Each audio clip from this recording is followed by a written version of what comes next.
data that you've got here on the board. Is there anything specific you're going to look at? Well, there's lots to look at. But what I'm, of course, Rajdeep, what we will look at is the voter turnout, how it will impact the voting because it's been bumper. But what I'm most interested in, Rajdeep, will be the direct fight contest, where Congress taking on the BJP, the RJD taking on the JDU. I want to get in a deep dive into that. Okay, remember, last time round, RJD versus JDU, and I'll tell you why that's going to be important in a moment. That's the one. BJP versus RJD on 51 seats. Of course, it's 0-0 here. As the numbers start stacking up, this will change. But 51 seats where the BJP takes on the RJD. And then, Rajdeep, you have the JDU versus RJD right there on 61 seats. BJP versus Congress on 31 seats. JDU versus Congress on 24 seats. So that's the direct fights in the larger context of Mahagathbandhan versus NDA. Remember last time, the RJD bested the JDU in most of the direct fights, and the BJP bested the Congress. Those are going to be critical in this election, the direct fights that take place between these national and regional parties. I want to now turn to my friend Gaurav Sawant. In the center of it all, Gaurav, how are you feeling? Very good this morning. Like you said, Bihar is the mother of democracy. From the 6th century BC, the Vaishali, you had democracy in Bihar. Largest ever voter turnout, largest ever women voter turnout. Will these women be voting for change or for continuity is the big question. And which Gathbandhan, the Mahagathbandhan on the NDA, who's able to pull through with the stamina till the end? Who has that energy drink is that big point, Rajdeep. That's right. Behind us is, of course, the Bihar Assembly. We'll also have it in front of you in a moment when the Assembly starts populating over the next couple of hours. Remember, last time was a razor-thin contest in Bihar, a kaate ki takkar, which actually went down to the wire. 2,767 votes separated the alliance that won NDA versus the Mahagathbandhan, and it could go down to the wire. Who knows? And Rajdeep, you already have the Mahagathbandhan or the RJD that's saying Gen Z will be out on the streets in case there is vote chori. So there's already that panic, already that tension. It's an electric election in Bihar this time, Rajdeep. Okay, let's tell you the headlines at the top of the hour. It's the big day, V-Day in Bihar. Bihar's destiny sealed in the EVMs. Time now for the results. Counting to begin in an hour from now. Will a high voter turnout, strong Mahila and Yuva vote become key? Will it boost the NDA to the 120-160 seat tally as projected by exit polls? The ruling coalition exuding confidence. Nitish Kumar eyeing a record 10th term as Chief Minister.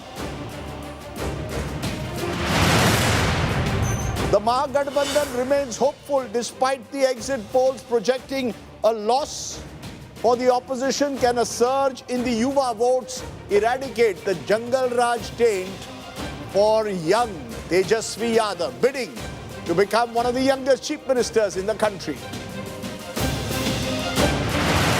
And what of Bihar's latest entrant, Prashant Kishor? Will he prove to be a disruptor or a kingmaker? Could he be on Arsh or Farsh?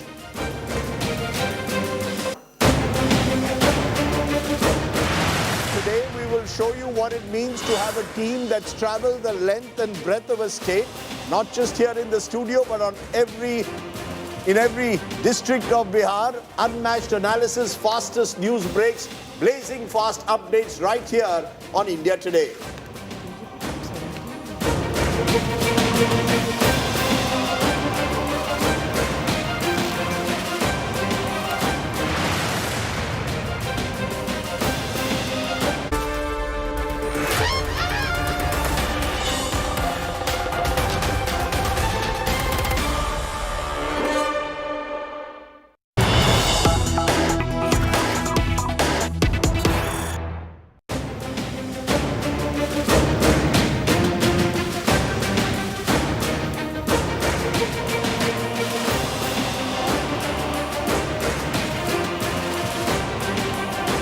Okay, all set. As I said, Suprabhatam, good morning to each and every one of you. It's only early winter, so I hope you've got a nice hot cup of chai. I've mix some electrol with my tea, so I'm set for what promises to be an exciting morning.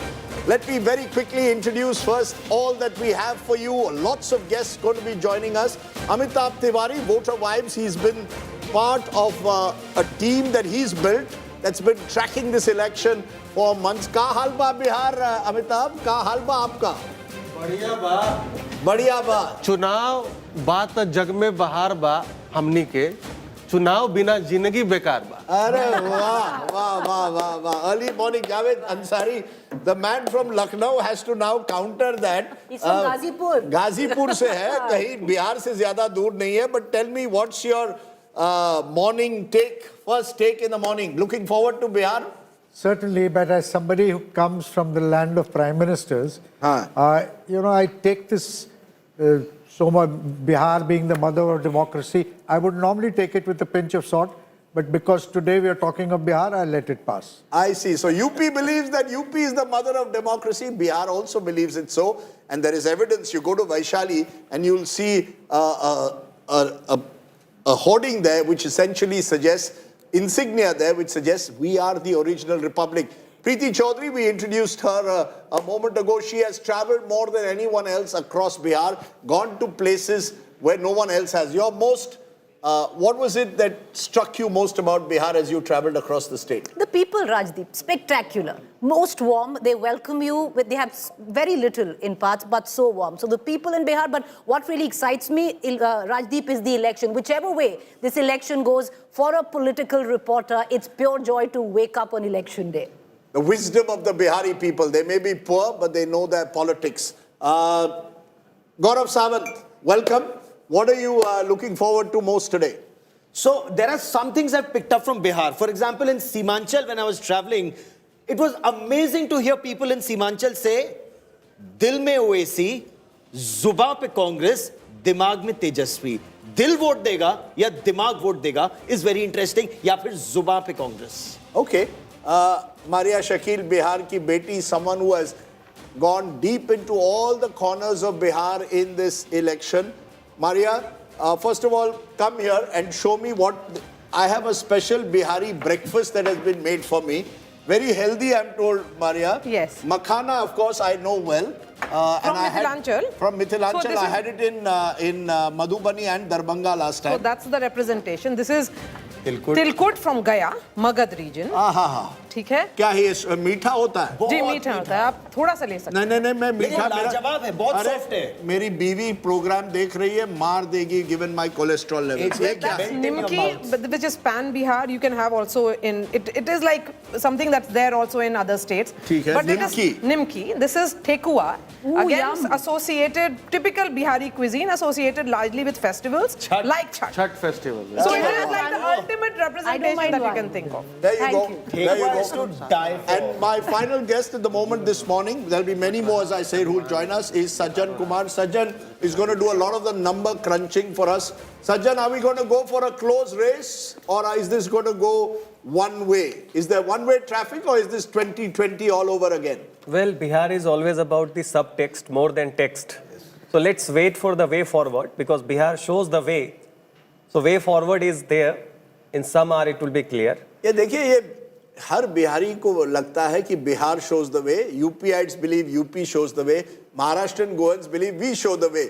Either way, the breaking news that's coming in, guess what? I'm not the only tiger in the jungle.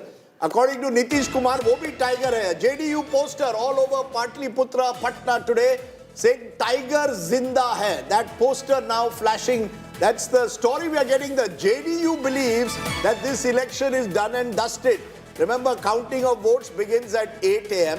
That JDU poster that's come up across Bihar suggesting that they believe they have won this election. Postal ballots to be counted first. Then, of course, we will look at the EVMs as they are opened. Remember, this is going to be an election that will take time because traditionally in Bihar, voting does, even in the EVM age, counting does take a little longer. large voter turnout. Remember, that is very important to understand. When you have a high voter turnout, it can change the rules of the game completely. I want to, for a moment, take you to what I believe is going to be crucial. Lots of crucial factors, but let's turn to a factor that I believe is very, very important at the moment. And that quite simply is this. It's called turnout. I want you to take a look at our election dashboard on turnout. And turnout becomes very, very significant in this election. Okay, let's take a look at our election dashboard for turnout numbers. 2010, 53% turnout. What happened? Complete sweep. 206 out of 243 seats to Nitish and the BJP. It was a overwhelming victory of a kind that Bihar had never seen. Turn to 2015. A 4% rise took place in terms of the voter percentage. What happened? Nitish, now with Lalu Prasad, swept the election. So we had two landslides. 2020, post-COVID election, I keep reiterating, 57% again. This time, it was a tighter contest. NDA squeaked home. But come to 2025, and you find a 10% jump, and this is going to be critical. Where is this 10% vote really going? Could well decide the Bihar elections, because this is where the gender factor comes out. Take a look. Over 2010 to 2025, there was a 3% gap. Women polled more than men, 3%. 2015, it was 7% gap. 2020, it was a 6% gap. Now it is almost 9%. Importantly, of course, women have actually outpolled men even in absolute numbers. 4.5 lakh more women have polled more than men. The first time this has happened in the history of Bihar. Remember also, there are a large number of young people have also voted. The Yuva vote, the Election Commission doesn't capture that. Could this be Mahila versus Yuva? What does the high voter turnout really mean in this election? Amitabh Tiwari, you first. Is this going to be critical? Ye 8% ka gap will decide who wins Bihar. Actually, 9% का gap है तो 8.8. Yeah, so essentially, this is the first time also when the absolute number of votes cast by women is more than men by around 4 lakhs, which means around 2,000 more women have voted than men per constituency. We've seen in the past that whenever the women or on seats where the women turnout is more than men, not only in terms of percentage, but also in terms of absolute numbers, the JDU and its allies, whichever it is, RJD or the BJP in that particular election, has a very high strike rate. Last time, in half of the seats, the women outvoted men in absolute numbers, 119, and 72 of the seats were won by the NDA, which is more than a strike rate of 60%. So the women vote is going to play a key role in this election. You know, those numbers that you just put out, I want my producer to put those numbers, the factoids, because what was just said is significant. Remember, in half the seats in 2020, around half the seats, women outpolled men in 2020. And Nitish Kumar and the JDU, BJP combined scored disproportionately high in them. They won more than 60% of those seats. So where there is higher voter turnout, especially higher women turnout, Nitish Kumar and the BJP tend to do well. Those are the seats that should matter. Take a look at these numbers. Could this prove decisive? It's given Nitish Kumar an edge in 2010, 2015. 2020 was a difficult election for him. He came to his lowest tally in 4 elections, just to 43. But the women vote, by and large, still backed Nitish Kumar. So that will be an important factor. I want quick comments on turnout from each of you. Do you believe turnout, Preeti, will be important? What did you see? Did you see a lot of enthusiasm among women, or did you see an equal importance among the other factor, Y, which is Yuva? A quick response. Rajdeep, what I thought it was a silent election, so I was surprised with the kind of enthusiasm in terms of voter percentage that one actually saw. I do tend to believe, with also what Pradeep Gupta from Access Polls and even what Amitabh seems to suggest, it will come down to the voter turnout. Have Mahila voted more or Yuva? You know, Maria, the Yuva vote, let me also put it, you're a Yuva of Bihar, or you were a Yuva of Bihar, whichever way you want to look at it, but 18 to 29 is 22% of the population of Bihar. This is the highest for any large state in the country. Do you believe this is Yuva versus Mahila, or is that simplifying it in a state where caste always matters? I think the Yuva of Bihar, if they are migrants, they would have voted differently. If they are Yuva residing in the state, they would be looking at the state differently, because there is a great degree of influence that is coming in from within the family, where the women of the house decides the direction of the vote. So that's the point that I'm trying to make, Rajdeep. If the Yuva is within Bihar, then that Yuva votes differently from the Yuva who's outside Bihar. Okay. Sajjan, am I simplifying it by pitching it Mahila versus Yuva? If I'm a Yadav Mahila, a Muslim Mahila on one side, if I'm a Kurmi Mahila on the other, are my voting preferences decided by gender or caste? Rajdeep, see, there are two set of castes in Bihar. One is the anchored caste. Anchored caste means you have a caste leader who has a greater pull factor. So you have Paswans, you have Yadavs, certainly you have Kurmis also. So that way, therein you find that be it women or male, you find that anchor has a better pull factor.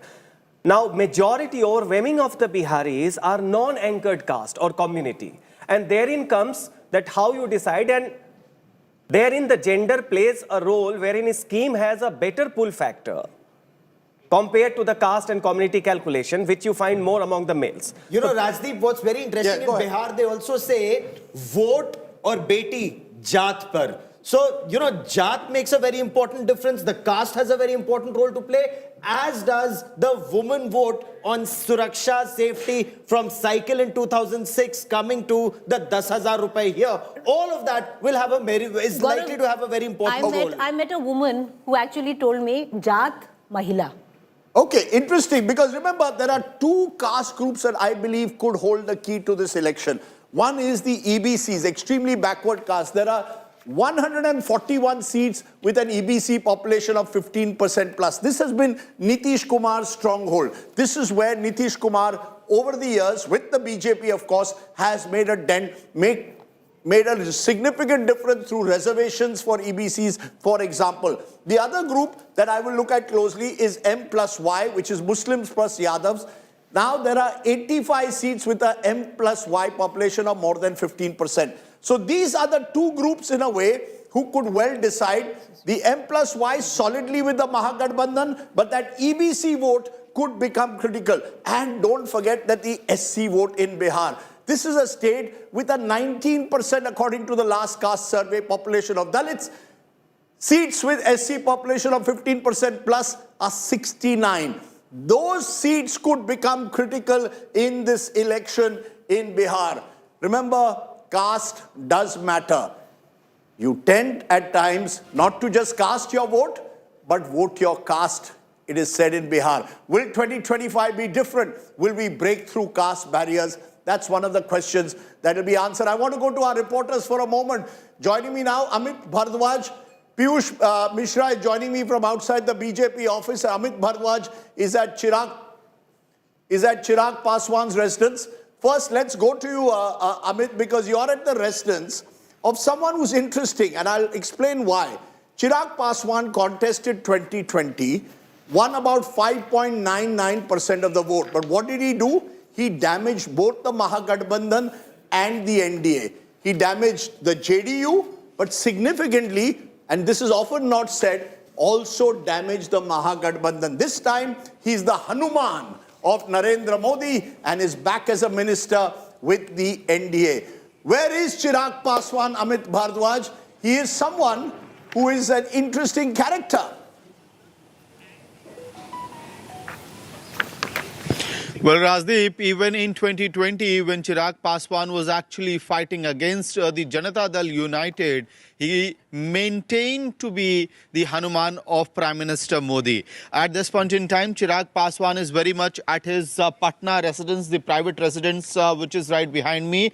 And you will see the security carcades standing outside. We have been given to understand that the movement at the LJP chief's house and the union minister's house would be only in the second half. And that's when the picture of Bihar will also become very clear and evident as to which direction Bihar is going. They are hoping that it's a victory for the NDA. I had spoken to Chirag Paswan while he was flying from Delhi to Patna, and I did ask him what's the number that you're looking at, 140. He said no, 150 plus. So they are very confident about as to how things will pan out, and they are expecting good numbers in Bihar. But will those good numbers also be reflecting in LJP's number? That is a big question, because if you look at LJP's trajectory in the past 3 elections, election after election in the Vidhan Sabha, their electoral numbers have been only, getting reduced from 29 seats in 2005 to only 3 seats in 2010. Then 2, and then eventually 1 in 2020 battle. But 2020 was more about denting the Janata Dal United rather than, registering a victory in Bihar. They wanted that Nitish Kumar's regime should come to an end. Bihar first, Bihari first was the slogan of Chirag Paswan. He continues to say that Amit, I'm going to stop you there. I'm going to go straight. I'm going to stop you there. I'm going straight now to Piyush Mishra at the BJP headquarters. Remember, the BJP in recent times has been very careful. Kyon? In 2015, the BJP began distributing laddus, both in Delhi and in Patna at about 9:15 in the morning, looking at early trends. What happened in the end? A sweep for Nitish and Lalu. So the BJP till 9 p.m. make sure that the jalebis don't come out. After 9 a.m., if things go well, they will come out. But for now, Piyush Mishra is there at the BJP headquarters. Piyush, what are you picking up? Is there a quiet confidence, a quick answer to what's happening there at the BJP headquarters? It's completely deserted as of now, Rajdeep, and like you rightly mentioned that yes, the fingers are crossed. All top leaders are at their residencies, glued to TV screens, waiting for the actual result to come, and most likely after 11 a.m. or 12 noon, we will see that to come. But let me tell you one thing, that a couple of minutes back, one of our guests said, Bihar Chunav ke jindagi bekar ba, and similar sort of sentiment was expressed by a BJP leader yesterday we were talking to, and he said that Pradhan Mantri to one nation one election की बात कर रहे हैं, अगर ऐसा हो गया तो हमारा क्या होगा? So BJP is a party which is always in 24/7, 365 days in poll mode, and they have made a lot of strategies. And right now I'm here at BJP headquarters. So they are waiting for actual results to come, and then only they are going to come here. And I would ask my video journalist to at least show you what is here again, what kind of preparations are underway. As of now, I can't see any worker or leader here, but yes, there are some posters. Those have been put up here, and during the course of campaigning also. Let me, Piyush, stop you for a moment. Let me stop you, Piyush, for a moment, because we are getting some more breaking news at the moment. And the breaking news that's coming in at the moment is that the BJP has said that because of the Delhi Red Fort blast that took place 4 days ago, they will not celebrate the win. There will be no celebrations today. So the big story that's coming in at the moment, the BJP says they will not celebrate the win in Bihar. They are saying it's because of mourning. There will be no celebrations of the win this time in Bihar. So that's quite a story. Gaurav Sawant, you've been tracking that Red Fort blast. The shadow of that is clearly hanging over the Bihar election. The breaking that we are now getting is that the BJP has said that they will not celebrate the win in Bihar. You want to tell us that, is there a sense in the government at the moment, one eye of what's happening in Patna, but the other eye firmly on what is happening here in the national capital? So the Union Home Minister Amit Shah, he completely switched off from Bihar and switched on to counter-terror mechanism and operations of the Indian Armed Forces. That's what we've been seeing, Rajdeep, all along. He was in Delhi. He had a meeting. He went to Ground Zero. He's been holding a series of meetings. Till late last night, there was a meeting that was going on. So yet the Intelligence Bureau Chief, NIA Chief, Enforcement Directorate has now been roped in. So his entire focus remains on tracking this module of terrorists, Rajdeep, because the threat remains. There are still some doctors who are out there at large. There are still some vehicles that haven't been recovered. So right. Yes, Bihar extremely important, but as of now, national security takes precedence. Okay. Remember, there is another big player in this election in Bihar, and that's Tejashwi Yadav. Many believe that this is an existential battle for the RJD. They were party number 1 in 2020. And will they be able to retain their force? This is a reminder of what happened in 2020.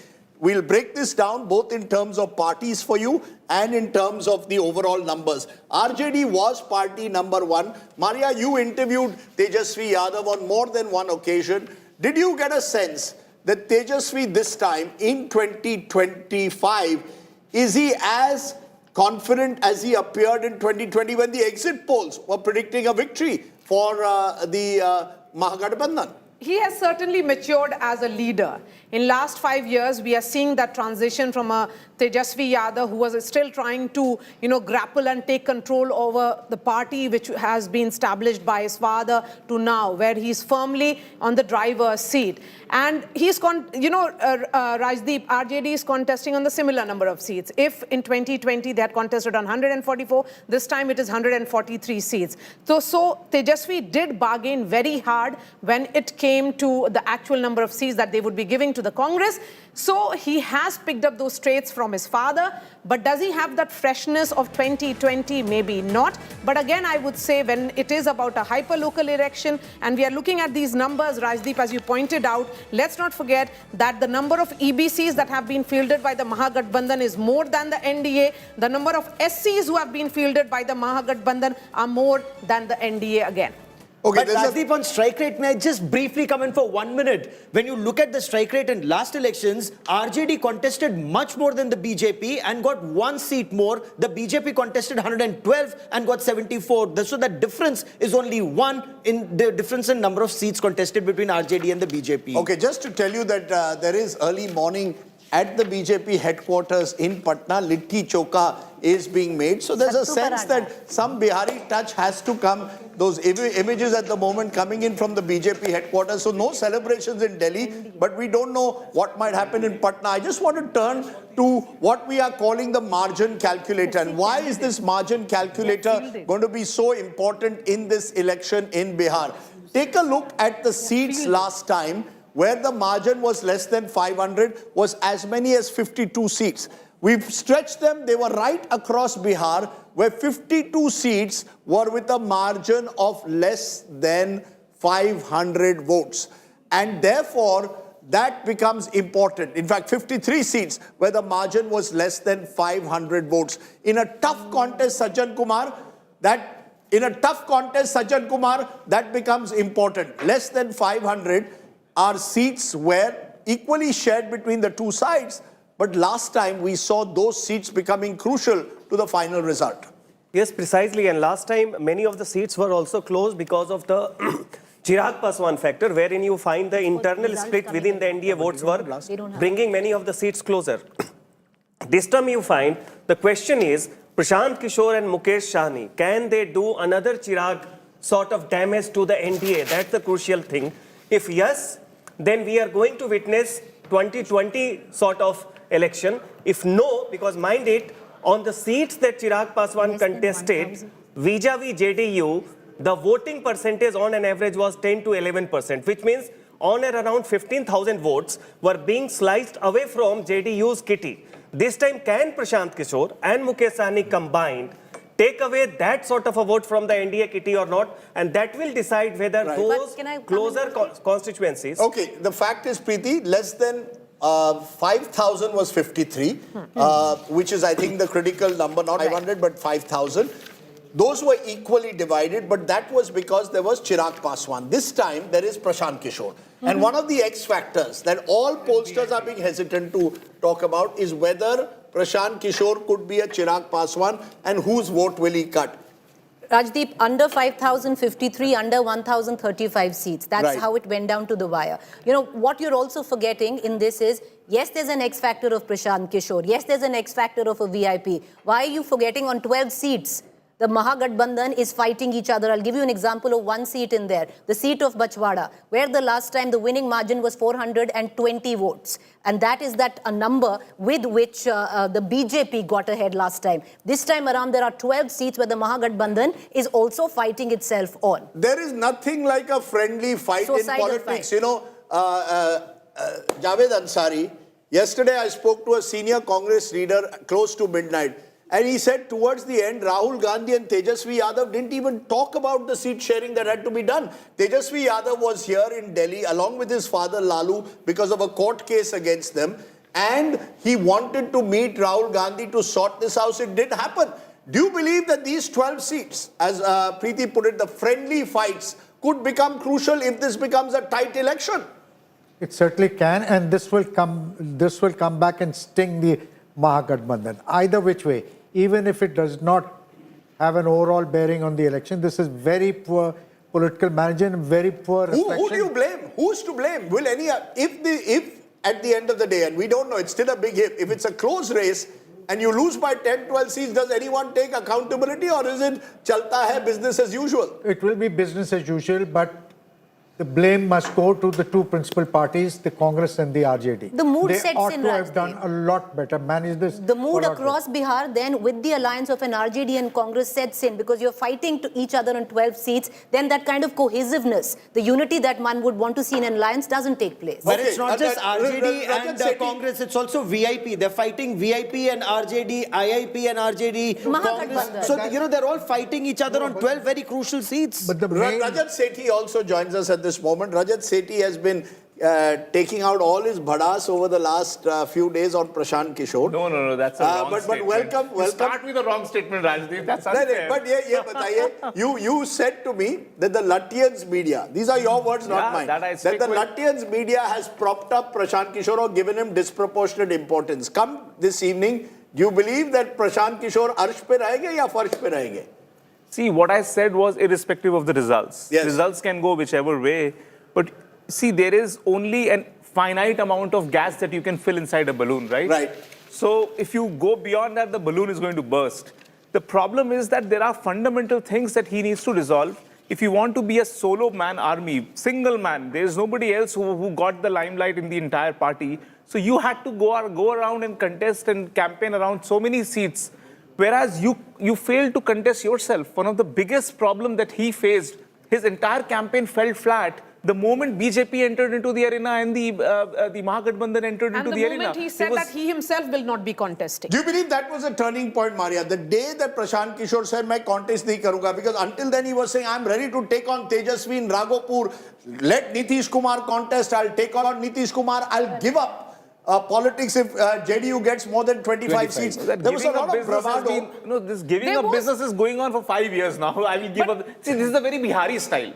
To say कि अगर ये नहीं होगा तो मैं सब छोड़ नहीं, दूंगा. ऐसा नहीं है। ये नहीं, typical नहीं, है. क्यों? क्या है? क्यों करेंगे? नहीं, करता कोई नहीं है. करता कोई नहीं है, छोड़ेगा कोई नहीं है. Achha, one by one. Gentlemen, ladies, I'm going to say, please avoid as much of cross-talk as possible, but go ahead, Maria. You want to respond to that? Yes, so the point is here, Rajdeep, that yes, there was traction around Prashant Kishor and there was buzz particularly among the Yuva and the youth, which is of course reflecting in the surge among the migrant Yuva voters. But the moment Prashant Kishor said that he is not contesting, then the message shifted. Because on ground in Bihar, if people knew it was Prashant Kishor, not his party, so there was that clear distinction between Prashant Kishor, the leader, and Jan Suraj, which was non-existent. Okay, yes, quickly. Rajdeep, one can sit in television studios and say that it's all about gas. But the fact is, on ground, yes, I do agree with Maria that campaign of Jan Suraj did shift when he chose not to contest. But, Rajdeep, anyone who has traveled to Bihar and anyone who has traveled to as many districts as most of us have will know that Prashant Kishor has lit a fire in the heart of Bihari pride. There are people you go and No, speak I with Okay, just a and they minute. will, Okay, they will I- immediately tell you. Amitabh Tiwari It will might tell be, you, he might be on the Rajdeep. Just a first. minute. Let me finish, Gaurav. Yeah. He might be on the first this time, as predicted. But if he stays the course, Prashant Kishor will be a factor in this This is the state. big test. If he His stays the longevity, course. does he have the stamina, the staying power to stay the course? Okay, in a moment Can I'm he going to do go. a Kashiram? Okay, in Can a he do moment a I'm going. Kashiram? In a moment, remember Kashiram famously said, "पहला चुनाव हारने के लिए, दूसरा हराने के लिए, तीसरा जीतने के लिए." But let's not liken the great Kashiram at this stage to Prashant Kishor. I think you have to give credit to Kashiram for what he built. Many forget that he built BAMSIF long before he built the BSP. Very easy to suggest that Prashant Kishor could become a Kashiram. Kashiram alag tarike ke politician the. Let's not even go into what Kashiram did and the work that he put in. He used to take press releases to every office to tell them about BAMSIF. That's for another era. I'm going to go to Tejashwi Yadav's house in a moment because a lot of interest is around Tejashwi Yadav. Remember, Tejashwi stays for the main part with his father, Lalu Prasad, and many believe Lalu abhi bhi khel chalate hain. I also want to go to the BJP headquarters in Delhi because while they've said they're not going to celebrate the win and because it's morning after Red Fort, Litti Choka is being made. Aishwarya Paliwal joins us from the BJP headquarters. Aishwarya Paliwal, the BJP is saying they're not going to celebrate the win if they win. But the Litti Choka has begun. A quick take around of what's happening there. Well, Rajdeep, very typical to Bihar are the jalebis. And, let me tell you, this is something which since the Haryana elections has become a staple here at the BJP headquarters. But on the other side, Litti Chokha, that is something which is very, very typical to Bihar. And that is what we are showing you. There Sattu Parathas also, Rajdeep, let me tell you, is something which at the moment is being prepared. So these are the kind of preparations that we are showing you from the BJP headquarters. Whether they will win or not, time will tell. But yes, the preparations and trying to make sure that they tell the world that we understand what Bihar likes. So this is what we are getting you, these visuals from the BJP headquarters, the Sattu now being converted into the parathas, and this is something that is being served at the BJP headquarters early in the morning today. Interesting, parathas being served along with, of course, Litti Choka. Just to take that friendly fight point, and I want you to come in on this, Amitabh Tiwari and Sajjan Kumar, because you looked at numbers. Congress versus RJD friendly fights are in 5 places. Congress versus CPI, including that big seat of Bachwara in Begusarai, where you've got the 2 in a friendly fight, 4 seats. IIP, the party of IP Gupta, interesting party that represents the PAN, the Tatwa group, small EBC community, there is 1 seat. RJD versus VIP, Vikashsheel Insan party of Mukesh Sahni is in 2 seats. So you've got these seats which in a close contest can make a difference. Do you believe that there is anything like a friendly fight? And in all your analysis, are you seeing that in these friendly fight seats, 2 parties, allies fighting each other means advantage to the other side? Yeah, of course. I mean, the Congress or the RJD would say that some of these contests are strategic contests to divide the vote of the NDA. However, if you go on the ground, there is significant animosity also between the RJD, Congress, or whichever parties are contesting. And there is a lot of confusion as to who is the real candidate of the Mahagathbandhan. So on these 12 seats, I think the Mahagathbandhan may not be able to win more than 2. And that also largely because of the candidate specific reasons. Sajjan. Yes, precisely. You see, Bachwara, for example, you have Congress and CPI both fielding Yadavs, right? So unless until it's not clear who is the bona fide candidate, you expect some split within the core votes, right? And that way it's certainly going to hurt more than tactically win. Similarly, you see in Vaishali, right? There also whether the Kushwaha of RJD is the real or the Rajput candidate fielded by...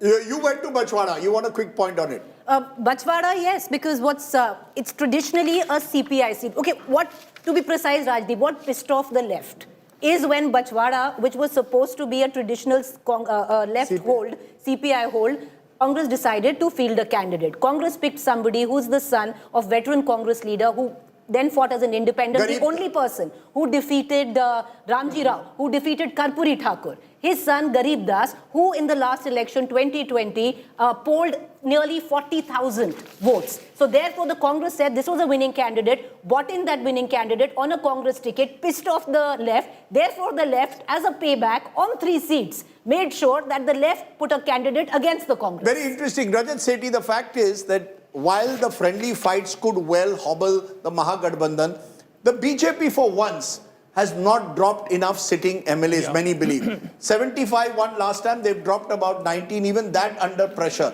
On the other hand, Tejashwi Yadav has dropped about 32 out of his 76 MLAs, which is almost 50%.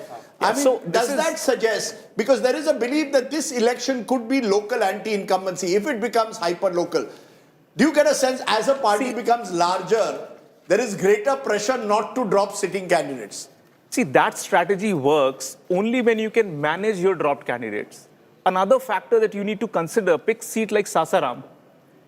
Tejashwi has not been able to manage the erstwhile RJD candidates who were sitting MLAs, who went out and contested even on tickets like BSP. These are small factors, not just the friendly fight, but yet another fight which is happening with the RJD's old leaders going out and contesting on other seats, That's a very including interesting. JSP. That's a very interesting point. I want to go to the house of Lalu Prasad, or rather Tejashwi Yadav's house. He has a separate office cum residence, and he has his residence where he stays with his father on Circular Road.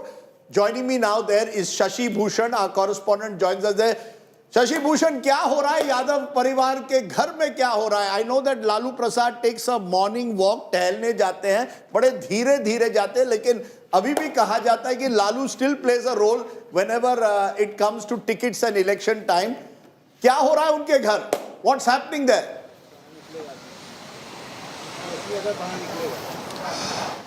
देखिए, हलचल तो हो रही है।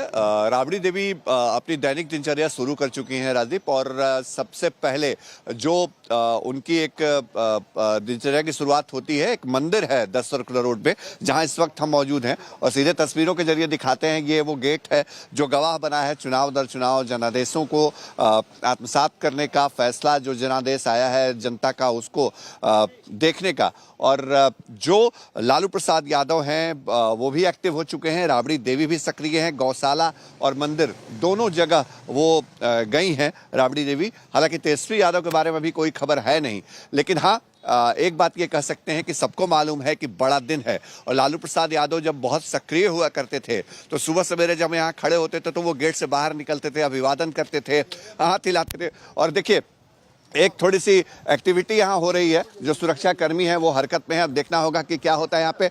संभव है कि तेजस्वी यादव या लालू यादव में से कोई शायद निकल सकता है, जिस तरह की हलचल है। और ये सबसे पहली तस्वीर होगी 10 सर्कुलर रोड आवास की, जो हम इस वक्त यहाँ से दिखाने जा रहे हैं आपको। और अपने आप में बेहद दिलचस्प भी कि अंदर से कौन निकलता है पहले। लेकिन हाँ, सबकी नजरें लगी हुई हैं उस जनादेश के ऊपर, जो जनादेश आज आएगा। तेजस्वी यादव ने लगातार कैंपेन किया, सबसे अधिक चुनावी जनसभाओं को उन्होंने संबोधित किया है। मैं आपको एक मिनट रोक रहा हूँ, because I want Javed Ansari, old friend of Lalu, to tell me his favorite Lalu story. You have a favorite Lalu story? I'll give you mine after that. Well, ours is a bit similar. I went once with Lalu. We were doing this campaign trail with him, and he took me on the chopper. And towards the evening, we landed in Siwan, and he says, "Ab aap utar jaiye." And he told the videographer, "Aap utar jaiye." I said, "What do you mean utar jaiye? How do I go back?" He said, "नहीं, मैं लौट के आऊँगा तो जगह होगी तो लूँगा." But I said, "This is very Siwan. How do I go back from here?" So anyway, one of the first times I met Lalu was ironically 30 years ago, month of March. There had been a very long election in Bihar. Lalu won the election. His man Friday told me, "साहब ने आपको कल 11 बजे बुलाया है." I was a good South Mumbai kid. I said 11 बजे. I reached the house at 10:30, completely deserted. I said, "Where is साहब?" He said, "आपको 11 बजे बुलाया." तो मैंने कहा, "I've come at 10:30." He said, "नहीं, 11 बजे रात को बुलाया."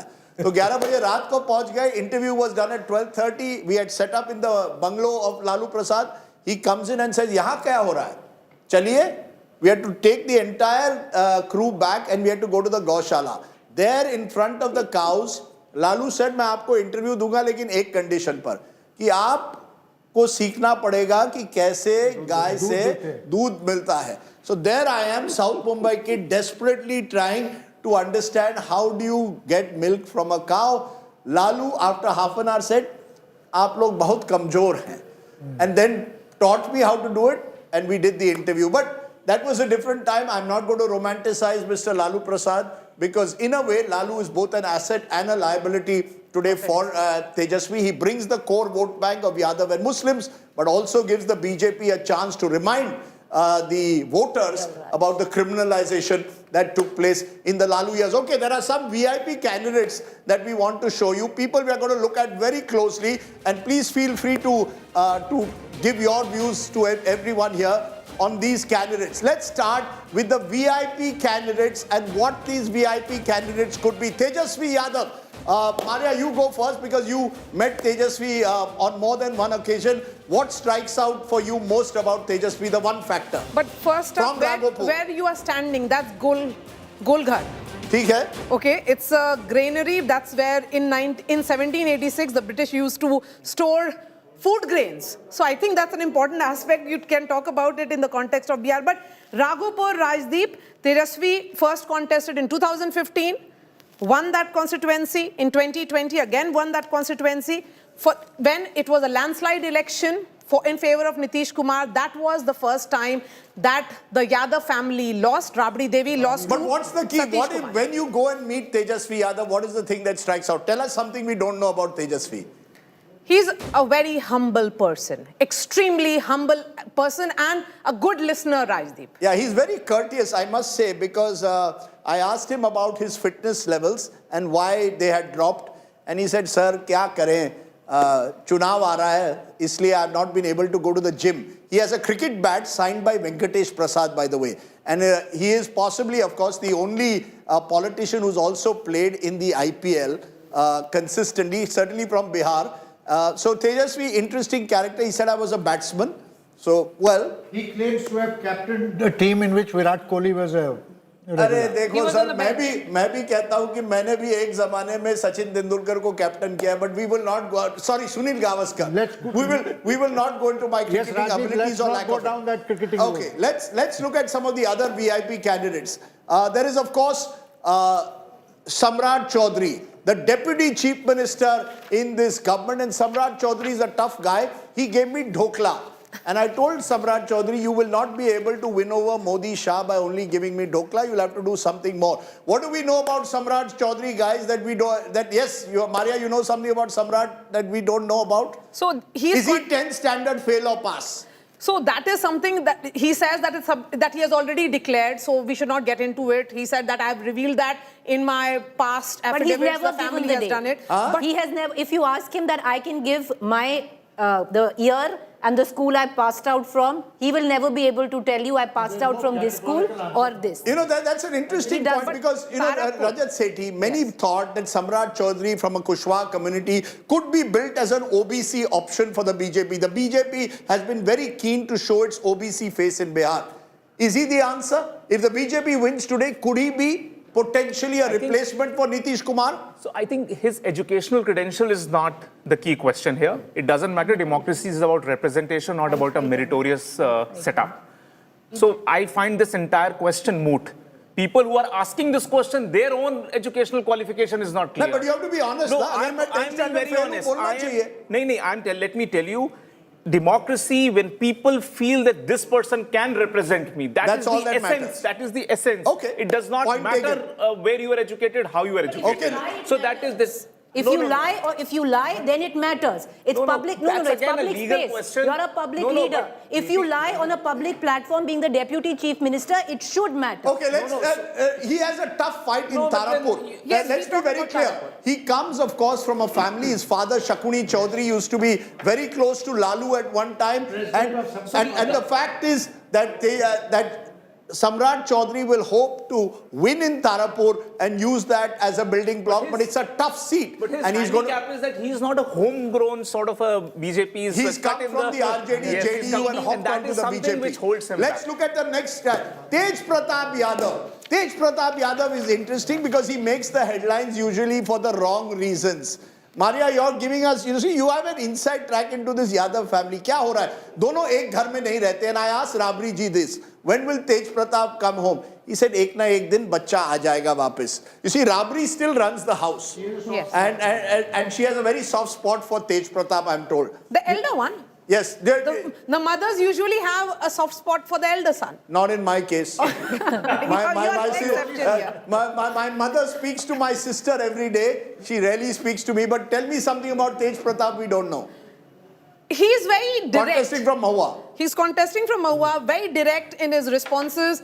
And, you know, we have seen the YouTubers often speak to him because he gets good numbers on YouTube. Acha, he's a YouTuber. He's a so YouTube Prashant sensation. Kishor does not have the only domination. So he's a YouTube sensation, just like PK and also the other one, the Mukama candidate. Yeah. Anand Singh. There are three YouTube figures in this election. Let's come to our next VIP candidate that we are going to track very closely in this election.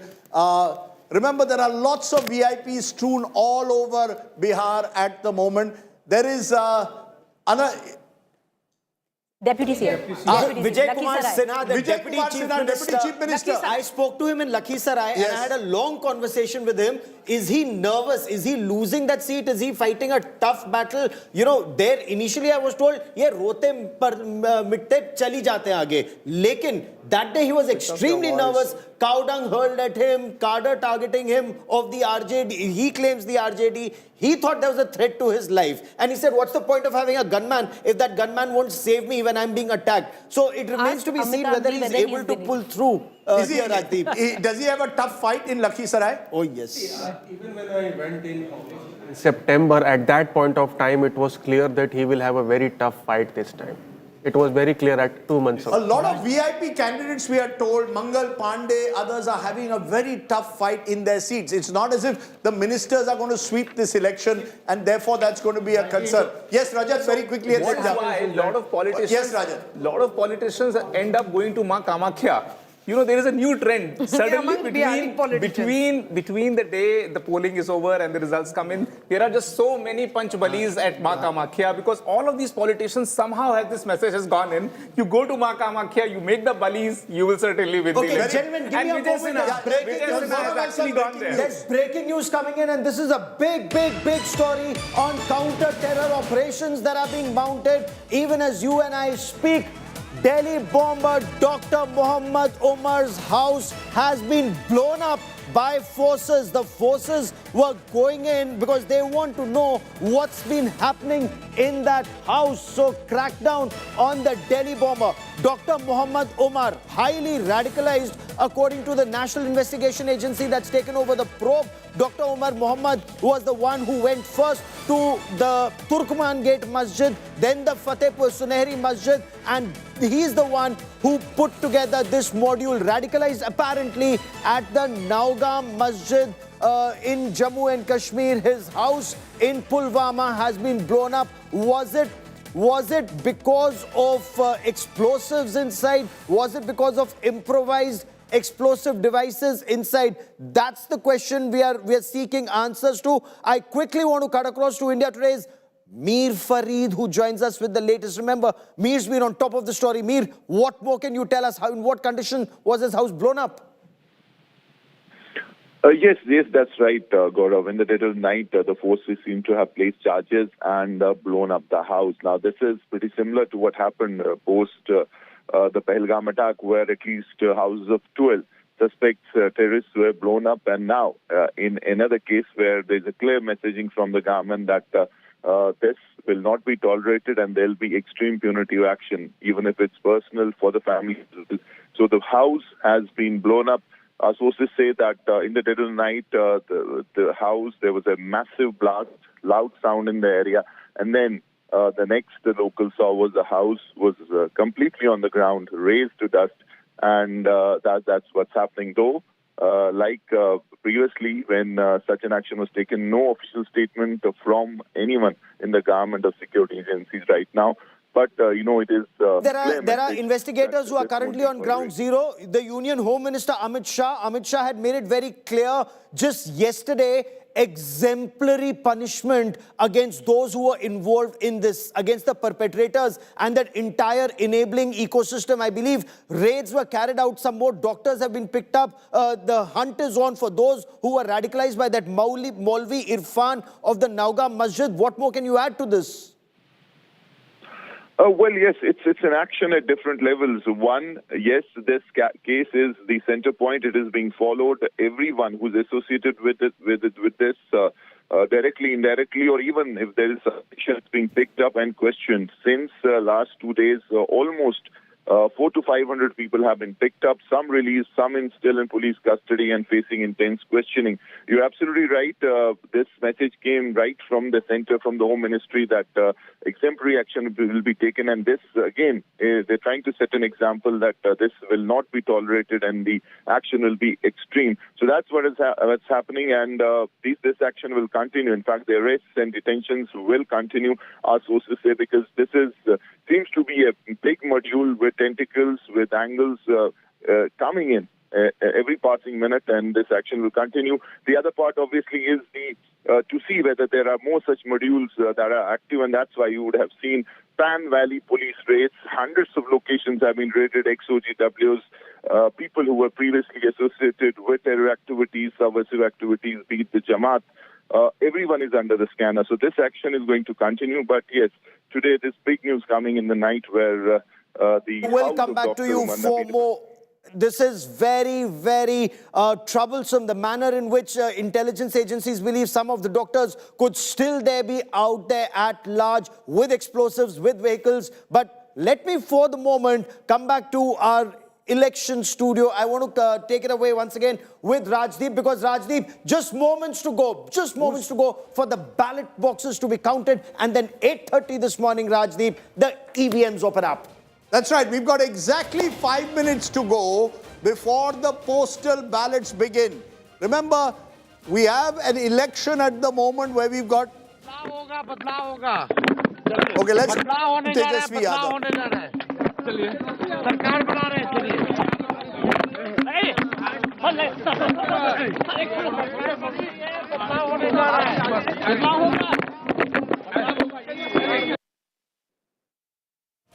Okay, Tejashwi Yadav there as he's on his way to his office cum residence saying Badlav hone ja raha hai. Remember, this election could be about Badlav or it could be about the status quo. One more VIP candidate is Keshari Yadav from Chhapra. He's a Bhojpuri superstar, joined the RJD just before the election. And remember, Chhapra is very important because this is where Lalu Prasad cut his political teeth in a way. Lalu comes from Gopalganj, but Lalu actually contested many of his elections from Chhapra. Rajiv Pratap Rudy is the MP from Chhapra. He's won there on seven occasions. It's now, of course, the Lok Sabha constituency is called Saran. Do we know much about Keshari Yadav? Yes, Preeti, you want to tell us about him? Rajdeep, are you a Bhojpuri singer yourself? No. No, I'm not. I'm not a Bhojpuri singer. But the amount of money he is making is crazy. You know, Rajdeep, making money? Yeah. I'll give you an example. Not very far from where we are right now, he used to sell litti chokha.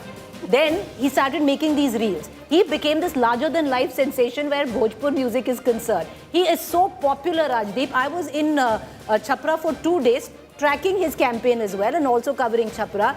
It was raining at that point of time. People came out from everywhere just to get a glimpse of him, even at 12 at night. I kept tracking him through the day. He knew India Today wanted an interview.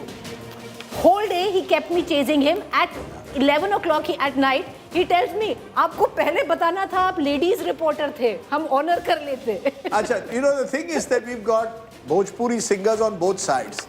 There's also Maithili Thakur, youngest candidate, 25, just turned. Maithili singer, not Bhojpuri singer. Maithili singer.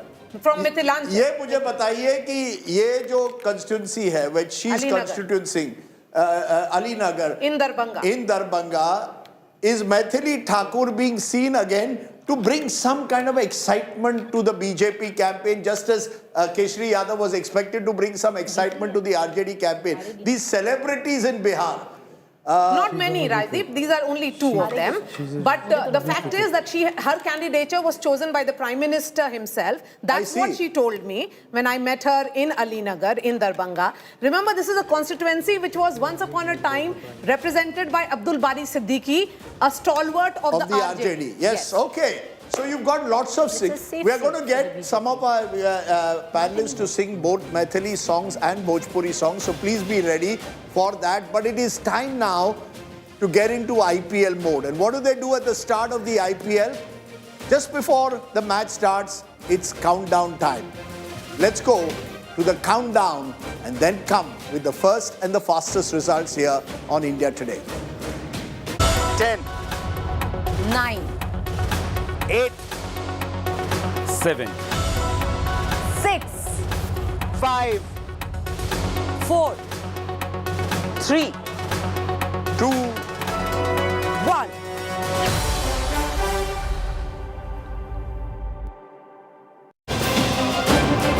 Okay, the counting has begun. begun for the Battle of Bihar. The postal ballots will begin and then followed by the EVM. The big headline at this moment, it is verdict day in Bihar. The counting of votes begins across one of India's battleground states, one of India's largest states, second largest only in terms of population. Remember, 4.99 crore people voted in Bihar. So it's going to be a long day because Bihar has a large number of constituencies, 243 constituencies. Counting of votes has begun across Bihar today. Postal ballots being counted first, the EVMs later. This is the battle we've been waiting for, the big battle of 2025. The fate of Bihar and hundreds of candidates is going to be decided in a few moments from now. I'm going to do T20 style, give each of you 10 seconds to tell us what is that one thing that you're looking forward to that you believe will be decisive in the next couple of hours. You start, Amitabh. Fate of the weaker players in both the alliances, which is Congress party in the Mahagathbandhan and the LJP, Hum and RLM combined in the NDA. That's going to decide the fate of this election. So those 50-odd seats of the Congress and the 30-odd seats of the smaller parties within that alliance of the NDA will decide who wins this election. Javed, what are you looking forward to most in the next couple of hours? You know, have the women voted as a monolith, or has there been some fragmentation in terms of youth and also caste? Preeti. Two things. Have we overcounted women because we undercounted them the last time around? And the second thing, Rajdeep, I do believe in the Access My India poll where it could come down to a seat-by-seat close election. I'd be closely watching how the Congress does, because I do feel that because of the Congress, the Mahagathbandhan might not have the stamina to pull it through. Okay. Gaurav. So I'm very closely watching Seemanchal. Seemanchal's 24 seats will hold the key on who surges forward. I'm also looking at the bellwether seats. You know, what does Saharsa, 10 out of 11 times Saharsa has sent in the winner. Who Saharsa sends in would be very interesting. And whether Ghuspetia works more or SIR narrative works more, we'll know in the next couple of hours, Also, Rajdeep. Prashant Kishor, Rajdeep. Okay, Prashant Will it be Kishor. 4% Okay. or will he go more? Preeti, ever since Preeti did a podcast with Prashant Kishor, she's not been able to get him out of her mind, but that for another Rajdeep, day. that is such a... Why would you say something like that? Maria Shakil. Yes, so I want to see the dynamics, if it actually changes between the BJP and the JDU within the NDA, if it is the similar performance of last time, or if the JDU becomes the party which lifts the entire NDA, then the story can be very different in Bihar. Okay, interesting. Sajjan Kumar. Two factors. One, whose Hanuman Chirag Paswan this time would be? Of Modi, BJP or JDU and Nitish? One. Two, within NDA, Nitish Kumar is known to bring swing to his ally, be it RJD 2015 or BJP 2020. This time, will this work, or will JDU be the number one partner and BJP coming to two? That's an interesting. Kaun banega number one is a battle within a battle. Remember, RJD was party number one, BJP was very close party number two, and JDU fell back to just 43 seats. Can JDU win its battle within against the BJP is one of the questions, or can the BJP consolidate itself as a top party of Bihar? Rajat. For the first opening 2-3 hours, I would want to focus on two areas which were swept by two different formations. Mahagathbandhan had swept the Bhojpur and the South Bihar belt, complete sweep. Similarly, BJP had swept the Champaran and the North Bihar belt. I would want to pick early signs and see how has the ground shifted in these two areas which are dominated by the two fronts. If there are certain cracks in one and not in the other, will give you an early glimpse as to which way the election is panning out. Okay, I'm going to look at quite simply this turnout, because this is fascinating. From 2010, 53% voting to 67%, 14% between 15 years, now a higher voter turnout. In the last 5 years, we've had an almost 10% shift in the number of votes. Who is actually voting more in Bihar? Is it Mahila? Is it Yuva? Is it the caste-based vote? Has 10,000 or 10,000 rupees to women work? Has pensions for the old which have risen to 1,100 rupees work? That is going to be critical. And along with that is gender. I know that we continually tend to focus on gender almost as a monolith, as was just suggested, but could there be cleavages within? there is a 9% gap, 8.89% gap between male and women voters. And for the first time in the history of Bihar, absolute numbers, women have outvoted men in this election. That Mahila vote could well decide the way politics is played out. You go across this country, every election in the last 10, 20 years, whoever has got the woman vote has tended to win an election. Is that a law of politics, Amitabh, or does it vary state by state? No, see, largely it has become a law of politics on account of these cash income support schemes which have been announced by various governments in the past. So we've seen MP, Congress was touted to win, but the BJP won a landslide. Maharashtra BJP won a landslide. Ladki Bahin, Ladli Lakshmi. Then you have Jharkhand. Yes. The India bloc won despite being their anti-incumbency. So this cash income support schemes makes women come out and vote in larger numbers, and they also appear to be voting not in tandem with their counterparts, let's say spouses or family, and taking independent voting decisions, some of them very silently. But did that work in Andhra Pradesh and Telangana? Because YSRCP, despite all the cash dole transfer, did not win elections. That's a good example. It's also delivery. It's the timing also. It's the timing that matters. What we are also going to look at is the urban-rural skew. Urban areas are those which put more than 60%, where more than 60% of the people live. There are 30 such seats. But look at rural Bihar. And really, the battle here will be for 201 seats out of 243 are in rural Bihar. Preeti, you traveled through a lot of rural Bihar. Did you see the same excitement in rural Bihar that you saw possibly? Because the voting turnout is much higher in rural Bihar. 55% was Patna. But you go across large parts of the districts of Bihar, 75%. Did you get a sense that rural Bihar is the one where there is more excitement and enthusiasm as across the country when it comes to elections? You know, Rajdeep, reflect on the fact that Bihar is a state where 65% of the households make less than 6,000 rupees per month. And a lot of these households lie in rural Bihar, where they actually look at their vote and even their caste as their identity. So they take a lot of pride in their vote. So yes, automatically when you travel through the rural belt, for them they have to, this is their moment. Okay, I want to tell you that this is Kaun Banega Crorepati season. I am not Amitabh Bachchan, I wish I was, but on voting day, I tried to play the odd quiz game. So we have a special prize. Let me tell you, India Today Dekho LED Jeeto contest. Starting now, every hour, we will give you one question. You watch that, answer it, and guess what? You get a brand new higher LED TV. My first question, which alliance will get the highest number of seats and win this election? You answer that question for us. Which alliance will get the highest number of seats, and you have to tell me how many seats will they secure. The one who is closest gets a TV. Kaun banega TV Pati or TV Patni today? That's what we're going to tell you by the end of the day. Every hour, one question. Ye aasan question hai. The question might just get tougher with it. But that's what we are going to do, convey some of the excitement and enthusiasm of elections. Don't forget, one higher LED TV every hour. Okay, one of the things that we'll also look at is dinners. This is a state with a number of dinners. And across political parties, you have dinners, and we'll see how they do. We'll also look at the friendly fights.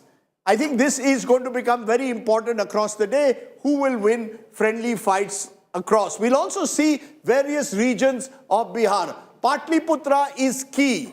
Remember, NDA has taken the first lead in Patliputra. That's the seat. We'll get a sense of where that's coming from. But the first lead has come in, and it's coming from Patliputra. Two leads, in fact, at the moment, and both are coming. One from Patliputra. Remember, Simanchal is the other area we'll look at closely, the border areas. There's Mithilanchal, and Mithilanchal again will become critical. Last time, the NDA saved itself in Mithilanchal. Kosi, an area around the Kosi River, no leads there. Bhojpur, where the NDA and the BJP hoping to make a comeback.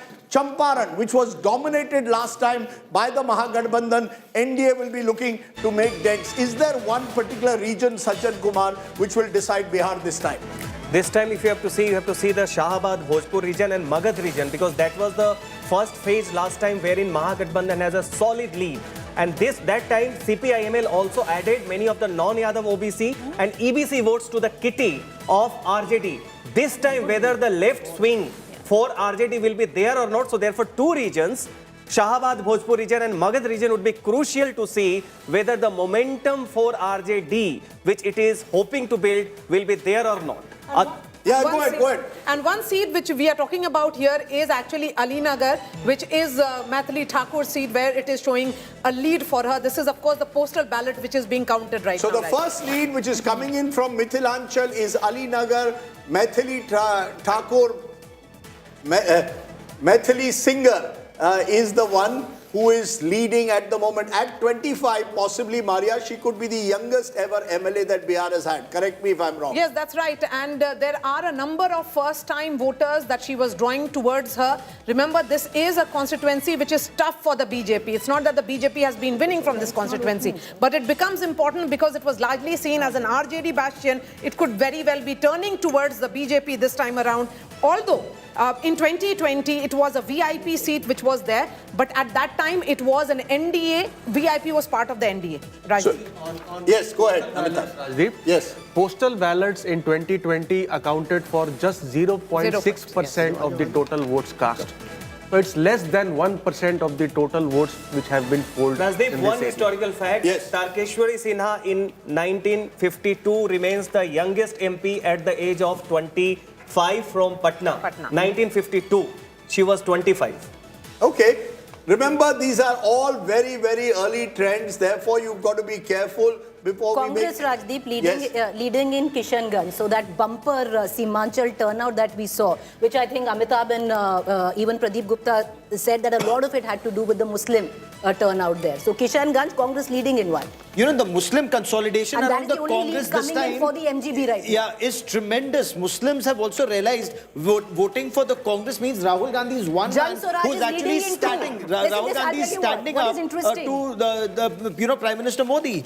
Rajdeep, Jan Swaraj leading in 2, and the reason why is because it is postal ballots. So in postal ballots, there is a lot of people who are, in Bihar, not living in Bihar, and they see Prashant Kishor as an option. But the interesting thing is, others too, as you said, Jan Swaraj, but clearly what the NDA is doing as of now, very early trends, is consolidating itself in places like Mithilanchal, where they did well last time. Remember, therefore, in these very early trends, very, very early, Jan Swaraj proving to be a bit of a surprise, 2 seats lead, but these are only postal. But Mithilanchal is only 1 lead right now for the NDA, Rajdeep. Mithilanchal is 1 lead, but the fact is that that lead is going to the BJP.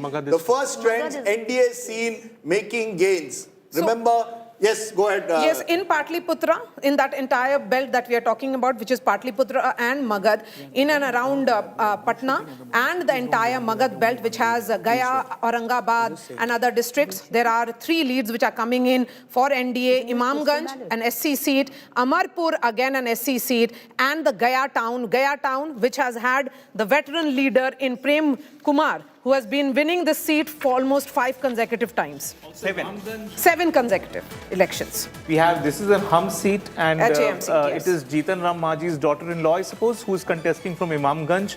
Therefore, Imamganj would be 1 seat which will be closely looked after, and we'll have to focus because Jitan Ram Majhi put a lot of effort in this specific seat. He camped there in this seat for a long time to ensure that the family bastion... Okay, we've got 7 leads for the NDA, 1 for the Mahagathbandhan, others are 2. If we look at a regional split at the moment, if we go region by region, you'll find 1 lead to others in Bhojpur. So that one of the leads that is coming for the Jan Swaraj is from Kargahar in Bhojpur. If you look at the other regions that are coming at the moment across Bihar, Mithilanchal, that 1 lead that's coming in from Mithilanchal at the moment, which is going to the to the BJP. Patliputra in Magad, that's where the NDA at the moment, these are very early trends. Remember last time it was in Magad area, Magad but Patliputra area where the MGB made its gains. At the moment 3 leads there, all 3 are coming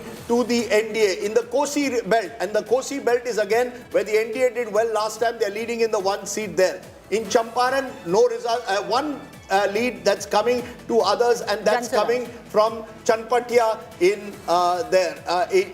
Champaran. In Simanchal, you've got 2 leads and both to the MGB. So the MGB at the moment is doing well. In Jokihart, where the Prashant Kishor is hoping to make a dent. If there's 1 seat where he's hoping to win, that was Jokihart at the moment, and the 2nd seat is Kishanganj at the moment. So you've got Simanchal there, Amitabh Tiwari, where last time there was an Owaisi factor that cut into these votes. Owaisi won 5 seats. This time the belief is there could be consolidation of Muslims. All of these seats have a 30% plus Muslim population. Simanchal could see a shift. You could see 6 elections being played out in Bihar in a way. So essentially, Simanchal houses 27% of the entire Muslim population of Bihar. And what happens is that last time the NDA had won 12, the Mahagathbandhan 7, and the AIMIM 5. This time it seems that the Muslims have consolidated behind the Mahagathbandhan, but the NDA might not see severe losses. So the Mahagathbandhan might be gaining largely at the expense of others because it's a highly polarized zone where the Hindu population also is 54%, and consolidation as well as counter-consolidation comes into play. And the Home Minister went in a very big way in Purnia. The way he campaigned there for 2 days, the aim was to ensure that the BJP does not lose the edge, because this time AIM wasn't expected to do all that well. You know, that's interesting. 1/8 seat close to Patna is going towards the MGB, although in that entire Patliputra Magad region, we are looking at a significant lead to the NDA. Rajdeep, a word now on Mithilanchal.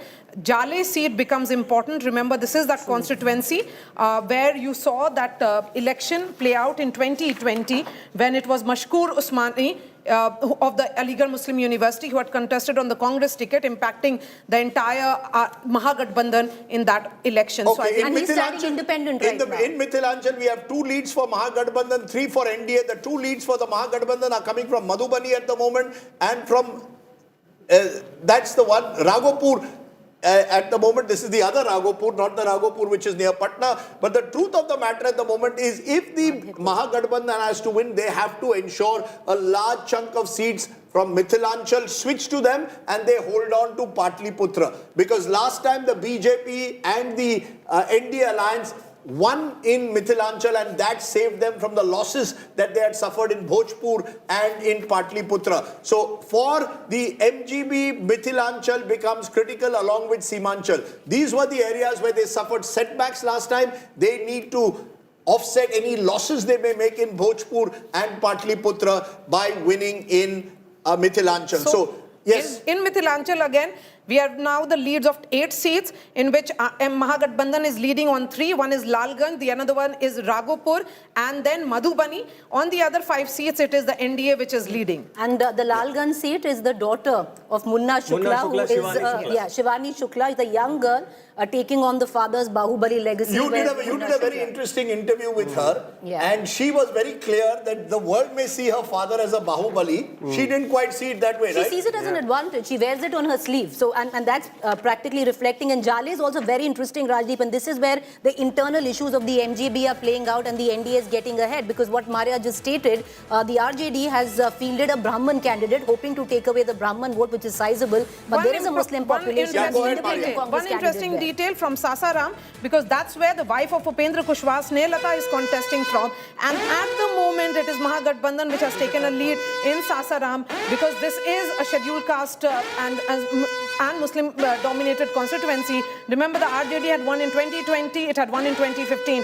and in 2020 it was the BJP. So Bhupendra Prasad, Let's go region. Mukama. Let's very quickly go region by region. Rajdeep, And look at you can- Mukama. Yeah. Anand Singh there leading in Mukama with the consolidation of the Bhumiyar vote, clearly now stating of that lead Rajdeep, in... it is Raghopur of Tejashwi. Yes. Tejashwi. This He is is leading. Raghopur of So Tejashwi. Tejashwi is leading Yes. in Raghopur. Okay, Champaran at the moment, 1 seat to the NDA, 1 to others. Remember last time the NDA had swept Champaran, historic area. Mahatma Gandhi started one of his famous satyagrahas there in the 1920s. Turned to Bhojpur, and many in the believe that Bhojpur could become a critical turnaround factor. Here the MGB and parties like the CPI-ML had done extremely well in areas like Buxar and Rohtas. This time the NDA is leading in 2, the Mahagathbandhan is leading in 1. Turn to Kosi, and remember here the river of sorrow as Kosi is called, but it's also a very rich fertile land. NDA leading in 2, Mahagathbandhan in 1. Mithilanchal, and this has a large 58 seats, so there's much at stake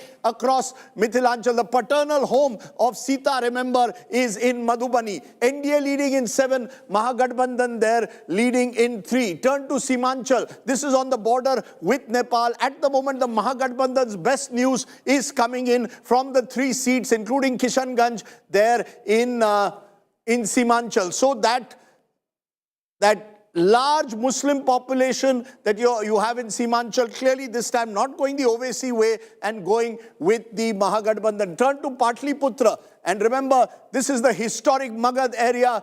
NDA leading in 7, Mahagathbandhan in 2. If there is any turnaround that's already taking place in these early postal ballots, that is in Patliputra, because last time it was the Mahagathbandhan that had the edge. But when you came to Lok Sabha 2024, there was a sweep here for the NDA. So there is a turnaround that's taking place, possibly at the moment there. Can you tell us where those 7-2 are coming at the moment, Sajjan? You're getting a sense that this is the area where the NDA will hope to make their major gains this time. Yeah, this is precisely because if you see at Jasin to Patna, you have the belt of CPI-ML. Now, we must remember that in 2020, CPI-ML was seen as a party with movement, with fresh factor, and therefore it came. But now, many of their MLAs are facing anti-incumbency, and that is why this is the area wherein CPI-ML's ability to bring swing to Gathbandhan factor is a bit compromised, and it is in this region wherein you find that NDA is expected to do better, and that was very much visible on the ground. Kushwaha's EBC is returning to NDA because of Nitish, and CPI-ML hold because of anti-incumbency weakening. Okay, you know what we've got here is the tally as of now, and please understand these are very early trends, postal ballot. At the moment 25 to the NDA, but crucially up 7. Up 7, that's 7 gains. Mahagathbandhan 13, that's down 9. Others are 3, up 1. We'll see in a moment who the others are. If you look at party-wise at the moment, how is the party-wise breaking at the moment? Remember, 2025 results at the moment.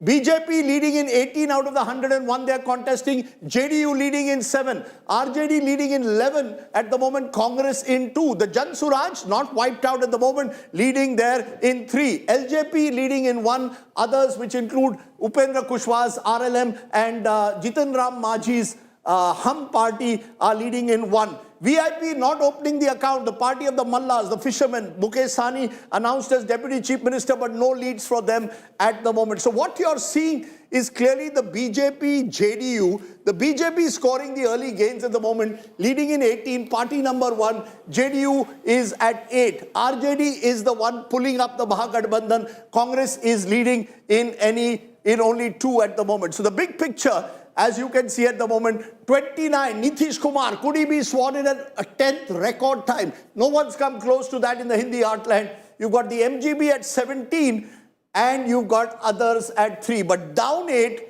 versus up 7. So the early news which is coming in, Amitabh, is clearly that the NDA is consolidating and making some gains, especially the BJP. Yeah, so the NDA was expected to make gains in the Magad region and the Bhojpur region, which were swept by the Mahagathbandhan, and as Sajjan put it, largely because of disturbance in the Kushwaha versus Rajput vote at that point of time. And also LJP played a spoiler. The JDU scored 0 seats in Magad and Bhojpur region that point of time. And very interesting is Jan Suraj. 3 seats. One is Chanpatia, Manish Kashyap, I think, social media sensation. Second is Karagar, another Bhojpuri singer, Ritesh Pandey.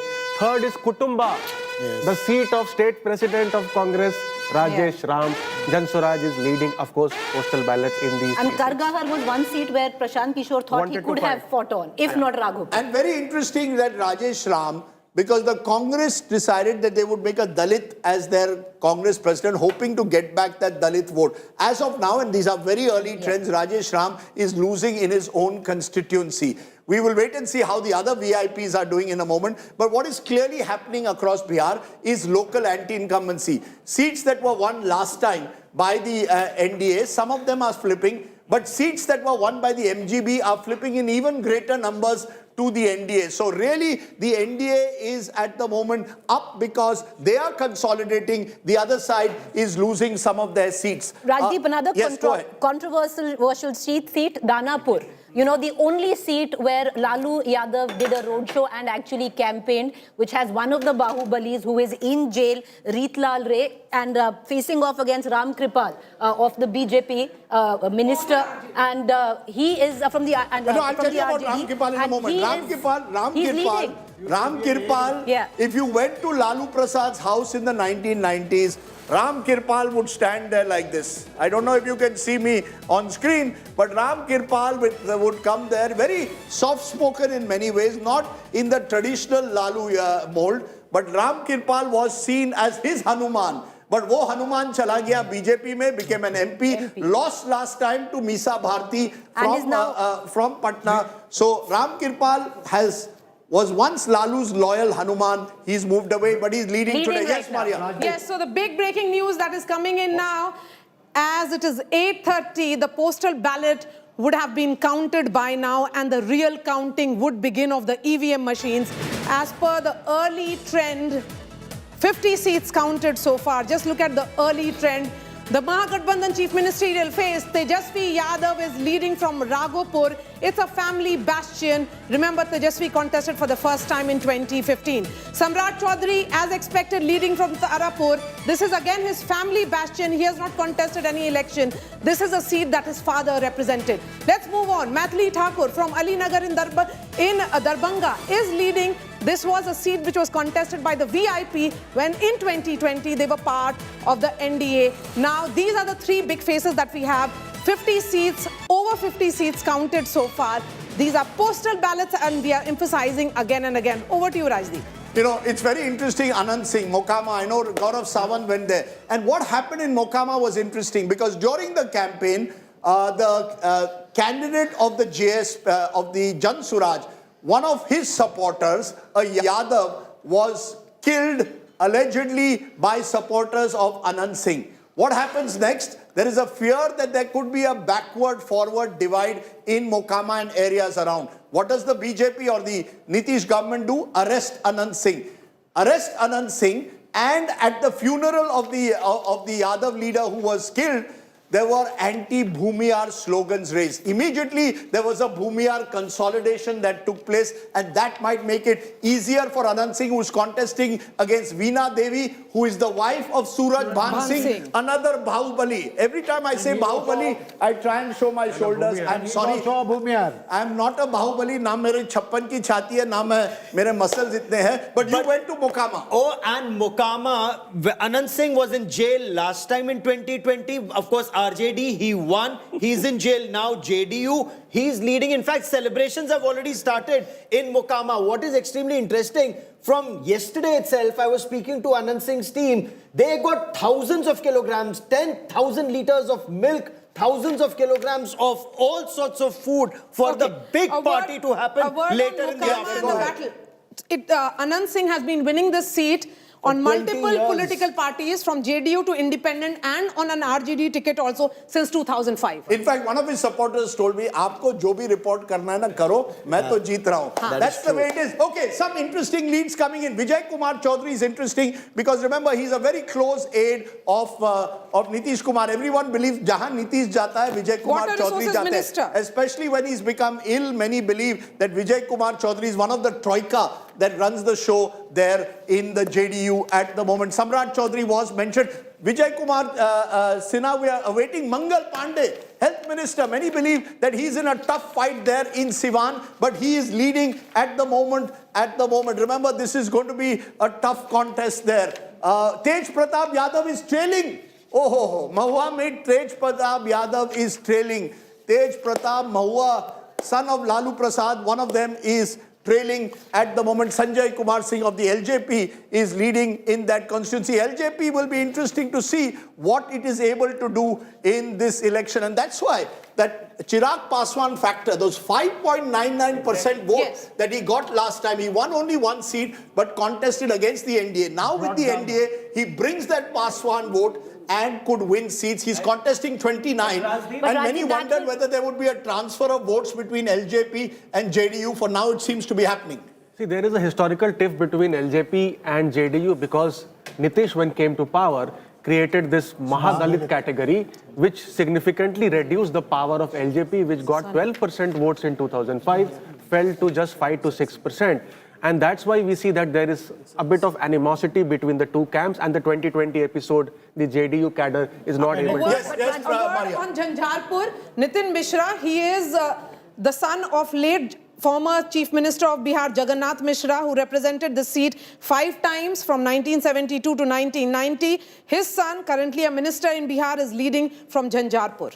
Interesting. Sanjan, you wanted to make a point on the LJP factor very quickly. LJP factor 6% when you take all the constituencies. On the constituencies wherein LJP contested, the strike rate, the voting percentage was 10 to 11%, right? So he's bringing to the table 15,000 more votes on an average this time. Right.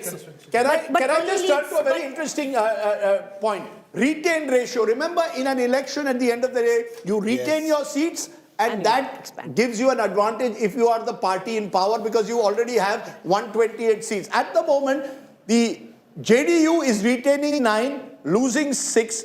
Remember, it got 43 seats last time, and the 6 losses, 5 of them are coming to RJD. We've said at the start, there are lots of tight, direct fights between the RJD and JDU. At the moment, the RJD doing better than the JDU in those seats. Let's turn to what the BJP is doing in terms of retain ratio. The BJP at the moment is retaining 70% of the seats. That will thrill the BJP. Amit Shah, JP Nadda, Prime Minister Modi, and its state leaders like Vinod Tawde and Dharmendra Pradhan. Losing only 8, retaining 19. Take a look at RJD, because RJD last time was the single largest party with 75. At the moment, they are retaining 18, just about the halfway mark, but they need to reduce their losses if they are to remain party number 1. What about the good old Congress party, the grand old party of the country? I use the word old.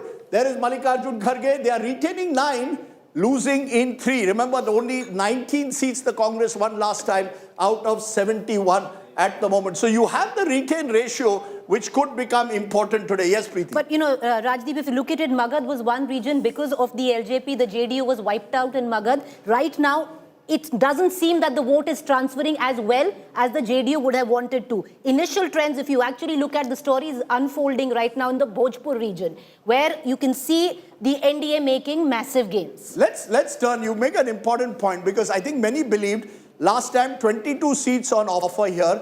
19 of those seats had gone one way. The Mahagathbandhan was dominant in Bhojpur, in areas like Buxar, Rohtas, the lovely place of Sasaram. You have a Sher Shah Suri mausoleum there, Shahabad, old Shahabad as it was called. It was the seat of Jagjeevan Ram, the first sort of major national leader to emerge in many ways post-independence from Bihar, along with Rajendra Babu. Rajendra Prasad could have become Prime Minister, who knows, Jagjeevan Ram. But at the moment, 11 to the NDA, 10 to the Mahagathbandhan. So you have a tough contest in Bhojpur. I'm trying to understand what could have shifted in Bhojpur. Is it the fact that the CPI-ML, which dominated in many of its seats, and we'll see their strike rate in a moment, they have weakened in this election. There's been talk that they're not as strong as they were 5 years ago. Bhojpur, plus, as you said, the Kushwaha factor which is coming in, EBCs are shifting back in a way to the NDA. Also the consolidation of the court, both Rajputs, Bhumihars and Brahmins voting together, which witnessed some split in 2020 and more split in 2024. Remember, Rajputs traditionally, because of Jagdanand Singh factor in Shahabad region, have been voting in sizable numbers for RJD also. Jagdanand was one of their strongmen of the RJD. Exactly, and many a times RJD was called Rajput Janata Dal, because in 2009, 4 MPs were from the Rajput community. So that way you find that this time Rajputs are overwhelmingly voting for the NDA, and that's one of the reasons. Consolidation of the core and CPI-ML factor being weakened. One of the few seats in Bhojpur where at the moment you've got a lead for the Mahagathbandhan, Osama Shahab, son of Shahabuddin, controversial candidate because remember, he's the son of someone who's had a long track record of crime, eventually died in hospital. But I remember Shahabuddin also used to be with his belt, gold belt, he used to wait outside Lalu's house or sometimes right in there. Shahabuddin was seen as part of that Bahubali Jungle Raj culture. He became defined. His son though is leading, not surprising. Not really surprising, because when his mother contested on a Lok Sabha seat, she had actually dented quite a lot and she had contested as an independent. But she had not won. Yes. But she had won close to 2.5 lakh votes. So that's an interesting seat at the moment. But remember, Raghunathpur, we'll wait and see what impact that has. Last time in Darbhanga, you saw what putting up a radical Islamist candidate or seen as a radical Islamist cost in Jale cost the Mahagathbandhan across Darbhanga because there was a polarization of votes. And Rajdeep, in Siwan, you also see traditionally because many of the Yadavs were with CPI-ML and Shahabuddin was against them. So unlike rest of the Bihar, a section of Yadavs until recently were voting away from RJD. This time, you find a super consolidation of M and Y. So consolidation of the core is the key this time. You know, very interesting, Preeti, because you just mentioned a short while ago, Magad Patliputra. The real story is building up there. NDA now leading in 15 there and the Mahagathbandhan in 9. Remember, Mahagathbandhan is down 3 here, NDA up. I'm trying to understand what could be shifting in Magad.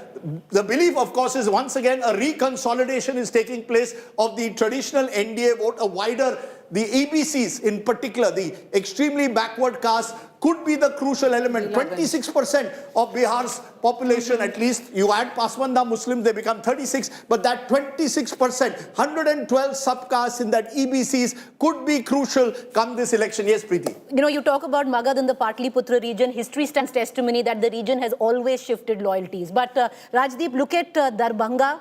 Look at Muzaffarpur, look at Madhubani. These were the areas where we were tracking the riverine area where the VIP vote base is of the Malha community. Right now, there are at least initial trends seem to suggest that massive dents haven't happened to that vote bank of the NDA. Let's see Darbhanga, for example, at the moment. BJP leading. Let's see Madhubani at the moment. My wonderful driver, Ramesh Mandal, comes from there. He's very keen to know what's happening in Madhubani. Mandal Saab, Samir Kumar Mahaset is leading of the RJD at the moment. So in Madhubani also... That's anti-incumbency, Rajdeep. Yeah, Madhubani is a lot of anti-incumbency against the BJP candidate. Local factors. So you're seeing at one level two things happening. One is consolidation, Amitabh, but one is also the election in some places becoming hyper-local.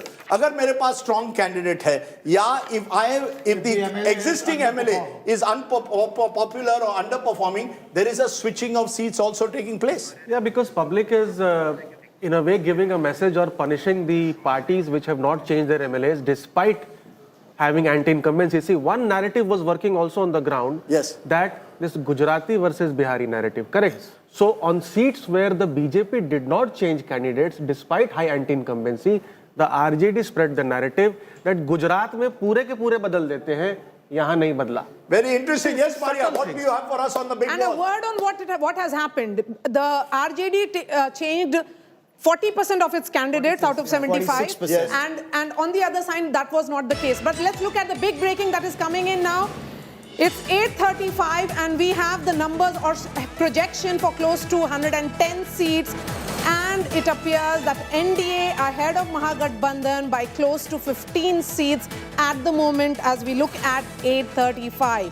BJP again ahead of JDU, an interesting dynamic that is playing out because within the NDA it is the fight for party number 1 and party number 2, because if that shifts, then lot can change in the context of Bihar. Again, the big takeaway is that Prashant Kishor's Jan Swaraj party has made a start. Perhaps it has to wait a little more. But again, we are saying these are very early trends.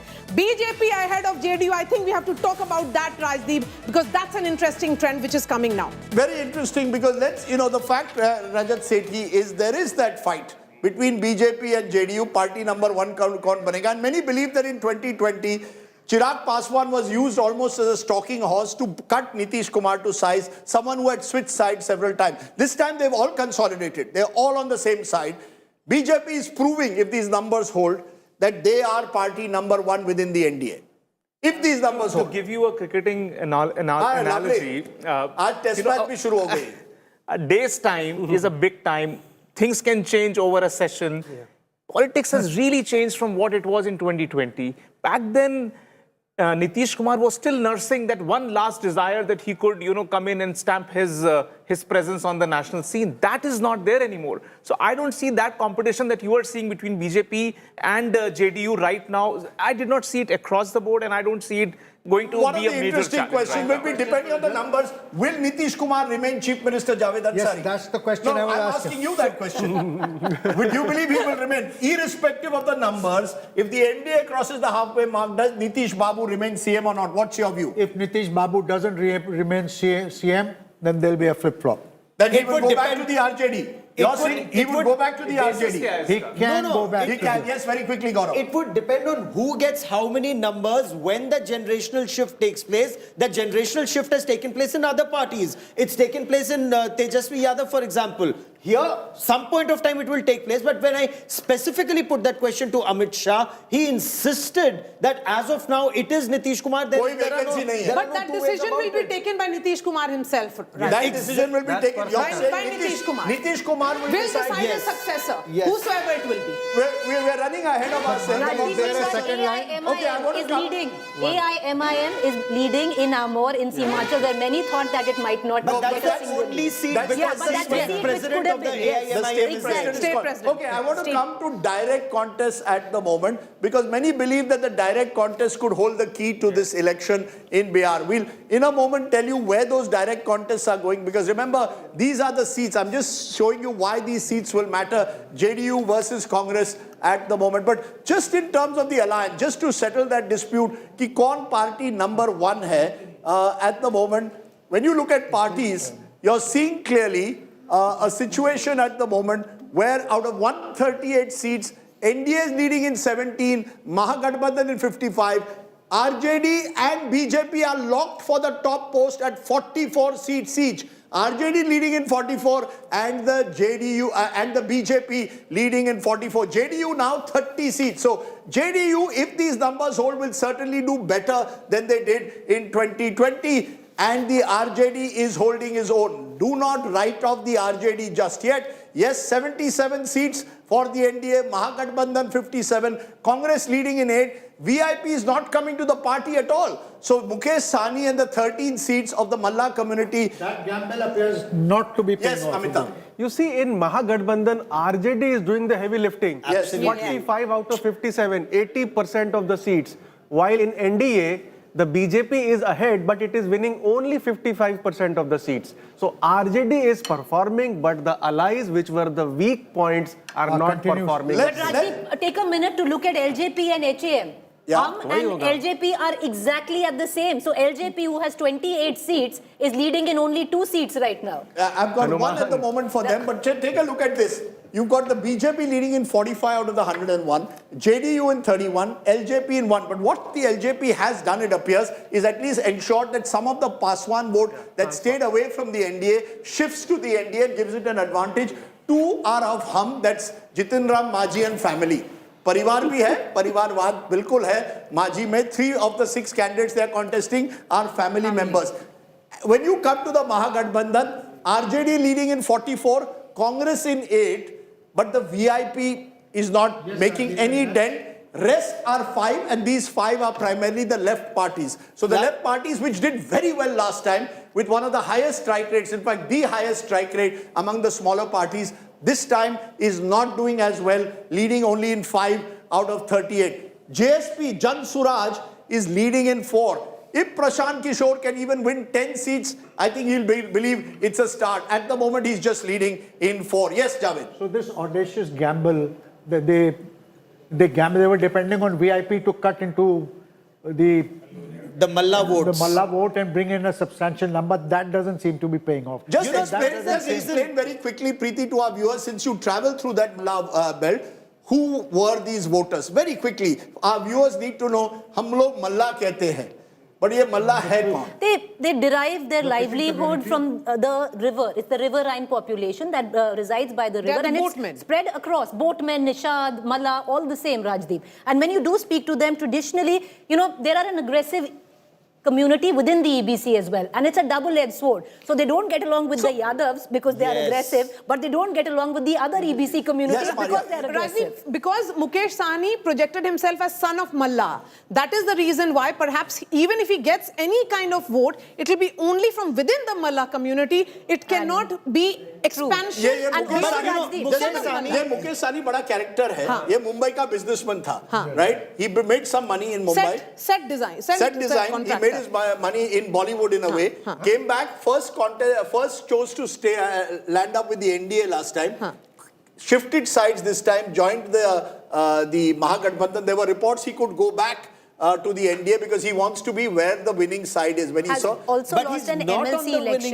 Has lost an MLC election, and the VIP actually only has, and Amitabh can actually delve deeper, hold only where the Mithilanchal area is concerned. But just that is the part where the VIP has Darbhanga, Muzaffarpur. This is the area where it actually has a hold. You know, when you talk about the Malla vote, usually it happens is Malla, Nishadraj, Khewat, if I may civilizationally, help Raja Ram cross river Ganga, and the followers of Raja Ram, as the BJP was telling me, they will always have the Nishad vote with them. The infighting that was happening between the RJD and the Malla vote, Santosh Sahni being made to sit down, Bal Govind being that Chainpur seat, the big fight that happened within the party. So if there's so much infighting, who will Mallas vote for? They perhaps may end up voting for the Tir, as the Mallas told me. It's an organic NDA vote. Okay. It's an organic NDA vote. That's a very interesting way to put it. It's an organic NDA vote. Just to say, Tej Pratap Yadav, Tej Pratap ji, maafi chahta hu. You are leading now because Tej Pratap ji ko heart attack na aa jaye. Tej Pratap ji is now leading at the moment from Mahua. Earlier we had said he was trailing.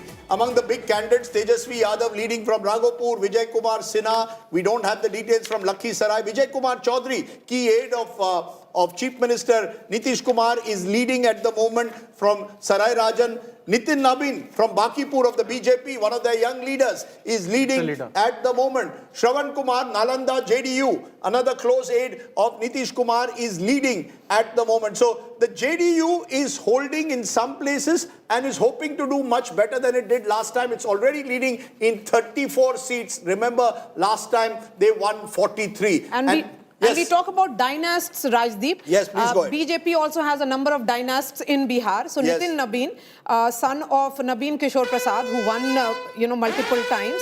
So, this is a seat which is the Bakipur seat, which is previously Patna West, has been won by the family for 8 consecutive times. You know, the real story when I'm looking at regions, I keep saying Bihar is 6 states within. Mithilanchal, NDA leading in 23, Mahagathbandhan in 14. So like in 2020, NDA is consolidating itself in Mithilanchal at the moment. When you come to Patliputra, it is a NDA surge. The only word to use is a surge. Leading at the moment in 23, Mahagathbandhan in 9. In Simanchal, the best news for the Mahagathbandhan at the moment is coming from Simanchal. They are leading in 8, the NDA in 5. Come to Champaran, and Champaran is the other area where the NDA now is consolidating. Remember, most exit polls have suggested the Mahagathbandhan could get an edge here. Bhojpur is the tough fight.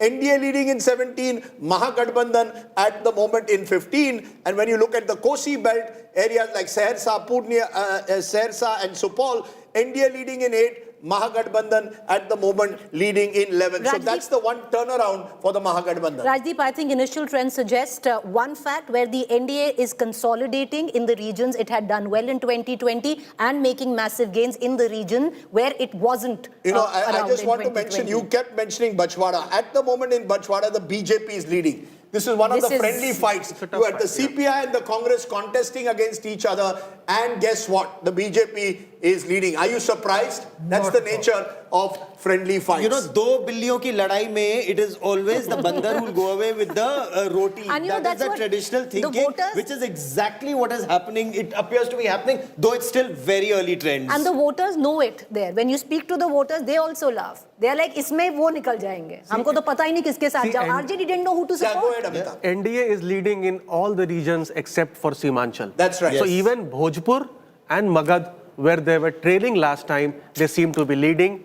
And the Mahagathbandhan is not being able to make a dent in Champaran, Tirhut, and the Mithilanchal, where it was expected to make good amount of gain. I only want to put one caveat, Amitabh, to that these are still Early postal trends. ballots. Yes. Yes. And therefore, come 9:30, you may well find the situation change. I think, but the big picture is very clear. In the battle between the alliances, the more organized alliance of the NDA is and more resourceful and more cohesive is possibly at the moment scoring over the other alliance. 149 seats for which we have trends. Postal ballots at the moment 86 to the NDA, 57 to the Mahagathbandhan is what we are saying. And many of these seats again with high women voter turnout. We're going to look at that very closely, whether there is a link between gender and the elections and the election results. Last time, remember, the JDU was the biggest beneficiary of that. We're getting in some more breaking news at the moment. Both Lalu Prasad and his son Tejashwi at the moment, we are told, are both sons of Lalu are leading. Both sons of Lalu are leading at the moment. Lalu Prasad's both his sons, Tejashwi and Tej Pratap. I just want a very quick word, Maria, since you've tracked this family. Why did the brothers split? What was the reason? Itna, you know what?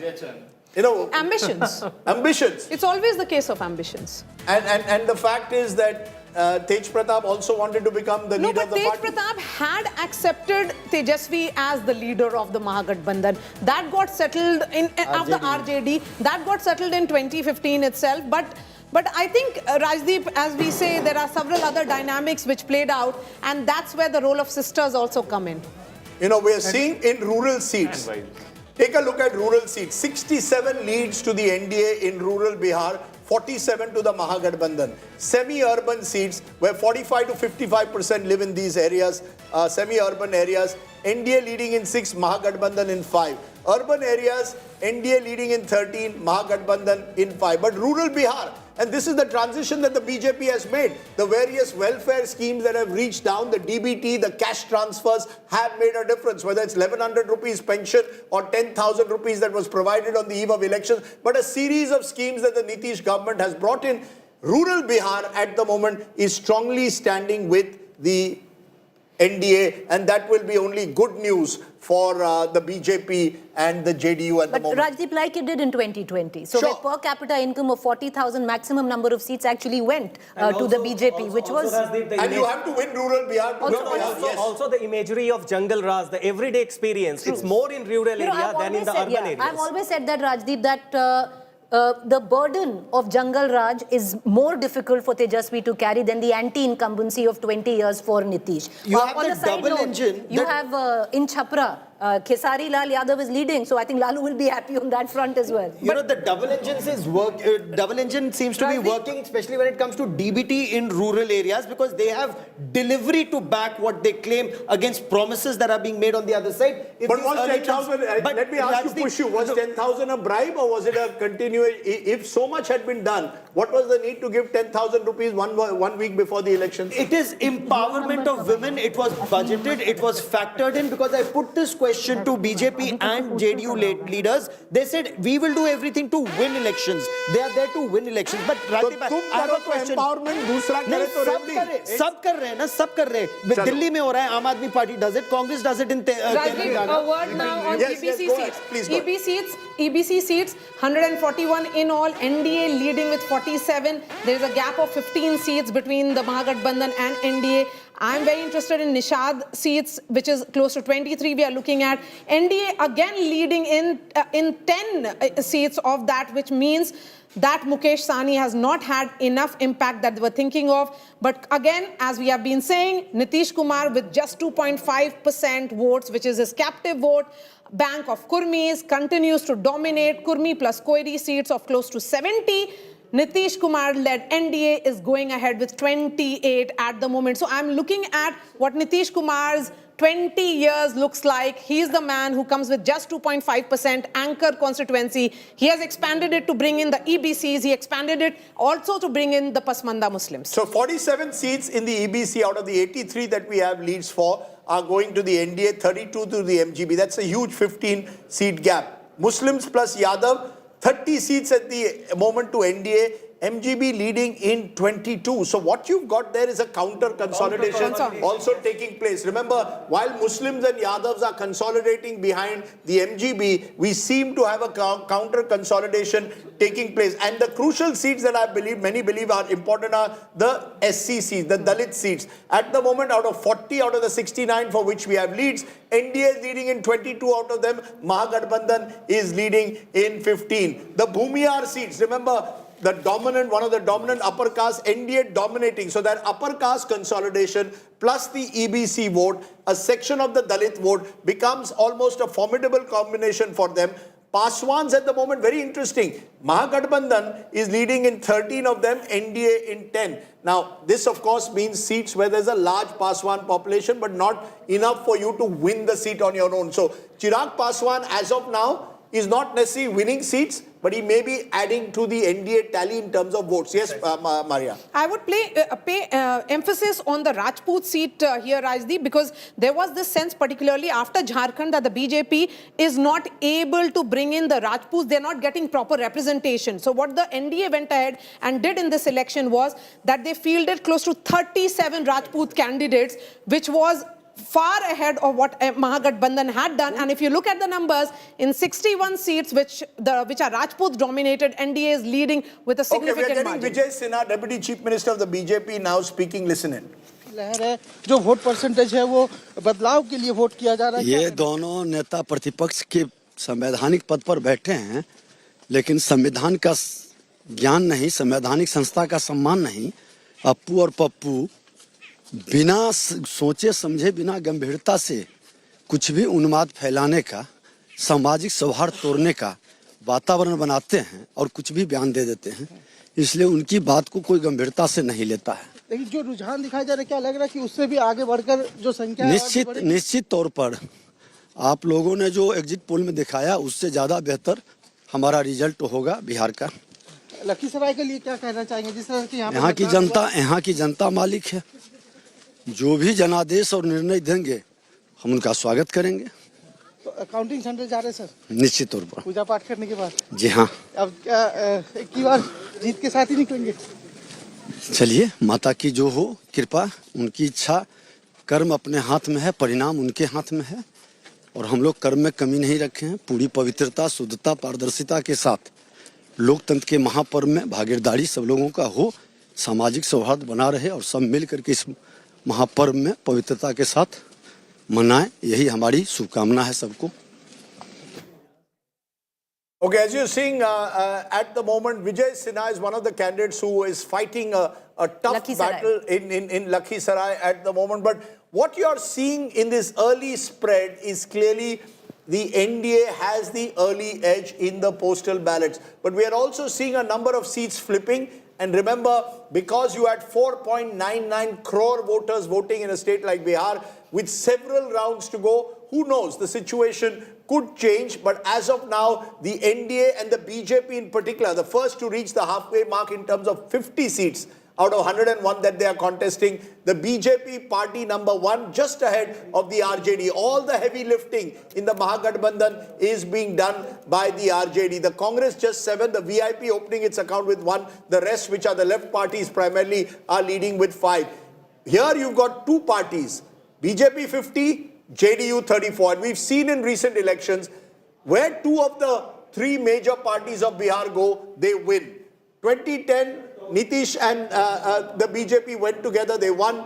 Lalu and Nitish in 2015, and then again BJP and Nitish in 2020. So that's really, yes, go ahead. No, Nitish is the trump card. Whoever Nitish is with wins and wins big. 2010 with BJP went up to 206. But Rajdeep, you know, when MGB doesn't do so well right now, of course, very early, the RJD is doing extremely well. Why is the Congress not being able to pull through? Is this because Congress is thinking they will only do well, Rajdeep, in case RJD doesn't do well in the long run? Amitabh, is that the Congress game plan in the long run, working for the next general elections? See, to be fair to the Congress party, the Congress has not got quality seats to fight despite all this bargaining. Right, They are contesting on 61. Yes. 9 are friendly fights. 58. So it, 3 they said. Yeah, so it falls to 52. Out of those 52, they are contesting 50 seats against BJP and JDU, the stronger players in the Mahagathbandhan. So, okay, let me... अरे कम से कम LJP से तो लड़ता, हमसे तो लड़ता, RLM से तो लड़ता. वो तो सब RJD The problem with Congress is कि कोई बेस ही नहीं बचा है ना. अब उनके लिए what is good, what is bad, everything is bad only. समझ गया, लेकिन कम से कम उसको कुछ सीटें तो RLM, LJP और हम की मिलनी चाहिए ना. 3 सीटें जीत रहे हैं वो लोग. Quality seats were pocketed by RJD. 30 seats they have never won the Congress. So you just do a waiting game, like if the other formation is going to announce the seats only, then I'm going to go. That's not how you build an organization. At the very end, how will they come out and suddenly come up with candidates against LJP and Hum Party? See, I just feel that they have not done the organizational work that they should have done in order to at least win certain seats. And the challenge continues with Congress Party. They are more involved in these disruptive ideas of SIR, which is like a very helicopter view and never touching the ground. I must tell you, I traveled around large parts of Bihar asking people about SIR. Particularly in rural Bihar, it had no resonance, zero resonance. Yeah. And if you so did, issue no, you see, I think the problem was you did SIR. No one should deny a party the right to go to the people, but you do it and then you don't sustain it. For 40 days you disappear. Yeah. You do the vote adhikar yatra, and then in the crucial period when you want to do seat sharing, you're not picking up Tejashwi Yadav's phone. I mean, it's bizarre. You're taking him as your pillion rider for the vote adhikar yatra, and then no one is picking up his phone. Because and you've got someone in Krishna Alavaru. He's a good guy, young guy, but he is not as one Bihari said, yaar hamari taraf political nahi hai. But look, I think all of this needs to wait till we get the final picture. For now, it's very clear. The Congress is underperforming in these early results, no doubt. The BJP is holding its own. The JDU doing better than it did last time, slightly better at least. RJD is still a force in Bihar. And that's the crucial question that we need to understand. What explains the RJD's continuing hold, Amitabh, in Bihar? No, because, I mean, it starts with a vote share base of almost 25%. Or 31%, some would say. I mean, even if you account for 80% of the MY base, so 25%. And this is legacy Lalu vote. I mean, we write off Lalu that Lalu is acting or may be a liability to the Mahagathbandhan, but this is the vote bank of Lalu Yadav, 24-25 you start with. But Rajdeep, this is the double-edged sword for the RJD, which they've struggled election after election, because this, comes in as a positive and also comes in as a negative. But, I just want to briefly touch on the fact, the fault lines between the alliance of Mahagathbandhan. Of course, only if these numbers hold, then it'll be spoken more of. But I'll give you an example. I was speaking to the Congress war room. I had an interview with Nitish Kumar. So when you speak with him and you ask him, what about the manifesto? Where does the Congress stand on the manifesto? They'll actually turn around and ask Tejashwi, he knows. It's your manifesto as well, no? Yeah, but the fact is when they actually put up the manifesto, they put all their eggs in Tejashwi's basket. They had him at the cover, front, back, everywhere. No, they were not okay with it. The Congress was not okay with it. Because there was no mention of SIR. But manifesto did not mention SIR at all. Exactly. Yeah, but what I find very strange is that elections are not won and lost, in my view, on how your manifesto looks. They're won on your booth level organization. They're won on the basis that over 5 years, your candidate has to be there through good times and bad. You can't, the top level parachute jumping can no longer work. You've got to build bottom up. And I think that is a lesson perhaps. As I said, trend at the moment. BJP dominating RJD bastions in the Yadav belt is one of the trends that we are getting. RJD ahead, but the Congress is doing poorly once again. Congress is contesting 61 seats officially. Some of them are friendly fights. At the end of the day, if you are not able to win at least 40% of those seats, you are pulling down your alliance. NDA is doing very well in the EBC and the Nishad community seats. So they are doing well among their solid EBC seats. Lalu's rebel son, Tej Pratap, now trailing. So he's going up and down much as his life has been. And that's the way it is at the moment. You've got a situation where if I go region by region, and that's what I believe is the best way to understand Bihar there today. When you go region by region, you're looking at Bhojpur and you're seeing NDA and Mahagathbandhan in a tough fight. The moment you turn to Champaran, NDA is now dominating 7-1 there. It's been a traditional belt of the NDA, and the BJP also has usually done well there. Go to Kosi and Mahagathbandhan leading in 18, NDA in 8. So the Mahagathbandhan there takes the edge. Mithilanchal, NDA is ahead by 10, 25-15. Patliputra, the story of this election so far, NDA leading in 28, Mahagathbandhan in 10. And as they say, जो महागठबंधन जो पाटलिपुत्रा जीतता है वो बिहार का कब्जा करता है. We can go back to Emperor Ashok and beyond. Go back to Chandragupta Maurya and Chanakya. I was waiting for my friend Gaurav Sawant to take us back even more into BC.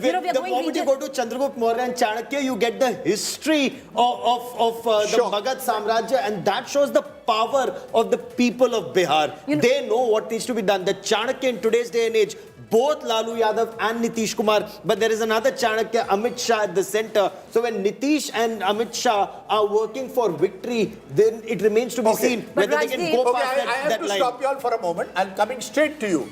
Because, you know, चुनाव केवल हमारे लिए नहीं है, आपके लिए है. Today is Viewers' Day. For the first time, we are doing a contest like no other. India Today Dekho, LED Jeeto contest. That's right. You want a nice LED to watch this election in? Go to our contest, watch, answer, win. My next question, name the person who would swear in. It's a trick question. Name the person who will swear in the new Chief Minister of Bihar. Let me put that question to you again. Name the person who will swear in the new Chief Minister of Bihar. Every question is being asked every hour. Each question, the right answer will get you an LED TV. I will not ask my panelists the answer to that question. You are not allowed. But you are not allowed to be part of who will be sworn in? I have said who will swear in the new Chief Minister of Bihar. Okay. You cannot answer the question. I'm not answering the question, but I'll tell you what. Okay, no, what I'm saying is because we've been looking at regions, Rajdeep, but take a moment to reflect on phase 1 and phase 2. Phase 1 was where the MGB had a organic advantage in terms of 2020. It had done much better. It had 165 of the 121 seats, and the NDA had 156. Large number of them in Magad and Patliputra. Exactly. Now look at it. It's completely the other way around, where the NDA is leading in the first phase on 51 seats, and the Mahagathbandhan leading on just 37 seats. So that is the math of phase 1. In phase 2 of the 122 seats, the NDA is leading on 44, the MGB on 33. So advantage right off the bat in phase 1 for the NDA. One battle within a battle. ऐसा होता है ना, team जीतेगी वो एक बात है, highest scorer कौन बनेगा. For now, the battle is between BJP and RJD again. RJD leading in 58, BJP in 56. Remember, many exit pollsters have suggested JDU could actually get more than the BJP. That's not happening at the moment. So clearly for the BJP, the news is good at the moment because the BJP is consolidating its position as the party number 1 of the alliance. Yes. One reason could be these are postal ballots. Most people are armed forces, paramilitary. They are the ones who vote, and they generally tend to vote. Fair point. Vote share right now, till now, if you want to reflect. Too early for vote share. 50% with the NDA and 39% with the MGB. But these are very early trends even before the EVMs open. Too early to look at it right now. Okay. Maria, is that a contest with, am I right to say there is a contest? You've been talking to a lot of BJP, JDU leaders. Is that a contest within a kaun banega number 1? Hamare beech bhi kaun banega number 1? Certainly there is. Because if you look at the messaging which came in from the BJP top leadership, they did not say Nitish Kumar Mukhyamantri banenge. Their words were, ye chunav Nitish Kumar ke netritva mein lada jayega. So, and then most leaders explained the process which will be followed, which will be जो MLAs हैं वो choose करेंगे. I think that's where the problem begins. And if you look at the dynamics, Rajdeep, I say that image of Prime Minister Modi doing that roadshow in Patna with Lalan Singh standing next to him is a very defining image. Do you think that the JDU workers would have liked that in the absence of Nitish Kumar? JDU though wants us to believe that Nitish Kumar was busy with campaigning in another part of Bihar. Maria, I have a question for you. Were Yes. the BJP to win more seats than JDU, will they have a chief minister of their own, or would they still go for Nitish Kumar? I actually do not know about an answer to that, because for the moment, let's be clear, if Nitish Kumar's JDU wins more, then they will be in a better position to bargain for the chief minister's chair. No.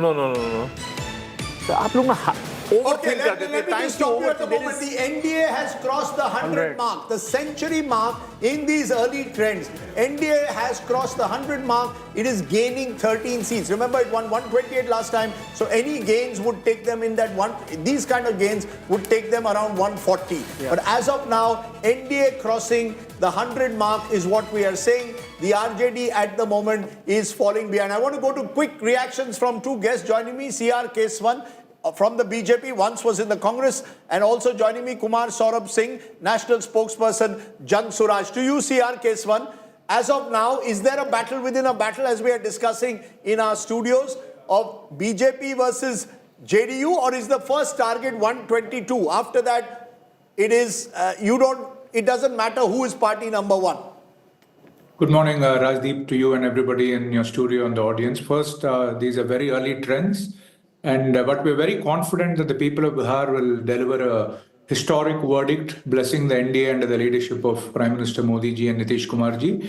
Before coming to your question, I just want to say that this vote, it will be unequivocal, and it is a clear reaffirmation of the trust and faith the people of Bihar have in Prime Minister Modi ji's guarantee of a vibrant and Viksit Bihar. At the same time, we should not forget, as much as it is a vote for the progressive politics of the NDA, Modi ji and Nitish Kumar ji, it is also an outright vote against the regressive politics of the Congress party, which ran a campaign of vile slander, and the vote theft campaign has horribly failed. And Rahul Gandhi with his Bihar Badnaam Yatra insulted Chati Maiya, we saw that. And as far as RJD is concerned, they completely reminded you of Jungle Raj with the way they campaigned and untenable promises. So I think it will be a clear verdict as it emerges. And as far as the question you posed, Rajdeep, the Prime Minister, the Home Minister and Nitish Kumar ji, everybody has made it very clear. We were a united house. We fought like the Panch Pandavas. The Mahagathbandhan was completely divided. They had 12 seats, we were fighting with each other, and Rahul Gandhi not only ghosted the people of Bihar, he ghosted his own allies. And that the political liability is an albatross. He's an electoral, I always find that those who were once in the Congress and have joined the BJP tend to attack Rahul Gandhi even more vehemently. We'll wait. There will be. Just a minute. No, you were in News 18 before. Now you speak in favor of India Today and you say that you're the best channel. So please don't go there. You have a history too. Let us be very clear. We are going to compare channels with parties. Okay. As we speak today, Rajdeep, you don't even know whether Rahul Gandhi and Priyanka Gandhi are even perpetually they are out of the country. People are paying homage to Nehru today. Where is Rahul Gandhi?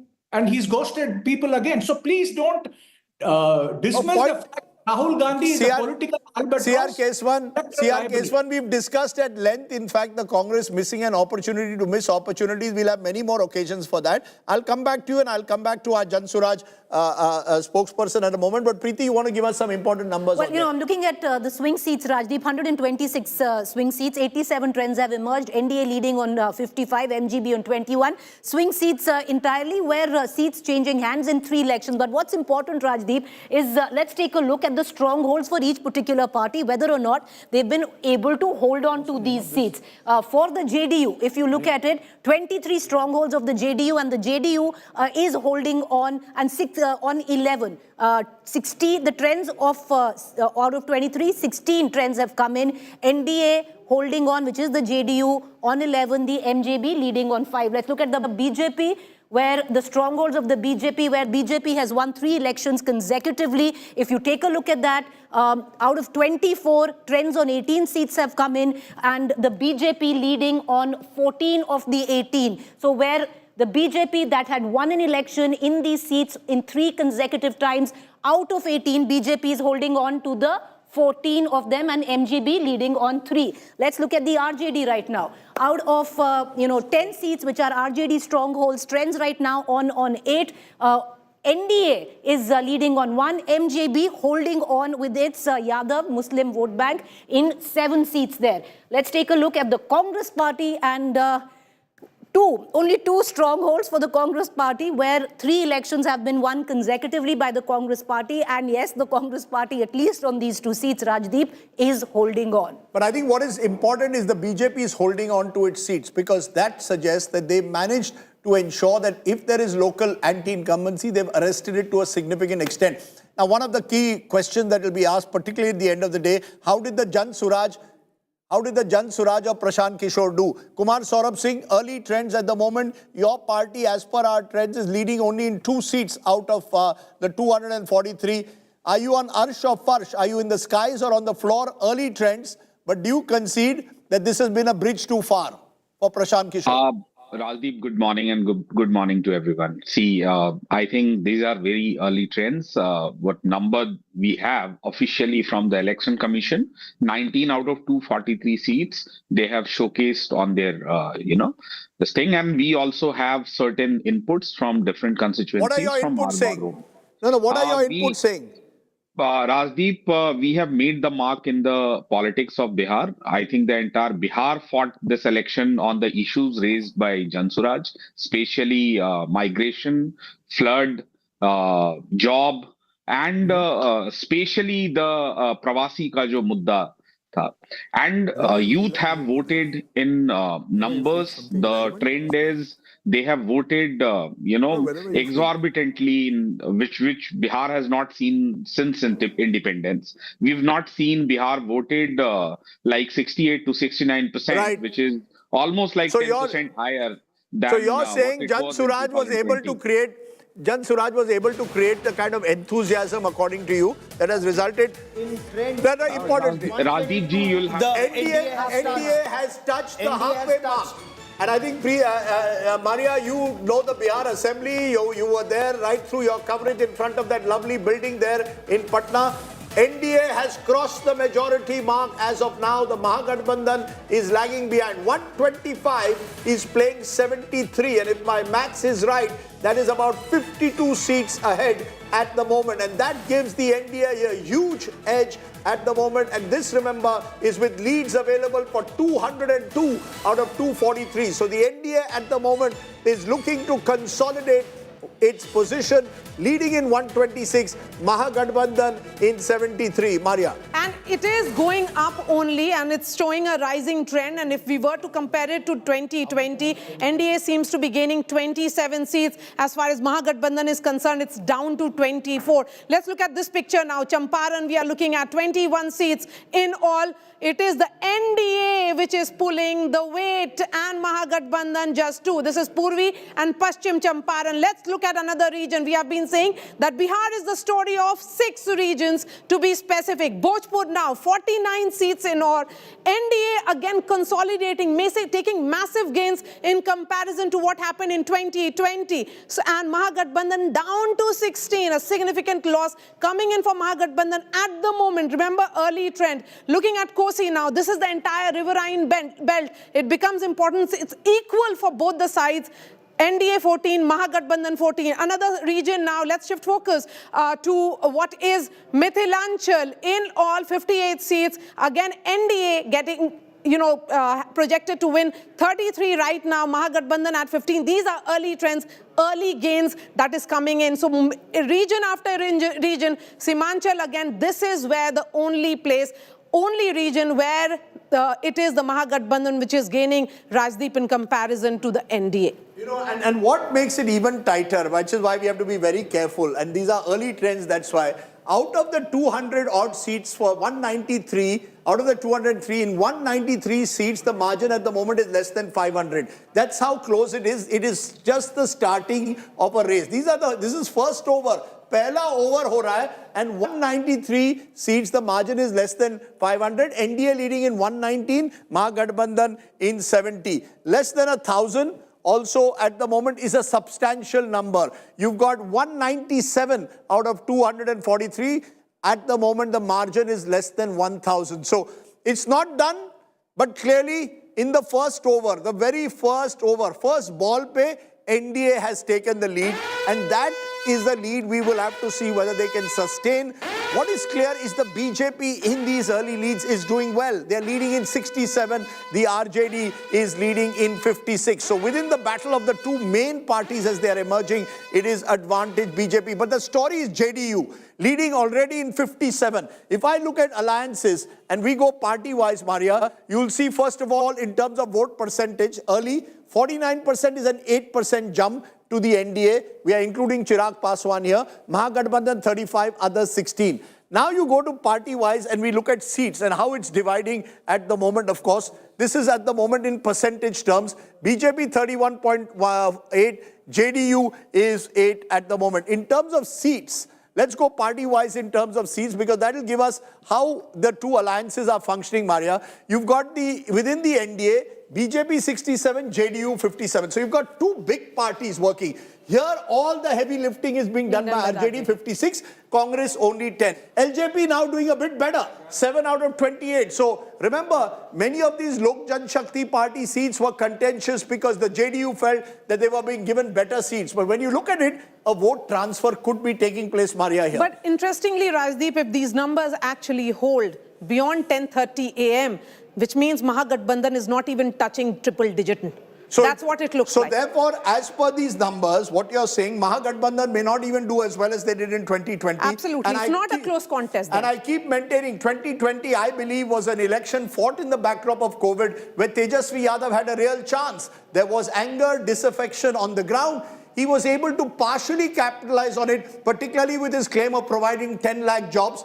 This time it's a more normal Bihar election. Castes are consolidating and the wider caste combination of the NDA as of now in these very early trends is scoring over the So VIP gamble doesn't seem to be playing well for Tejashwi Yadav. Again, RJD strike rate is really not picking up, Rajdeep, because if you look at it, 56 out of 143. I'll be looking at this number and the VIP again. So the EBC consolidation that they were hoping they'll be going beyond MY, that doesn't seem to be happening for the Mahagathbandhan. Let's just look at the flip board because the flip board tells you how seats are flipping at the moment. If you look at it, as of now, the NDA is up 32. So the NDA is up 32 compared, remember, to the victory that they got in 2020.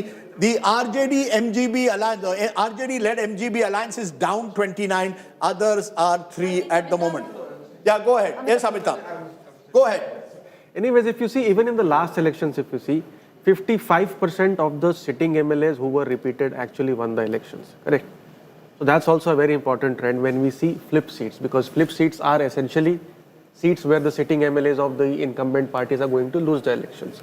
So 32 gains largely means that not only the NDA is holding on to their seats, retaining 60% as you showed else, is also making gains into the seats which were won by the Mahagathbandhan last time, plus 32. And you cannot, and for the opposition, unless you are able to flip the other way around, unless you are able to defeat the BJP in seats that they are holding or JDU they are holding, you can't win the election. Yes? Rajdeep, there's a subtext and a fine print to all of this, contrary to what most pollsters believe, that Prashant Kishor was cutting into the NDA vote bank. And, these are initial trends. But all 4 seats where the JSP, Jan Swaraj is leading on, were the seats which should have ideally gone to the Mahagathbandhan. I'll give you an example where Kargahar is concerned. This was a seat which the Mahagathbandhan thought that they were going to win. On the other hand, AIMIM is now trailing in Amor, and it is the Jan Swaraj which is doing better. Then Chanpatia is the other seat where you have the Jan Swaraj which is leading and the Congress trailing.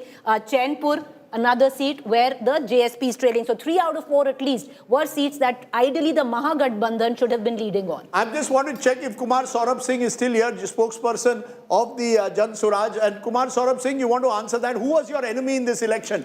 Enemy number one kaun tha? Was it the Mahagathbandhan or the NDA? When you went into this election, Prashant Kishor, who was your main target? देखिए राजदीप जी, हमने बहुत साफ तौर पर कहा था कि बिहार के दुर्दशा का कारण 15 वर्ष का जंगल राज अगर महागठबंधन का था, तो बाद के जो 10 वर्ष हैं, 20 वर्ष में, उसमें अधिकारियों और नेताओं का जो जंगल राज था, जिस प्रकार से बिहार को दोनों हाथों से अधिकारियों ने लूटा है, वो एक प्रमुख कारण रहा है कि आज बिहार 35 वर्ष के बाद भी 28वें पायदान पे ही है। एक भी पायदान गरीबी और पिछड़ेपन में हम ऊपर नहीं आए हैं। तो हमने बिल्कुल साफ तौर पर एनडीए से भी हमारी लड़ाई थी और महागठबंधन से भी लड़ाई थी। We've not spared anyone and we've been very honest in our approach कि बिहार में बदलाव और परिवर्तन इसलिए होना चाहिए कि आज भी प्रति व्यक्ति आय देश में कम क्यों है हमारा। आज भी लगभग 1.5 से 2 करोड़ माइग्रेशन बिहार से क्यों है। If you are already at this point of time early trends, yes, but if you are leading in 4 seats, especially in the seat of Kargahar, when you think back, should not have Prashant Kishor fought this election? Could this have turned out differently for you? No. Maria, you'll have to understand one. Sorry, Preeti ji, you'll have to understand one thing very clearly. And we've said this again and again. We had a lone warrior who was fighting on the streets of Bihar, doing 12 to 14 sabha every day when every other one were waiting for the cyclone to end. आपको ये समझना पड़ेगा कि हमारे star प्रचारक प्रशांत किशोर थे। अगर 4 दिन भी उनका चुनाव में जाता तो 48 से 50 सीटें ऐसी थी जहां उनका कार्यक्रम रोड शो नहीं हो पाता। And Prashant Kishor may not fight even 2029, but Jan Suraj will keep on fighting. I can tell you one thing. Jan Suraj is going nowhere. I take your point. CR Keswan, a quick comment from you on where you see. What was the number within the BJP? Was there a number that the BJP sets? Was it 130, 140, 150, 160? I heard BJP leaders saying 200 par ho jayega is bar, 225, 2025, 225. Are you being more reasonable? What is the target number that you're looking at the moment? Rajdeep, the Prime Minister and the Home Minister during the campaign were very confident of getting the blessings of the people of Bihar, and they said we will do much better, way better than what we did in 2020, and your early trends are also indicating that very firmly, and this seems like a clear vote for the NDA, and it's a clear vote for development over Jungle Raj, it's a clear vote for the rule of law over the rule of government, it's a clear vote for the progressive politics of performance of the Prime Minister Nitish Kumar ji over the politics of appeasement and illegal infiltration. I think as the numbers hold, Rajdeep, I think we'll be in a much better position.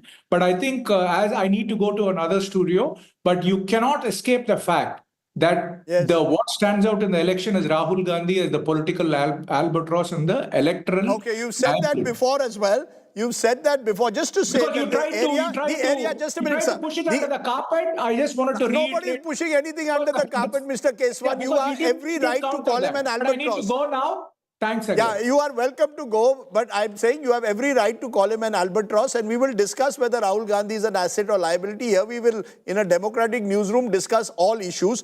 I just want to put one fact, infiltration, and get you very quickly, Gaurav, since you travel through that area. NDA leading in 9, Mahagathbandhan in 11.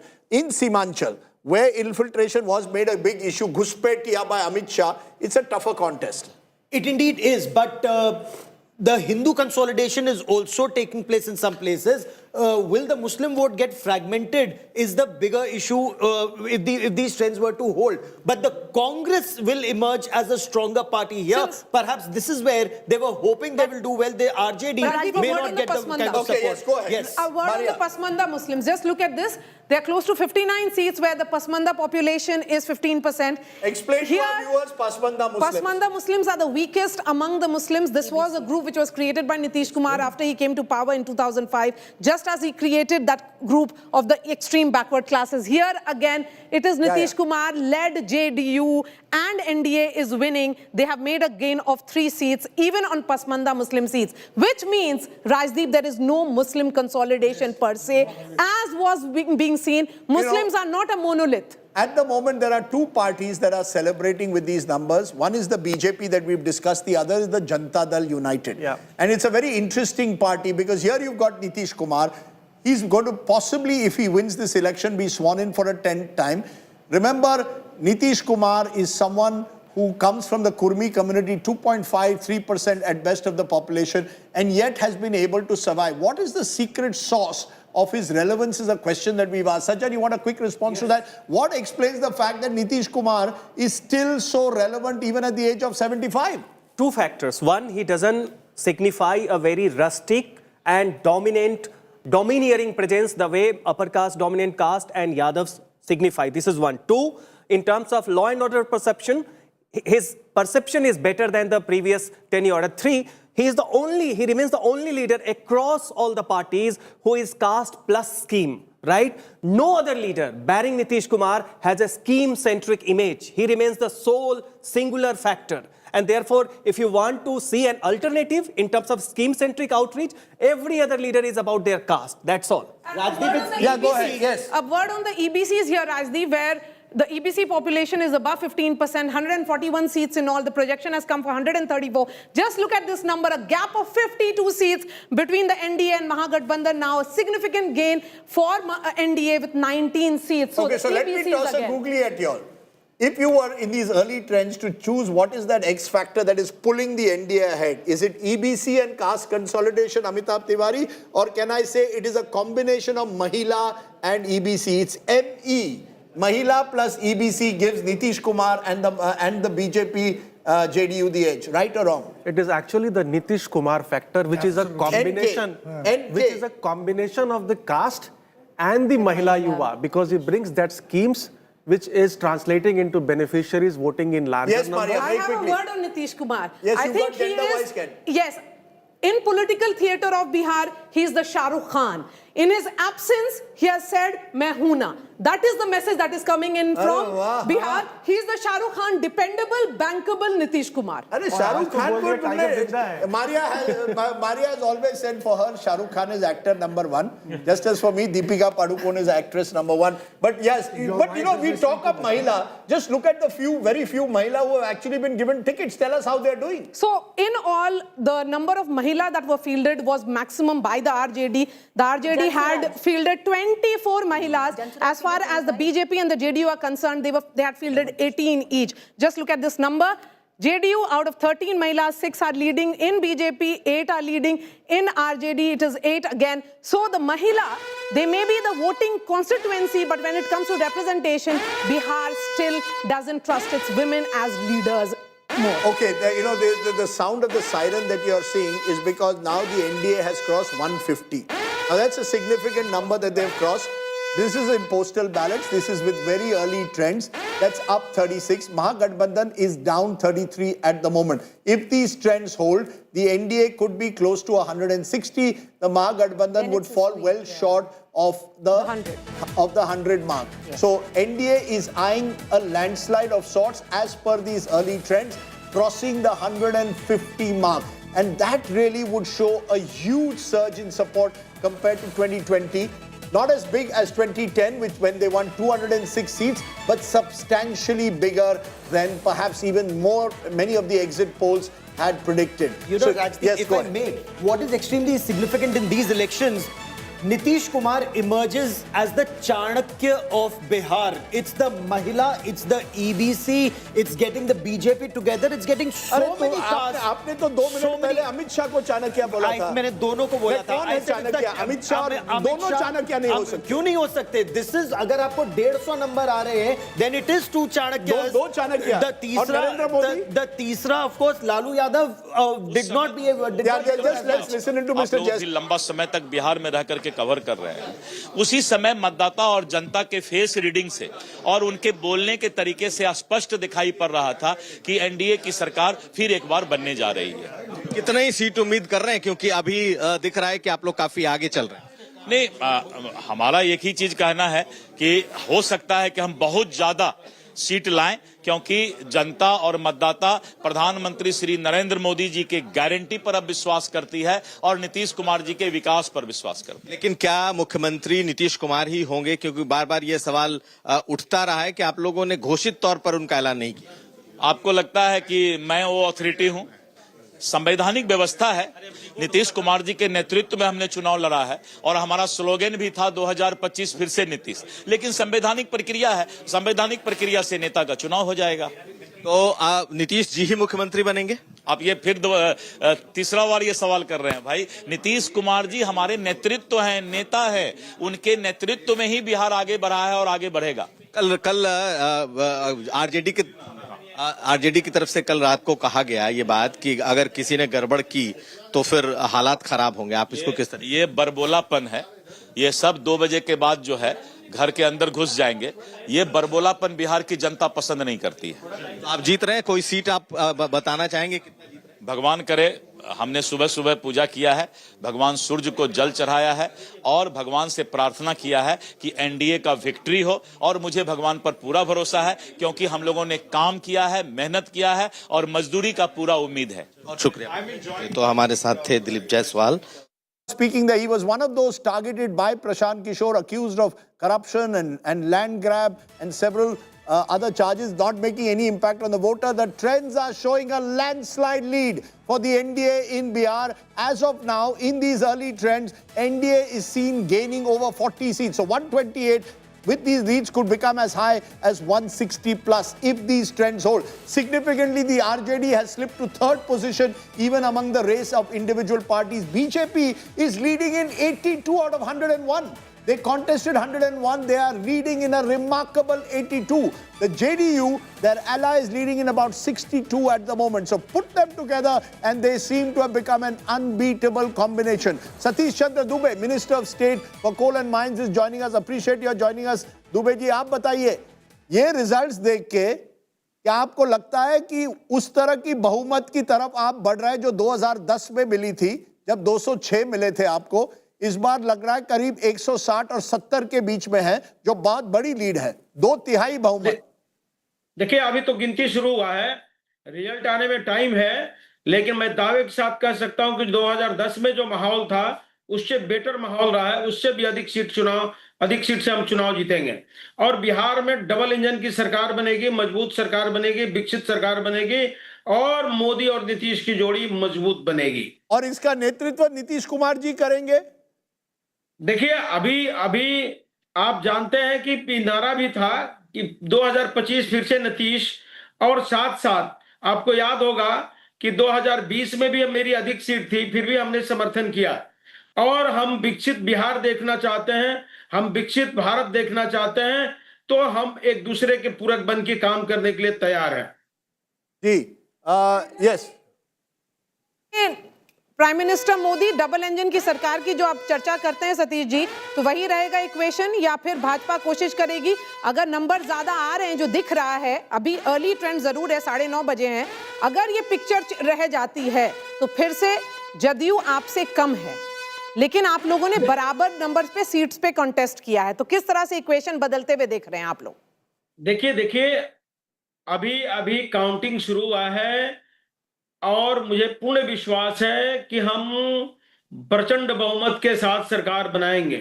और नीतीश जी के नेतृत्व में हम लोग चुनाव लड़े हैं 2005 से लेकर 2020 तक, 2025 तक फिर से नीतीश कुमार रहेंगे और आपसी सहमति बड़ी मजबूत है। हम लोग का गठबंधन बहुत मजबूत है, चट्टानी एकता की तरह है। निश्चित रूप से हम लोग और वोट ट्रांसफर भी होते हुए दिख रहा है, समर्पित रहेंगे। जो ये कहा जा रहा था कि केमिस्ट्री शायद आप लोग के फेवर में नहीं है, तो अरिथमेटिक भी है, केमिस्ट्री भी है, वोट ट्रांसफर भी हो रहा है, एलजेपी के तरफ भी हो रहा है, जदयू और भाजपा में भी हो रहा है, और जदयू और एलजेपी में भी हो रहा है। देखिए, जनता की सेवा भाव से लगातार 2005 से लेके अभी तक हम लोग काम किए हैं और अपने मेहनत, अपने कर्म पर भरोसा है। मोदी जी ने 4 वर्गों में इस देश को बांटा है, बिहार को बांटा है। एक युवा शक्ति, दूसरा नारी शक्ति, तीसरा किसान, चौथा गरीब। सभी वर्ग को एक साथ साधने का काम, एक साथ विकास करने का काम, एक साथ सबको जोड़ के काम माननीय नीतीश कुमार, माननीय प्रधानमंत्री जी ने काम किया है। एक बात बताइए, निश्चित रूप से प्रचंड बहुमत मिलेगा मुझे। प्रचंड बहुमत अगर आपको मिलता है, अगर बीजेपी की अभी 82 है, तो क्या बीजेपी के कार्यकर्ता ये नहीं चाहेंगे कि बीजेपी का मुख्यमंत्री हो, जो भाजपा का सपना रहा है कि बिहार में अपना मुख्यमंत्री हो? देखिए एक आप जानते हैं कि भारतीय जनता पार्टी एक सिस्टम में चलता है। यहाँ सीनियर जूनियर सबको डिसीजन लेने का अलग अलग अधिकार है। तो ये सब काम जो है इसके लिए केंद्रीय नेतृत्व बना हुआ है। जहां तक मुझे उम्मीद है कि हम जानते हैं कि बीजेपी 2020 में भी समर्थन किया था, आज 2025 है, नीतीश जी के नेतृत्व में हम लोग सरकार। अभी तक तो सब बहुत बढ़िया लग रहा है, बस यही होप करते रहिए कि अगले 2-3 घंटे यही ट्रेंड्स फर्म अप हो जाए और जो भी आपने बोला है सब उसी तरह बैठे।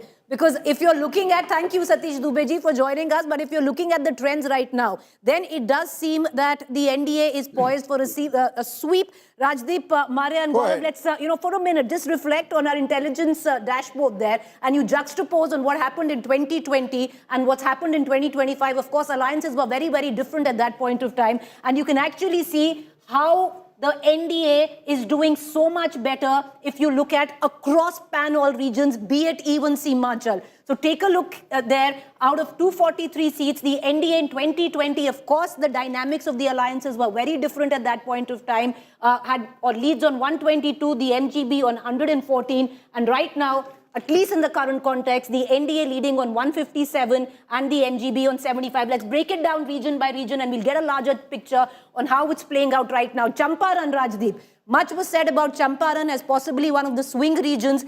Even Access My India, even Amitabh had given MGB, not a sweep, had given MGB quite a bit of gains in MGB. And now what it's turning out into is the NDA doing even better because they had only 3. MGB had only 3 seats the last time around in Champaran. Right now they're only leading in 2. So out of that, you actually look at NDA sweeping Champaran. Let's move from Champaran to Bhojpur. Look at Bhojpur right now. This was an area where the MGB had consolidated. Once again, you have the NDA leading on 29 out of 49 seats, the MGB leading on 16 others too. Look at the Kosi region. Kosi was again seen as a swing region this time. A lot of interest in Kosi. 31 seats, trends out on 29 seats of them. The NDA standing at 17, the MGB at 12. Interestingly here, there is not much of a shift. There's 1 seat gain and 1 seat down. True. So Kosi is a region to watch out for. Mithilachal, if you look at Mithilachal, once again, trends on all 58 seats of Mithilachal are out. The NDA is now leading on 42, which is up 8 from the last time. The MGB leading on 16, which is down 8 so from clear the last time. Loss of Mahagathbandhan is a gain for NDA. It's not going to any other player. It's a direct gain by the NDA. Lastly, let's look at Himachal. Himachal is where everyone thought that the MGB would consolidate. Out of 24 seats, trends out on 23, the NDA at 11, the MGB at 11. That means the AIMIM that had played spoiled sport the last time for the MGB, that benefit going to the MGB, and the but MGB standing NDA at plus is losing. NDA is not losing. NDA is losing. But won Seemanchal last time, if you recall. NDA had got 12 out of 24 in Seemanchal. NDA is at 11 right now, Gaurav. Yes. But so there's the no AIMIM, behind which the Muslim vote had consolidated, you can see that shift. MGB. Where but the Seemanchal advantage was plus 4 for the MGB. Can I just go to Arshpreet Khadial? He is spokesperson of the Congress. Arshpreet, a short while ago, we had a BJP spokesperson, Mr. Keswan, say Rahul Gandhi is an albatross around the neck of the Congress. As of now, the Congress is leading in just 11. You contested 61. Some of them were friendly fights, 8 or 9 of them. Do you accept that the Congress has once again underperformed in Bihar if these trends hold? And do you accept the claim BJP is making that Rahul Gandhi is an albatross? Well, the trend that we are talking about shall not hold. It's way too early to comment. Well, let's not judge a book by its cover. And as far as what the NDA is saying, what their spokesperson was saying, that ours is a double engine. But nobody has been able to ascertain where the engine is and where the track is. And this so-called double engine is so much concerned about Nitish ji because of the number of alliances he has changed back in the day. Even Google Maps... Yeah, but the people don't seem to be worried. No, the people don't seem to be worried. The people at the moment, whether Nitish Kumar has changed sides, continue to seemingly back him. My point is, you are a national party. You are winning at the moment 12 seats in Bihar, where you won 19 last time. All the heavy lifting is being done by the RJD. Number one, see, as far as the trends go, like I said, it's way too early. This is the initial trend. We have many. I'm just stopping you for a moment. We are listening into Giriraj Singh. BJP के worker के नाते कहूंगा, बिहार की जीत हमारी है, अब बंगाल की बारी है। आपने एक नया नारा दे दिया, बिहार की जीत हमारी है, बंगाल की बारी। बंगाल अब आगे। हाँ, बंगाल भी जीतेंगे। वो अराजकता की सरकार है वहाँ, वो बांग्लादेशी सरकार है, रोहिंग्या की सरकार है। बंगाल की जनता भी, मैंने कहा ना, बिहार की जीत हमारी है, अब बंगाल की बारी है। बीजेपी का जो स्ट्राइक रेट यहाँ पर दिखाई पड़ रहा है, 101 सीटों पर लड़ी और 82 सीटों पर रुझान में सबसे आगे, यानी कि 80% के ऊपर स्ट्राइक रेट इस वक्त। देखिए, जदयू और बीजेपी दोनों का स्ट्राइक रेट अब धीरे धीरे देखेंगे बराबर ही रहेगा, और एनडीए का स्ट्राइक रेट मैं शुरू से कह रहा हूं कि 2006 से लगभग बराबर रहेगा। इस बार आप सर पूरा एक अलग अलग जगहों पर गए हैं, देखा एक पॉइंट्स आपने देखा, क्या मेन मुद्दे सर रहे हैं इस बार जो जिसके हिसाब से आप लोग इतना आगे बढ़े? बार बार कह रहा हूं, विकास, और विकास के साथ सामाजिक समरसता और न्याय के साथ विकास, सारे चीज हैं। आज वहाँ इंजीनियरिंग कॉलेज, मेडिकल कॉलेज हर जिले में खुल रहे हैं। चरवाहा विद्यालय को हम लोगों ने नकार दिया। तो ये बात अलग है कि आज का युवा जंगल राज देखा नहीं, लेकिन उनके बुजुर्गों ने तो देखा है। और मैं डे वन से कह रहा हूं, इन भ्रष्टाचारियों के हाथ में बिहार नहीं जाएगा। लेकिन तेजस्वी ने तो कह दिया कि सरकार उनकी बन रही, सुबह सुबह उठते ही उन्होंने इस तरीके का बयान दिया। सुबह सुबह तो डेट भी तय कर लिए थे, 18 तारीख।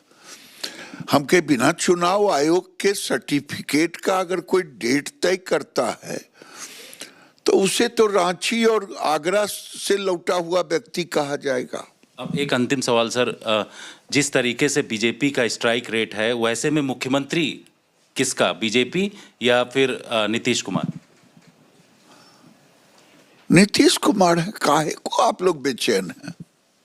ये कहाँ कंफ्यूजन है जो आप लोग कंफ्यूजन पैदा करना चाहते हैं? ये क्वेश्चन आप किसी, अगर आरजेडी का आता तो ये क्वेश्चन करते, आप लोग खुद क्वेश्चन पे। हम लोग नीतीश कुमार के नेतृत्व में बनाए हैं सरकार, तो कहाँ कंफ्यूजन है? शुक्रिया sir. Cameraman. Okay, there was Giriraj Singh. Giriraj Singh expressing quiet confidence that this election is done and dusted. But I want to remind our viewers, we are still in the first round of counting. What is very clear in this first over advantage, BJP, JDU, both the allies, and one is getting 73, one is 69.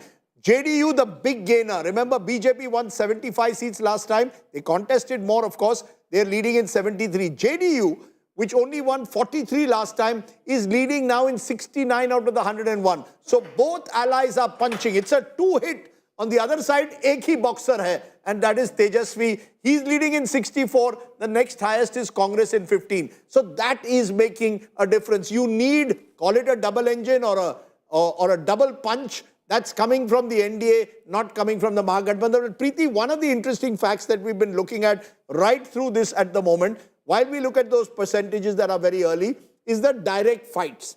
BJP versus RJD, RJD versus JDU, BJP versus Congress. These are the three that I want you to tell us more Well, on. with that boxing analogy, Rajdeep, let's take a quick look on who's punching above or below their weight. Where the BJP versus RJD direct fights are concerned, they're on direct fights on 51 seats, trends out on 18, and you can actually see the BJP besting the RJD, at least as of now, in early trends on 11 of those seats. Let's turn to now JDU versus RJD. 61 seats, trends out on 11. The JDU besting the RJD just by a whisker at 6 seats. Let's look at BJP versus Congress, and this is what comes in with a lot of criticism for the Congress, where they haven't really done well when they face off against the BJP. But strangely, lo behold, Rajdeep, early trends right now. Out of 31 seats where the Congress is taking the Bharatiya Janata Party head on, trends have emerged, early leads on 11, and the Congress is besting the BJP right now, at least where early trends are concerned. So therefore, exactly, that's all I'm saying is it's about 6. So six for the Congress and 5 for the BJP. Most of these leads for the Congress are coming in from the Himachal area. These dynamics will change. So, Rajdeep, looking at this, one needs to understand, take all the numbers that you see as very early trends which are coming in. It's the first round, postal ballots have been counted, the first round of counting is going on, and therefore a lot will change. So yes, in early trends right now, out of the 11 seats, 31 is where the Congress is taking on the BJP, Congress leading on 6. Let's look at the JDU versus Congress. Out of 24 seats where the JDU and the Congress is facing off, leads are only out on 3 and the JDU leading in all 3. So Rajdeep, net, I would say early trends. Let's wait a while before trends really firm up, before we could actually take a call. I just want to understand this process of trends, Amitabh, because you've tracked these elections. When you were sort of analyzing for parties, or do they go by, are they serious that at 10 a.m. they believe they won the election?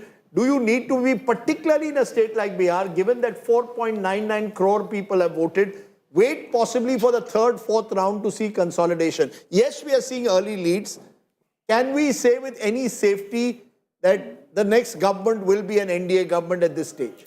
I think from cricket analogy, in the power play at least, the NDA seems to be ahead in the first 6 overs, let's say, of a T20 match. So Abhishek Sharma has been found in both the BJP and the JDU. Go ahead. But I think we have to hold our horses till 11 a.m. because the ECI website does not even show even 1% of the votes being counted. Of course, there is slow updation on the ECI website. So I think till 11 we will get some good trends to hold. Which party at the moment do you think is celebrating the most? I'm looking at these numbers. It seems between the BJP and JDU. No, can I Yes, go ahead. I think the Congress party. The Congress party is celebrating. Yeah, Why? listen, I'll give you no, even Congress insiders were very scared, very worried that they would be hard put to get to double digits.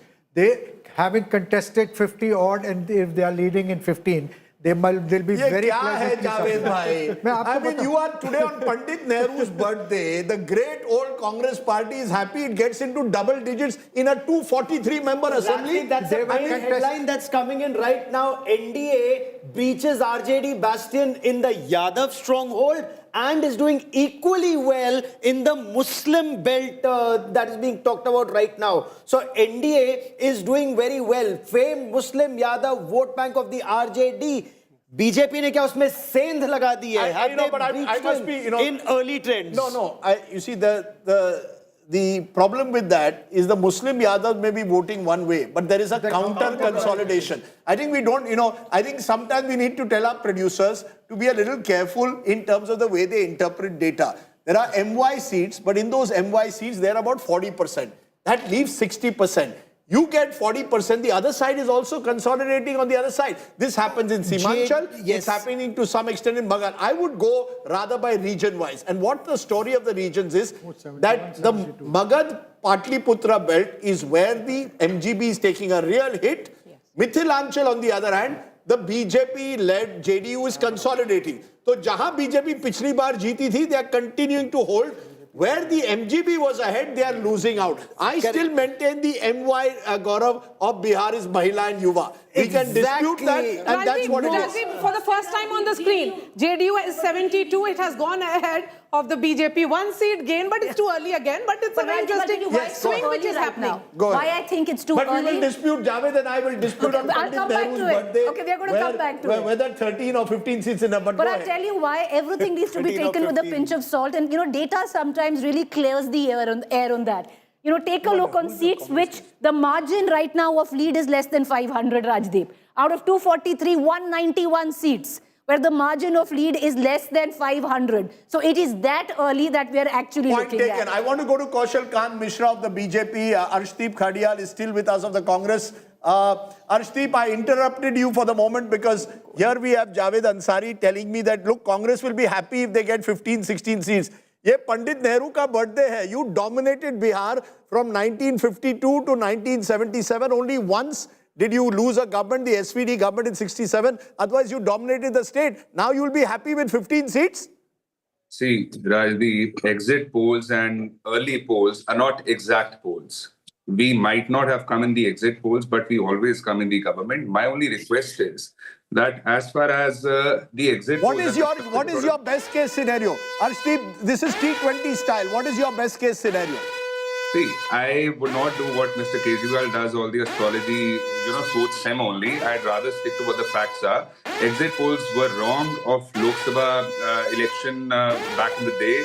Bihar 2015, Punjab 2017, Haryana 2019, West Bengal 2021. Number one. Number two, NDA has had to change a lot of slogans because they could not change the ground reality in the last many years.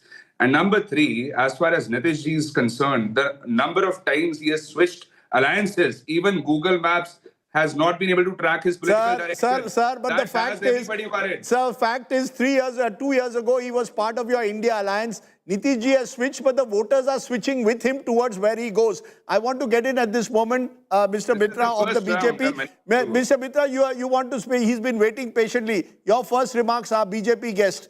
Do you believe that there is at the moment, JDU has gone ahead of you? 75 to JDU, BJP 70. एक battle with in a battle है या नहीं? राजदीप, हमारा और JDU का गठबंधन दूध और पानी जैसा है. आप डिफरेंशिएट नहीं कर सकते हैं. दोनों एक दूसरे को टेस्ट देते हैं. पर राजदीप और राहुल गांधी के प्रवक्ता से जरूर पूछ लीजिएगा कि क्या अभी वोटर लिस्ट ठीक है, क्या ईसी ठीक काम कर रहा है, क्या ईवीएम हैक तो नहीं हो गई है. ये नोट करना जरूरी है, क्योंकि शाम थोड़ी देर बाद कहीं ये ना कहने लगे कि ईवीएम हैक हो गई, ईसी बायस हो चुका है और वोटर लिस्ट गड़बड़ हो गई. ये जानना सबसे जरूरी है, क्योंकि अगर अंपायर पे क्वेश्चन उठने वाला है आगे चल के, तो फिर अभी उनका क्लेम कैसे सही हो सकता? बिल्कुल, आपने बात अपनी रखी. इस समय एक स्पेशल गेस्ट हमें ज्वाइन करें. Ashok Chaudhary, Bihar minister, once was in the Congress, now is very much with the JDU and the Nitish government, very close to Nitish Kumar. Ashok ji, when you are looking at these numbers, JDU leading in 75, BJP in 69, क्या ये साफ है कि JDU आपको लगता है party number 1 बनेगी? अगर बनेगी, what does this mean? If these numbers hold, ये बहुत early trends हैं, क्या एक लड़ाई बीजेपी जेडीयू के बीच में भी है? नहीं, आई डोंट थिंक सो कि बीजेपी और जेडीयू के बीच में कोई लड़ाई है. It is the combination of Modi and Nitish is a very lethal combination.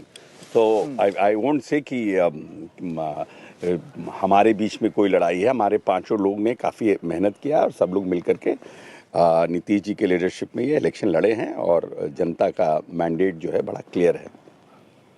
You're saying it's a double engine because it's interesting. आपने अपने लोगों को सभी तरफ रखा है. Your daughter Shambhavi won as an MP, one of the youngest MPs from Samastipur, and you've got you were once in the Congress, now in the JDU. Bihar में तो ये सब चलता है. But I'm asking you, श्रेय किसको देंगे? अगर इतनी बड़ी जीत होती है, तो will you give the credit to Nitish Babu, to Narendra Modi, Amit Shah, or to the fact that you've got Chirag Paswan back in your ranks?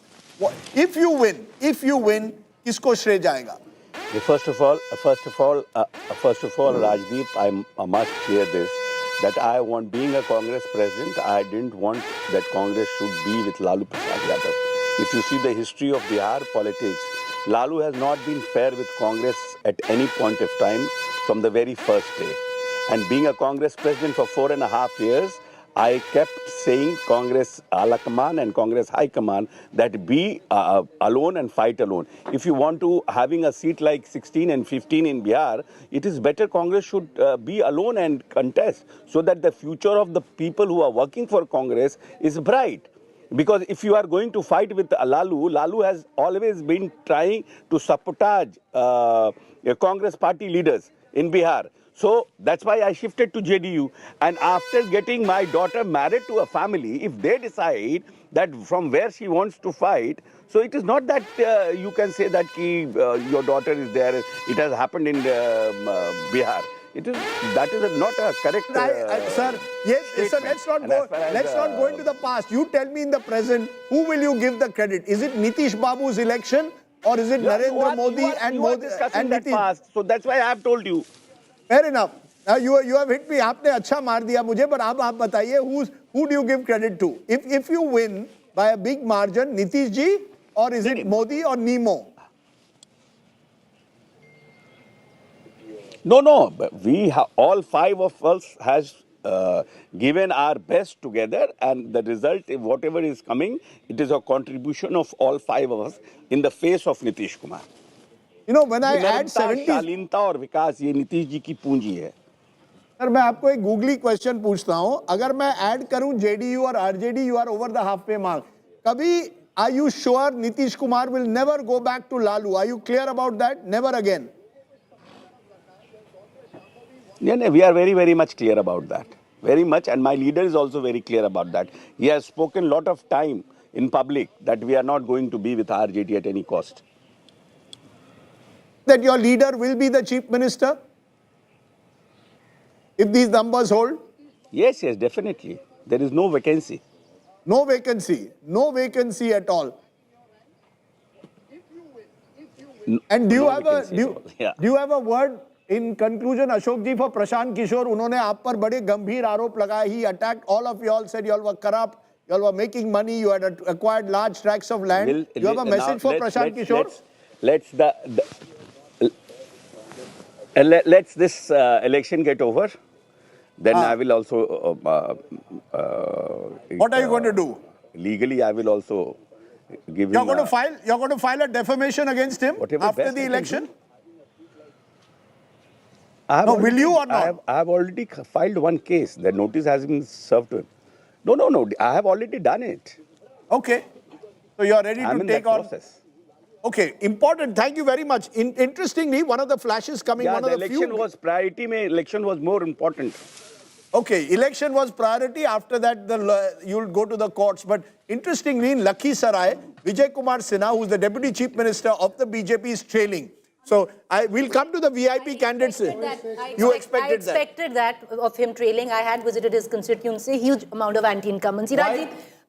No, he's a sitting, MLA from there, and there is anger. He should have been changed. I want to make a very quick point. Take a moment to reflect on the Mahagathbandhan stack right now, and 16 leads for the Congress. Even if it is interimly, one needs to give them the credit. If Congress is not the Kamzor Kadi, Javed and I were just discussing, it's the left. It's the left, which we discussed yesterday as well. The left had last time won 17 seats. They are down this time to just 4, actually just 3 at the moment. So the left is taking a huge hit. Actually 2, Rajdeep. Okay. One is an independent. They're taking a huge hit. Yes, Maria, you want to give us some more details? So as of 10 a.m., it appears that Mahagathbandhan may not even touch triple digit, and it's a landslide election in favor of NDA. That means Nitish Kumar could very well return as the Chief Minister. Just look at the ruins of Nalanda now. We are standing here, and what better and who better to describe Nalanda than Nitish Kumar himself.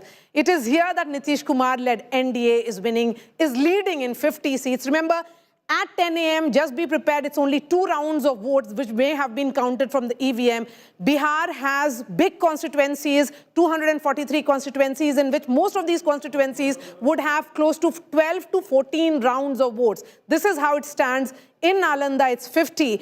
Overall, when we look at the NDA numbers, it's 104, Mahagathbandhan at 60.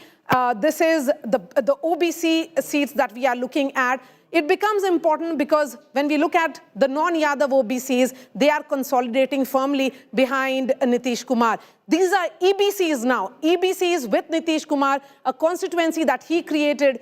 Remember, the extreme backward classes constitute almost 122 subclasses, and that is the reason why 97, a gap of almost like 55 seats between Mahagathbandhan and NDA becomes important here. Among the Muslim constituencies as well, where the Muslim population would be above 15%, NDA is at 19, Mahagathbandhan at 18, which means the Pasmanda Muslims again were not a monolith, as has been said. Yadav constituencies, 15% Yadav plus, these are seen in these constituencies. Again, NDA is doing well because of counter consolidation or counter polarization we are looking at. When we look at the MY, that is the Muslim Yadav, it is again the NDA which is gaining in these constituencies, 53 for NDA, 30 for Tejashwi Yadav-led Mahagathbandhan. So what appears certainly that the gamble which was played by Tejashwi Yadav, be it the Nishad factor or also that he had decided to change 40% of his MLAs, that may not be working as much as he had hoped for. In these constituencies, Nishad, we are looking at again, Nitish Kumar-led NDA gaining substantially with 14, Tejashwi Yadav, the chief ministerial face of Mahagathbandhan at 8. So this is how it looks like. Rajdeep, over to you. Okay, let's look at some of the VIP candidates. While we are looking at 160 playing 79, clear lead now and growing as of now for the NDA. NDA clearly looking in pole position to win Bihar. Some of the interesting candidates, what's happening is a lot of the sitting MLAs of the BJP, some of the heavyweights are not doing so well. Vijay Kumar Sinha, Deputy Chief Minister, is trailing at the moment in Lakhisarai. Go and see Mangal Pandey, Health Minister in Siwan, is trailing at the moment. So heavyweight candidates not doing so well. Madan Sahni, another minister, Bahadurpur, is trailing at the moment. What is interesting in the younger candidates, Maithili Thakur, the Maithili singer, is doing extremely well in her debut, could be the youngest ever candidate. Remember, this was a seat won by the VIP last time there in Ali Nagar. She's trailing. Caste Yadav, he's the Bhojpuri singer. He's leading, making his debut. So debutants aren't doing too badly in this election. Nitin Nabin again, important candidate there. Tell me why is important. He's because this is a family bastion of Nitin Nabin, and his family has been winning for 8 terms now, 8 consecutive elections. He has gained a significant margin over the other one. Bakipur. There, let's look at some of the other interesting candidates. Samrat Chaudhary in Tarapur. Now, this is important because he's faced a big battle in this election. As of now, he is leading in this constituency. Remember, 2020, it was a constituency held by JDU. If I'm not mistaken, his mother had won here many years ago. Yes, and this is the family constituency, Rajdeep. So, you know, Shakuni Chaudhary used to win. Shakuni Chaudhary used to win from multiple parties. Maria's friend Tej Pratap Yadav not doing so well at the moment. He's trailing in Mahua. Maria smiled the moment I said Tej Pratap Yadav is a friend. Her friend is actually Tejashwi Yadav. Raghopur. At the moment, he's leading. His party not doing well. Here. Not much of a surprise. Right next to Patna. I would say the surprise is among the ministers. Vijay Kumar Sinha, minister. Mangal Pandey, minister. Madan Sahni, again, I would not say much of a surprise here, Rajdeep, because Madan Sahni is contesting against Bhola Yadav, who's Man Friday of Lalu Yadav. I remember there was Bhola Yadav. He used to sit. He was not Bhola. That much I can tell you. Na Bhola tha. Usne हमको एक बार घर से बाहर उठा दिया था. When I went to Lalu Yadav, Bhola Yadav said, यहाँ से हट जाओ. Anyway, that's for another day. Let's look at some of the other leading candidates that we have. Anyone who strikes out for you in any form. Jale. I would say about the Jale seat because this is important here. Rishi Mishra of the Congress is trailing. He wanted to contest last time around and that seat had gone to Mashkoor Ansari. Let me finish this line. He's the grandson of not late Rajdeep Sardesai, late Jagannath Babu, Jagannath Mishra. Yes. Jagannath Mishra used to be the all-powerful chief minister when the Congress was in power. Remember, those were the days the Congress's decline Renu also Devi again here, Rajdeep. Very important. Another former deputy chief minister is trailing at the moment from Betia. Interesting that both the deputy chief ministers of the BJP are and also Renu Devi. Very interesting there. Shakil Ahmad Khan, another Congress heavyweight, or if there are any heavyweights left in Congress, is trailing. Senior leader at the moment is trailing there at the moment. Nitin Mishra, Jagannath Mishra. the other son. Again, Achha. he is leading in this. So BJP, it's very interesting how the legacy has split. So basically, Jagannath Babu's grandson, who went to the Congress, is losing. Jagannath Babu's son, who went Nitish to the Mishra. BJP, is winning. Zamana badal gaya, Sanjay. Only son. And only son who has succeeded in politics and extremely well continued the legacy. qualified, very well educated and everything. You know, so he's like Prem the modern Kumar face Gupta, of BJP. again, Gaya town. This is part of the Magadh belt. We have been saying that they're consolidating. Prem Kumar has not lost this seat for 8 consecutive elections, Rajdeep. That's the kind of weight that he enjoys and popularity. Dekho, you know, before you all take over, contest bhi hai. While we are giving you all these data, you too can win. You as a viewer can win today for the first time every hour an LED TV. This is not a jumla. This is the truth. How many seats? 1 minute. I'm not allowing Javed to give the answer. He wants the LED TV. He won't get it. How many seats do you need to win to have a majority in the Bihar Assembly? How many seats do you need to win to have a majority in the Bihar Assembly? Just get onto your phones, give that SMS. The person who gives the first answer correct, not including anyone in the studio, will be given an LED TV. A higher LED TV is coming your way. If you can answer, watch, answer and win. Rajat ji, Rajdeep ji. Rajat ji kahan? Rajdeep ji. Rajat ji. Ek minute, Rajat Sharma, but go ahead. You are participating in the budget festival. Budget Utsav. ये budget GST कम हो गया भाई GST कम वाला TV पे TV बांट रहे हो भाई साहब सोशल मीडिया देखिए मैं I still have a 14-inch TV. I have an old style TV. Rajdeep आप लोग 4 इंडिया टुडे को आप मत पार्टिसिपेट करो लेकिन Amitabh my self Rajat and surgeon weekend sir को तो करना नहीं Javed no contesting this election. You have signed a contract. I shall not. A word on Anand Singh. Yeah, please go ahead. Yes. He is leading, contesting from jail, still leading. Not surprising. He has won 5 elections in the past, so not much of a surprise. You know, Anand Singh, when it is about Bahubalis, they are still relevant in Bihar politics. And Mokama is a very interesting story. Gaurav, you traveled there and I thought it was interesting. Mokama used to have a Bata factory, closed down.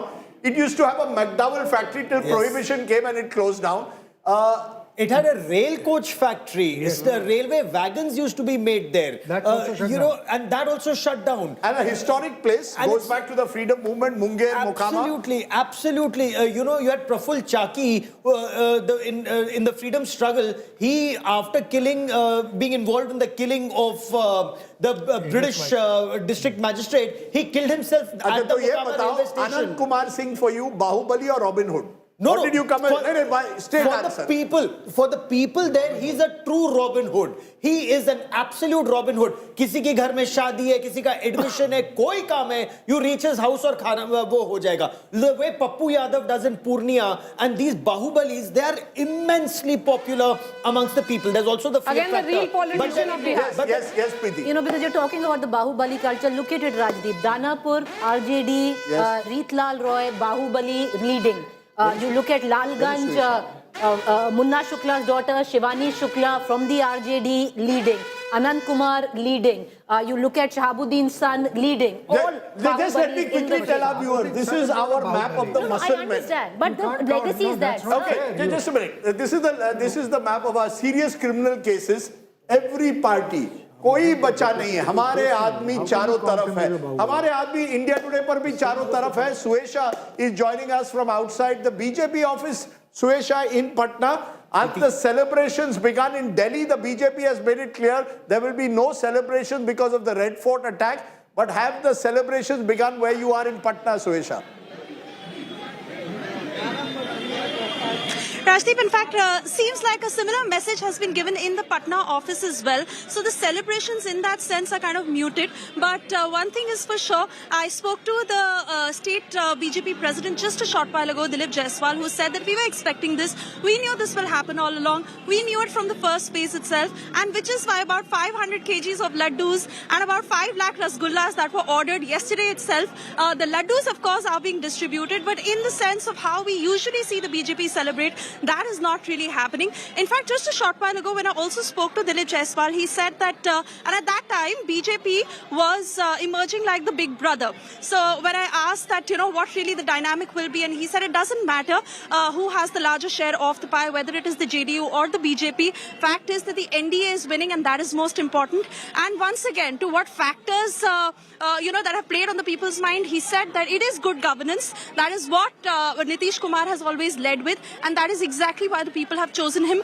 yet again. Once again, reiterating that the government will be formed under the leadership of Nitish Kumar, but largely heavy media contingent here. A landslide victory for the NDA. Dilip Jaiswal, who left just a short while ago. Now, more leaders will be coming in a short while from now. But yes, in terms of celebrations, rather muted in comparison to what we usually see. Poster war once again was interesting in terms of, So, Yesha, are there some in the BJP saying that now it's time for them to have their chief minister? If this is a mandate, of course, right now JDU has 2 seats more than BJP in Leeds. But is BJP also looking at their own chief minister over the next 5 years? That is exactly what I was trying to get from them, and they continue to reiterate that it will be Nitish Kumar. The government will be formed under Nitish Kumar's leadership, and there are no two ways about that, Gaurav, is what the BJP is saying again and again. So like I said, that their key leaders were here. They've just left because the victory is out there. The landslide victory for them is out there. So they will be arriving here back. But they say it again and again that this is the good governance, Sushasan of Nitish Kumar that has led the people to choose him again, and this is the victory of the NDA. It doesn't matter who the big brother is, but they are happy about NDA's victory and Nitish Kumar's leadership that will lead the way forward in Bihar. Rajat, I want to ask you this, the difference between 5 years ago and now. 5 years ago, Narendra Modi had just scored in 2019 a huge victory. They won 303 seats on their own. Then comes 2024 and a setback. They go down to 240. Therefore, the dependence increases on allies. Do you therefore believe that to send the right signals at least, it is important for the BJP, if these numbers hold, to project Nitish Kumar as the chief minister? They cannot at this moment even consider or contemplate removing Nitish Kumar in any form till, as Maria had earlier said, Nitish Kumar decides, ab bas main retire ho raha hu. See, this is why I have been saying that we should not look at manufacturing a battle when none exists between BJP and JDU. While you might want that the main election battle the MGP has lost, you want to create another one. It is a non-existent battle. I don't think BJP sees any value in bringing this risk on board. What will they gain? Do you want to put the central eggs in the Chandrababu Naidu basket? Certainly not. That is too risky a plan of action. So I don't believe it's a stable government, well settled. You still lack a leader. All your deputy chief ministers keep losing the elections. What does that show? Why are the deputy chief ministers of the BJP as of now training? Because these are largely appointed. They are not the face of the BJP, right? So BJP is still struggling, and the reason is that there is no elbow room. How does one come in with these ambitions of being the face of the party or of the alliance when there is a Nitish Kumar already sitting in there? So BJP will only have to wait the slow game, wait it out, and that's it.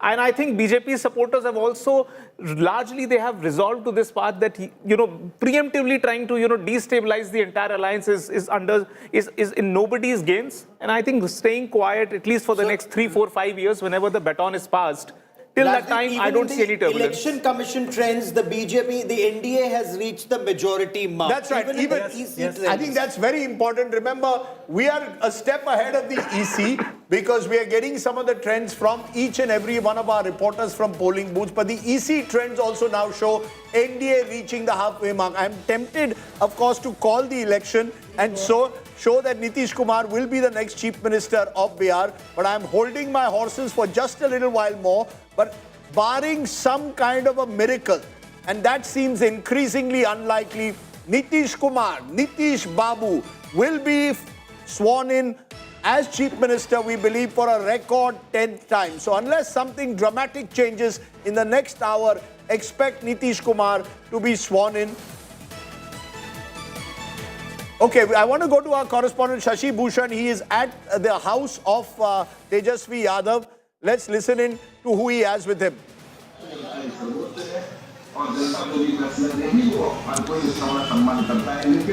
बिल्कुल, देखिए राजीव, इस वक्त हम RJD office में हैं और यहाँ का माहौल पहले आपको दिखा देते हैं। भले ही रुझानों में एनडीए आगे हो, लेकिन जो आरजेडी के तमाम नेता कार्यकर्ता पहुंचे हैं पार्टी दफ्तर पे, वो लगातार अलग अलग चैनल्स के जरिए जो रुझान है उस पर नज़र बनाए हुए हैं और उम्मीद अभी यहाँ जिंदा है, क्योंकि सबका यही कहना है कि अभी बहुत जल्दबाजी होगी। 8 बजे काउंटिंग शुरू हुई थी तो 10 बजे का ही वक्त हुआ है, 10 बजे से थोड़ा ज़्यादा वक्त हुआ है। और हमारे साथ आरजेडी के प्रवक्ता भी हैं, प्रदेश प्रवक्ता हैं मृत्युंजय तिवारी। हम उनसे बातचीत करेंगे और जानने की कोशिश करेंगे कि आखिर रुझानों में ही सही क्यों पीछे आप लोग नजर आ रहे हैं, क्योंकि आप लोगों की तरफ से तो कहा जा रहा था कि बहुत अच्छी जीत होगी, तो रुझान में वो चीज़ दिखनी चाहिए थी। मृत्युंजय जी, देखिए, ये शुरुआती रुझान है, कांटे का टक्कर दिखाया जा रहा है। बहुत जगहों पर महागठबंधन को भी आगे दिखाया जा रहा है और थोड़ा इंतजार करना होगा।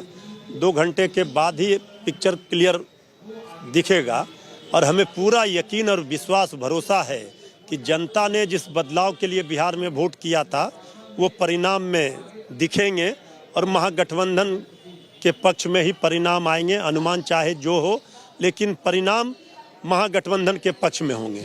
लेकिन अगर सवाल ये बनता है कि अगर ये रुझान ही आगे रिजल्ट के रूप में तब्दील हो जाए तो उन परिस्थितियों में क्या समीक्षा की जरूरत पड़ेगी? क्या ये सोचना पड़ेगा कि एसआईआर का सवाल जो आप लोगों ने उठाया या जो मुद्दे उठाए वो आप एनडीए से पीछे रह गए? इसके बाद तो कई चीज़ों की समीक्षा होगी और ऐसा तो हमें लगता नहीं है। हमें तो ये भरोसा है जिस तरह पूरब में सूरज का उगना तय है, उसी तरह से तेजस्वी सरकार बिहार में बननी तय है।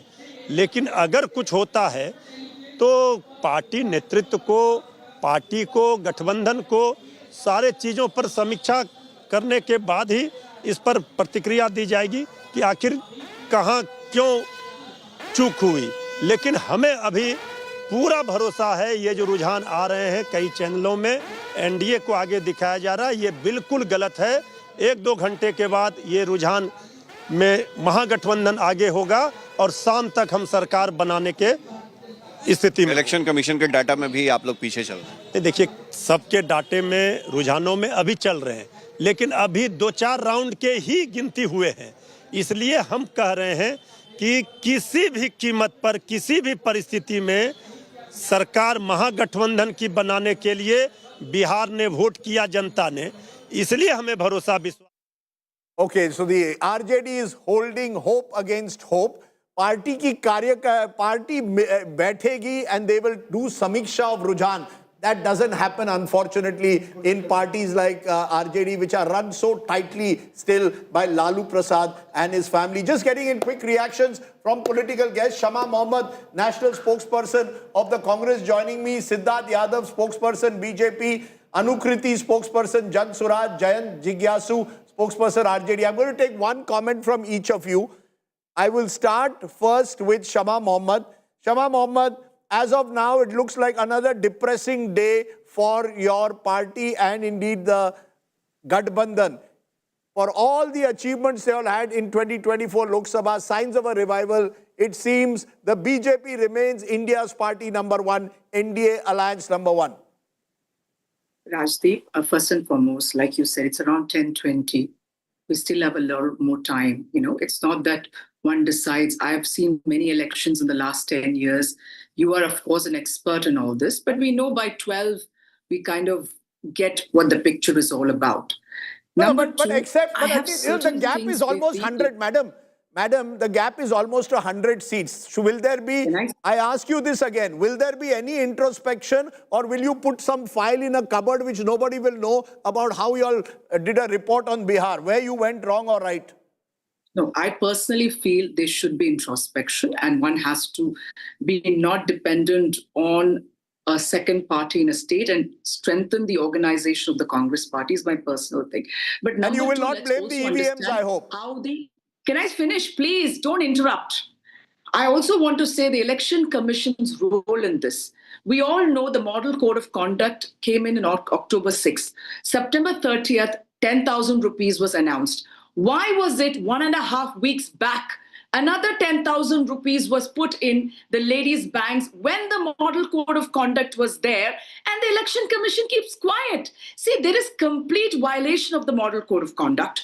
The election, why should we always take it? What is Mr. That's a Ganesh fair, Kumar doing? debatable Whose point. Ma'am, person is he? you've raised an important point. People call it vote kharidi. Critics of the government call it vote kharidi. It's bribing. Okay, you've used the word bribe. The election commission is going to be quiet. The election commission is no more an I independent take your body. point. I'm not disputing it, ma'am. I'm not, but you had a question for the BJP Siddharth guest. Yadav, you know, if these trends hold, congratulations coming your way. Too early, some would suggest, but you've really now, if you look at the margin between the Mahagathbandhan and you, like I said, congratulations will come your way. But a larger question, Siddharth, if you actually look at the fine print in your alliance, one would have thought the BJP wanted to be the big brother this time. The big brother in Bihar, in terms of numbers, is the JDU, even numerically speaking. The JDU right now at 72, the BJP at 71. Far away on what the dynamics were in 2020. You know, Nitish Kumar's final election, it might be what many suggest, but the messaging is clear. The JDU is still the big brother when it comes down to your alliance in Bihar. No, Preeti, first of all, seeing the trends, of the Bihar results, we would want to thank the people of Bihar for the enormous support that they've given us. We were very confident from day one, and that confidence was deep-rooted in the good governance that we have delivered to the people of Bihar in past 20 years. But Siddharth, do you admit that it is the JDU which is the big brother now, the bigger player, the bigger party, the bigger regional force? Preeti, I know, I understand the excitement for today's results, and I've been waiting for 20 minutes. Please let me, speak for 1 minute at least, and then I can answer your question. I'll straight away come to what probably you wish to ask. It doesn't matter in an alliance like NDA who is a bigger brother or who is not. Last time we were the bigger brother. What did change?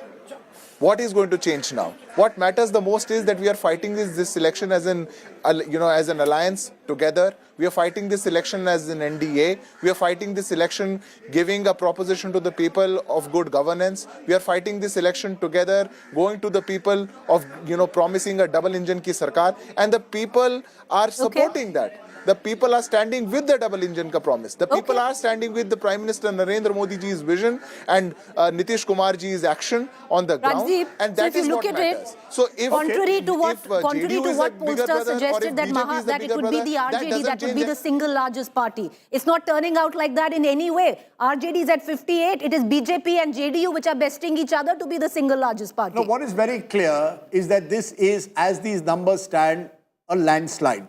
Because when you win 2/3 in Bihar, and there are very few, we've seen 3 elections of the last 4, 2010, 2015 and 2025, landslides one way or the other. Lalu and Nitish came together, landslide 2015. Nitish and BJP came together, they got 206 landslide. And now Nitish and Narendra Modi coming back together, landslide again. In fact, the first time that they've come together in an assembly election in this manner with a landslide. Remember, in 2010, it was pre-Narendra Modi. What you're clearly seeing, where Nitish Babu goes, he brings that 15% additional vote. I think this needs to be understood. The two main fronts are about 20-25%. The RJD is about 25%, BJP around 20%.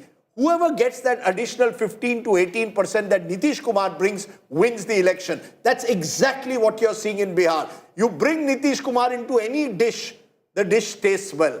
And it becomes the winning dish. And that's exactly what's happening in this election. I want to get quick reactions from the RJD at the moment. I think we are joined by an RJD spokesperson also. Anukriti is there, Jan Suraj, Jayan Jigyasu. क्या आप हार मान रहे हो कि नहीं? No, we have great expectations and we don't do politics of despair but of hope. And I will wait for more rounds to be finished. And then only I will be able to comment on these trends. And I hope that these trends are going to change. But is there an acceptance that you're not doing as well as 2020? That's very clear. No. There are so many rounds to be over. And this trend will change. That is what I can tell you. Okay, you're saying the trend will change. Picture abhi baki hai. But I want to get Anukriti. We didn't find any level playing field in this very election, and the very unholy alliance between the ruling dispensation and the Election Commission of India. The world had seen Okay, it. that's a very serious allegation. Siddharth Yadav, we want a quick response because this is going to be made. That 10,000 rupees given 10 days before the election and then given throughout the model code of conduct. Everyone is calling it within the opposition a bribe. Ye vote kharidi thi. Do you agree or not? Somewhere, do you need to introspect? When the opposition does it, you call it revdi. When you do it, you call it empowerment. But it is a bribe.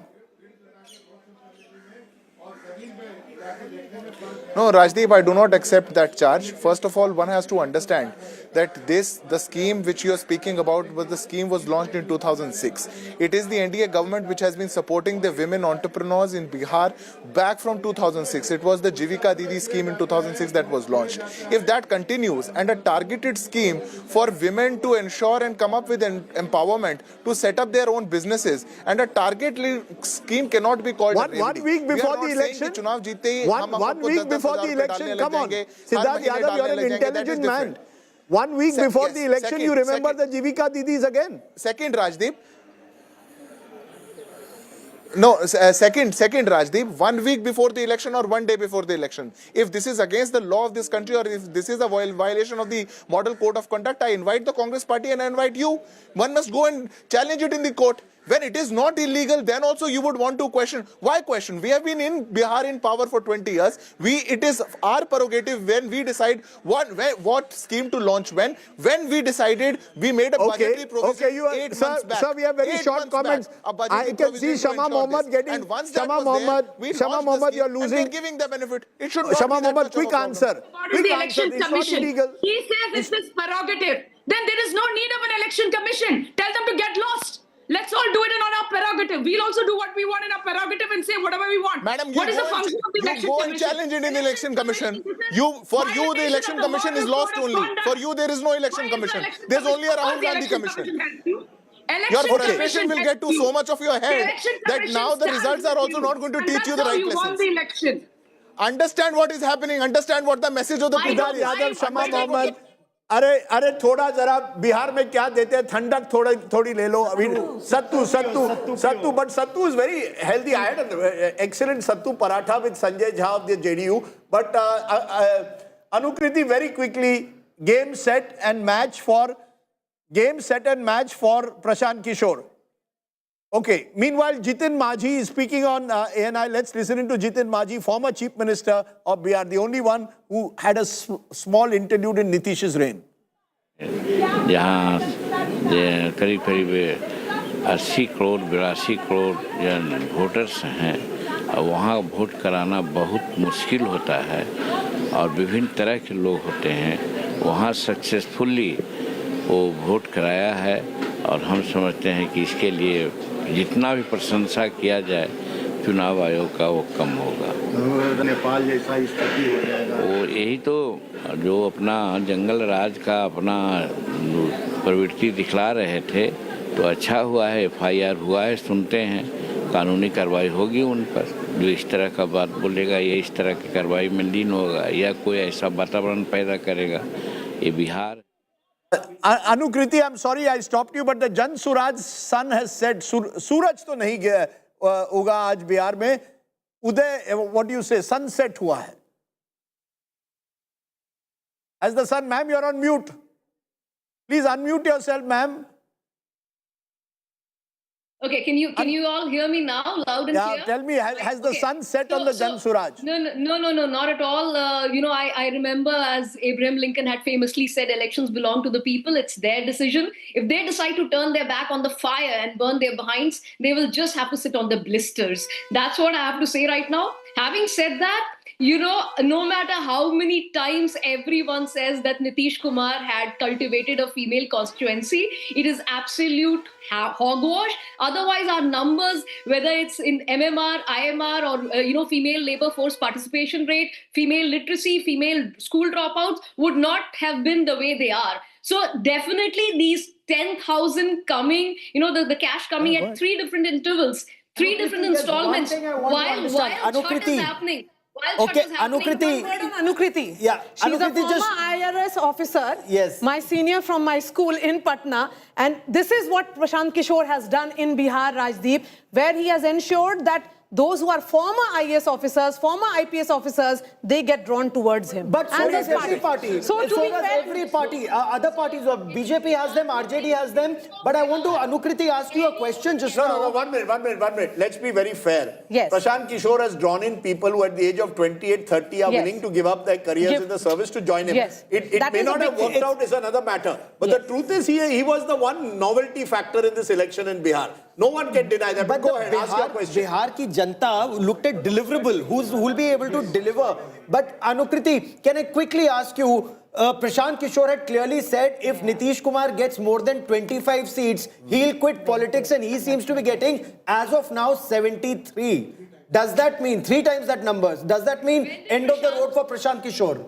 When did Prashant Kishor say that? Prashant Kishor said that. We're all, I think amongst all of you, I'm the only person who's in Bihar looking at the ground reality. When we went out 6 months ago, there was anti-incumbency at everywhere, par excellence. That's when Mr. Prashant Kishor said that if JDU gets more than 25 seats and, so on and so forth. No, Anukriti, it's actually the contrary to that. Maria, let me It's Preeti here, but Anukriti, it's the contrary to that, because what you're suggesting is that, hear me out, on when he said it, he didn't say it once. He said 2 things. He said the JDU has finished this election, number 1. That's what he said. JDU right now could very well be competing with the BJP to be the single largest party. Number 2, in my own interview, Prashant Kishor had said that if 25 के ऊपर अगर नीतीश कुमार की party की सीटें आती हैं, मैं राजनीति छोड़ दूंगा. We all saw that, and after that statement started the counter, the nervous,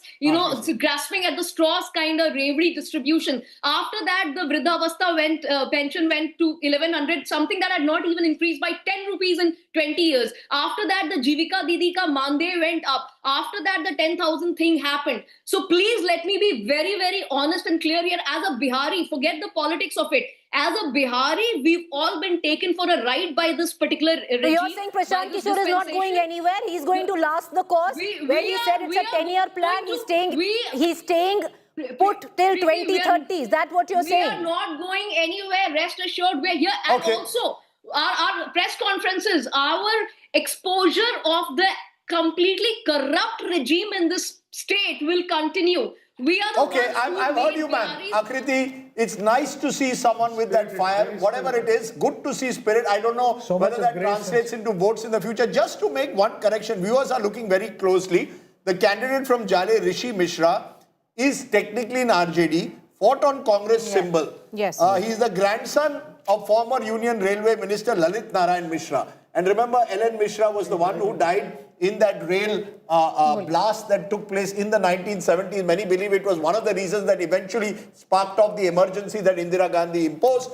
And he's the grandnephew of Jagannath Mishra, the former Union Minister and Bihar Chief Minister. This was a seat where the RJD and the Congress were fighting. The RJD was of the view to field a Brahman candidate because there's a sizable Brahman. This also shows a little experiment by Tejashwi to field upper caste candidates. So the incumbent BJP candidate Jibesh Mishra from Jale is a Bhumihars, against which you have fielded a Brahmin candidate, because in Mithila to have relatability. So the little experiments have been done. It was expected to bring some extra votes to Mahagathbandhan. I take your point, but the fact at the moment is that that experiment has not worked. Unlike Akhilesh Yadav's experiment that seemed to work PDA when it came to 2024 Lok Sabha in UP, widen your alliance, bring in new caste group. But I'm joined by someone who I've known for years.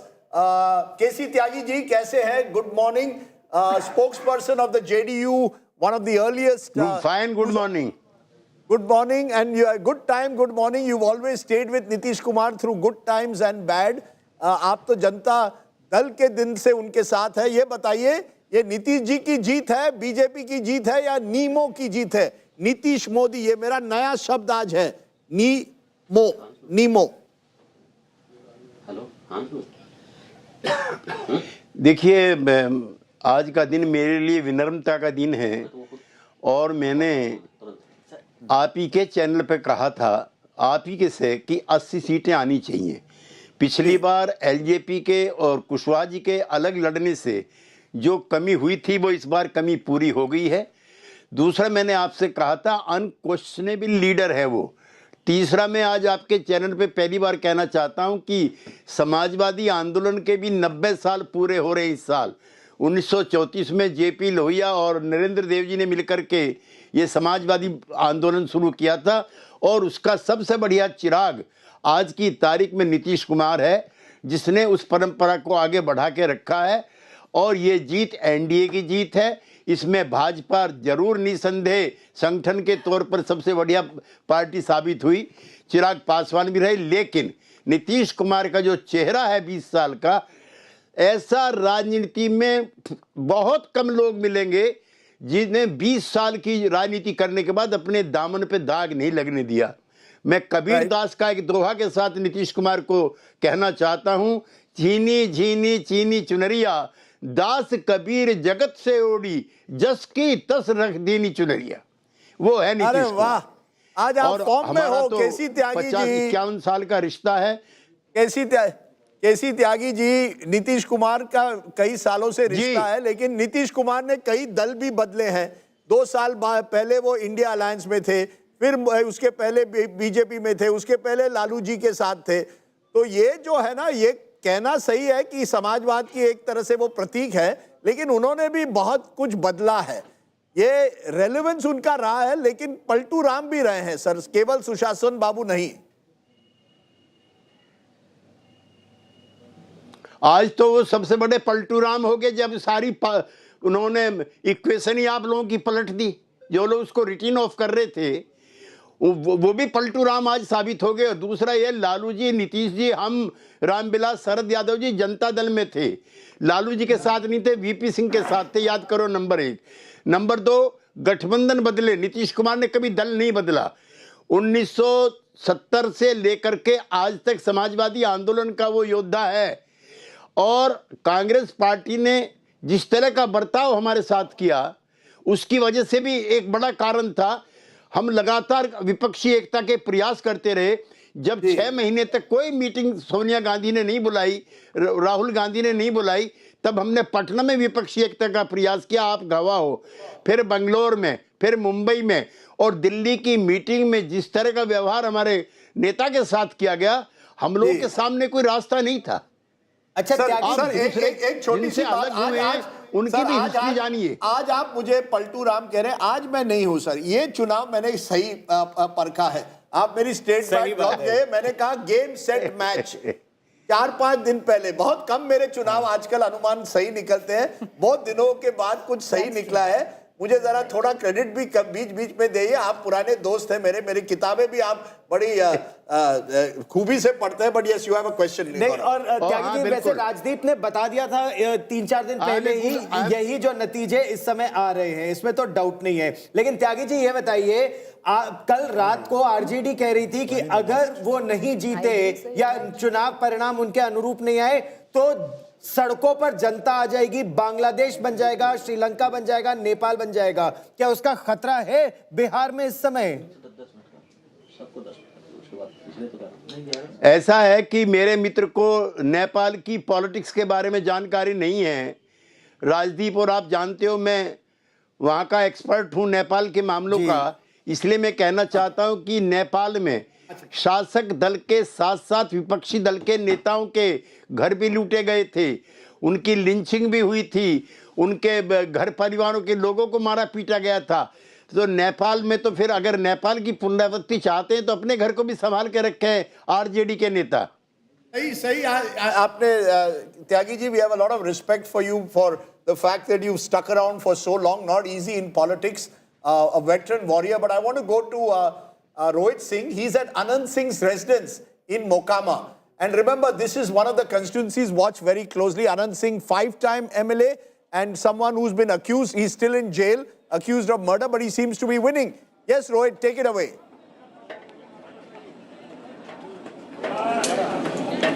Well, yes, Rajdeep, right now, but I'm not in Mokama, which is the constituency from where Anand Singh is fighting. I am at his official residence in Patna, and from showing you live pictures from here, this is like a celebration and a just already going on. And this is not just that started today. For the last 3 days, almost 10,000 people are enjoying this feast at Anand Singh's residence here in Patna.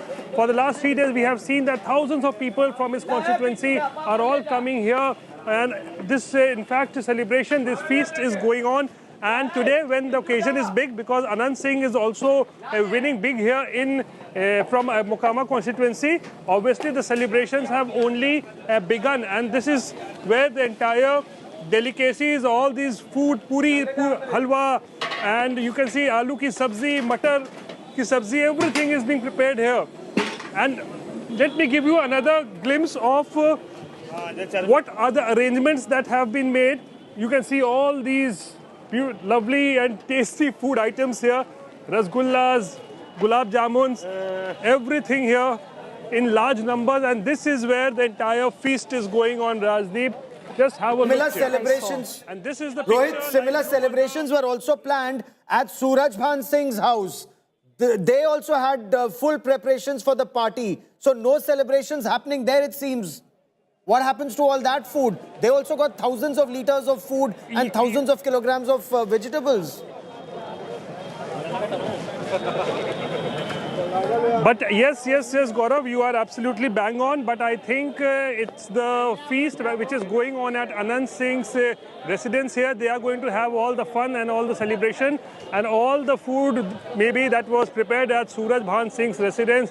Obviously, it's not going down well with his supporters, with his party people, because Suraj Bhan Singh's wife is losing from Mokama, and Anand Singh, the Bahubali figure, in fact, who was one of the accused in the Rohit, I'm going to stop you for a moment. A case of case that.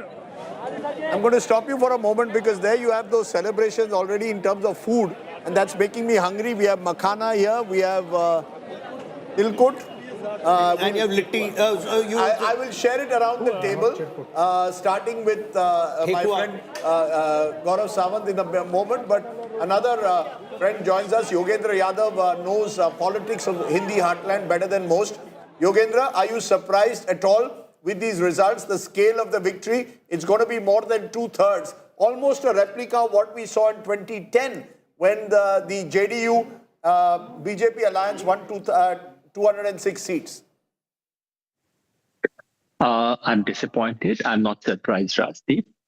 Doesn't look like a repetition of 2010, but it does look like a repetition of what happened in the Lok Sabha. I'm disappointed because as those who have supported the opposition, I personally campaigned for them, so I have reasons to be disappointed. I'm not surprised because if you look at the fundamentals of politics in Bihar, then the fundamentals lean towards the NDA for three very simple reasons. Number one, NDA is a bigger political coalition than MGP, despite VIP shifting. But the fact is that LJP is back. And while 2020 appeared to be balanced, but that is only because Paswan was away. So today, MGB is a smaller alliance than NDA. Number two, in terms of social coalition, the NDA's social coalition is much bigger.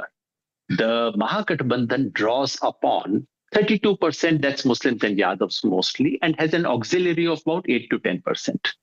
The NDA, on the other hand, while its core voter is still 28 to 30%, but their auxiliary is another 20%, so they draw upon something like 50%. Number three, the level playing ground is tilted in favor of the ruling party for reasons of money, for misuse of government machinery, and unfortunately increasing the election commission. But I'm not cribbing. I'm not saying that is the principal reason why what is happening today is happening. You're basically saying... It's It's the wider alliance. The wider alliance in Bihar has the advantage. In this election, the NDA ensured it had a much wider alliance. Am I correct? Yes, Rajdeep, and not to forget the role of women. The fact is that over and above the caste factor, the NDA over the years has maintained edge among women voters, supplemented by the 10,000 rupees Right. drive. I'm stopping you for a moment because one of the winning candidates from Ali Nagar said to win, Maithili Thakur, could become the youngest candidate. Preeti, you have a question for Maithili. Congratulations, 25 years, you will be the youngest candidate, Maithili. Bahut Abhinandan aapko, but go ahead. Thank you so much. Thank you. Thank you. Congratulations, Maithili. The question that I want to ask you, Maithili, because when you were campaigning, you had said that if I am nominated as the MLA of Ali Nagar, Darbhanga, I will change the name of Ali Nagar to Sita Nagar. Is that your top agenda, or are you looking at more developmental reference points? What are you going to do? एक अली नगर का नाम बदल के सीता नगर रखना ये एक मेरे लिए भी उपलब्धि होगी और विकास के तौर पे विकास मतलब हम लोग अपने अली नगर को आदर्श के रूप में सबसे ज्यादा डेवलप्ड कॉन्स्टिट्यूएंसी के रूप में पहुंचाना इसकी मेरी ज्यादा एस्पिरेशन है क्योंकि मेरा पहला टाइम है और मैं चाह रही हूँ कि मैं एक मिसाल कायम करूँ कि एक 25 साल की लड़की जब विधायक बनती है तो वो भी उतनी ही तेजी से या फिर उससे भी ज्यादा तेजी से काम कर सकती है और के कंपैरेटिवली मुझे तो बहुत कुछ दिमाग में चल रहा है। बाकी सीता नगर तो बनेगा, अली नगर जरूर, अली नगर को हम सीता नगर जरूर बनाएंगे। मैथिली, चुनाव लड़ना ज्यादा टफ रहा या जो गाना गाती हैं आप? और जरा इससे हाँ बताइए। गाना तो जितना टफ पार्ट था वो बचपन में निकल गया, जो सर्दियों में मम्मी लात मार के बाहर निकालती थी रजाई से कि खरच का रियाज करो, तो वो सब जो निकलना था वो बहुत कुछ किया और अभी संगीत को मैं एंजॉय करना शुरू कर चुकी थी, अभी भी आगे करती रहूंगी। लेकिन तो पॉलिटिक्स में रियाज करने की जरूरत नहीं पड़ती? पॉलिटिक्स में जो भी है रियाज करने की जरूरत नहीं है। ऐसा है कि आप जितने ठोकर खाते हैं, जितने चोट लगते हैं, उससे आप सीखते हैं। अच्छा मैथिली, ये बताइए, आपने माँ भगवती का आवाहन किया था इस जीत के लिए, भजन बहुत सुंदर आपने गाए भी थे, सुनाए भी थे, लेकिन इस समय आपके मन में वो कौन सा गीत उभर कर आ रहा है जो हिलोरे ले रहा है, तरंगे उठ रही हैं? किस गीत की? अपना किशोरी जी के टहल बजे बई, हे मिथिले में रह बई योगेंद्र, हमरा ने चाही चारों धाम, हे मिथिले में रह बई, हमरा ने चाही सुख आराम, हे मिथिले में रह बई। I want Gaurav to join. Gaurav has a very good voice. Gaurav, you have a song for us? I don't, but I would love to listen to Maithili. मतलब इतना सुंदर आप गाती हैं और अगर आपने और चुनाव में भी गा रही थी, और चुनाव में भी आपने कितना सुंदर गाया था। कोई गाना क्या है? मैथिली हमारे साथ है, एक और सुन लिया जाए क्योंकि ये सौभाग्य फिर कब मिलेगा मैथिली? मैथिली, क्योंकि नीतीश कुमार लगभग तय है कि मुख्यमंत्री के तौर पर वापस आ रहे हैं। इस तरह का जो लीड है, ये लैंडस्लाइड का चुनाव है, 2010 के लगभग पहुंच रहे हैं। क्या बोलना चाहेंगे नीतीश बाबू को आप? अरे बबुआ हमार महाराज हुई है, अरे राजाधिराज हुई है हो, ए राजा जी धातु में हीरा बुखराज हुई है, सिरवा के ताज हुई है हो, ए राजा जी एक तरहल, हाँ जरूरत महूरत खूबसूरत हो। वाह वाह, बहुत मजा आया मैथिली। जाते जाते एक चीज बस, ये कितना राउंड हो गया है आपके यहाँ? काउंटिंग कितना बचा हुआ है अभी तो कितने राउंड, कुछ तो आया था मेरे पास फोन, आपके चैनल के माध्यम से भी मैं बहुत फॉलो अप कर रही हूँ क्योंकि वहाँ पे फोन ले जाना अंदर अलाउड नहीं है और मेरे भाई है अंदर काउंटिंग हॉल में, तो मेरे पास जैसे जैसे आएगा तो आपको भी पता चलते ही जाएगा। चलिए, नीतीश बाबू को आपने बहुत अच्छा मैसेज दिया और अभी मैंने एक ब्यूरोक्रेट से बात की जिन्होंने ये बताया कि नीतीश जी भी चुनाव के जो परिणाम आ रहे हैं बहुत क्लोजली फॉलो कर रहे हैं। चलिए मैथिली, हम लोग शाम में आपसे बात करेंगे। शुक्रिया हमारे साथ जुड़ने के लिए। Thank you very much. Okay, I want to see Yogendra. आपकी यात्रा still with us? Is Yogendra Yadav still with us? Yogendra ji still with? Yes, Yogendra ji from Maithili music. Let me come to your political music. You seem to suggest a wider alliance is the reason for this victory. There is, of course, the women factor. There is Nitish's own persona. Do you accept that somewhere Nitish's softer persona makes a difference? Nitish Kumar is the now the most durable leader that North Indian politics has seen. And there must be something about Nitish Kumar that enables him to win these big mandates. 3 of the last 4 mandates have had huge victories with Nitish at the helm. 2010, 15 and now 25. Of course, Nitish is quite central to it. And frankly, the one thing that has surprised me today is a relatively better performance of JDU. The figures that I'm watching on your screen puts JDU higher than the BJP, which frankly surprises me, as does the performance of the left on the Mahagathbandhan side, the very poor performance of the left. These two things are relative surprises for me. Yes, Nitish is very critical. Surprises you, Mahagathbandhan, if one really looks at the data where our election dashboard is concerned, there are, if you look at it, 85 seats with the Muslim Yadav combined, Yogendra ji, and out of which 66 have been swept by the NDA, only 17 by the MGB. Right now, the RJD, having fought 143 seats, Yogendra ji, is standing at just 38 leads.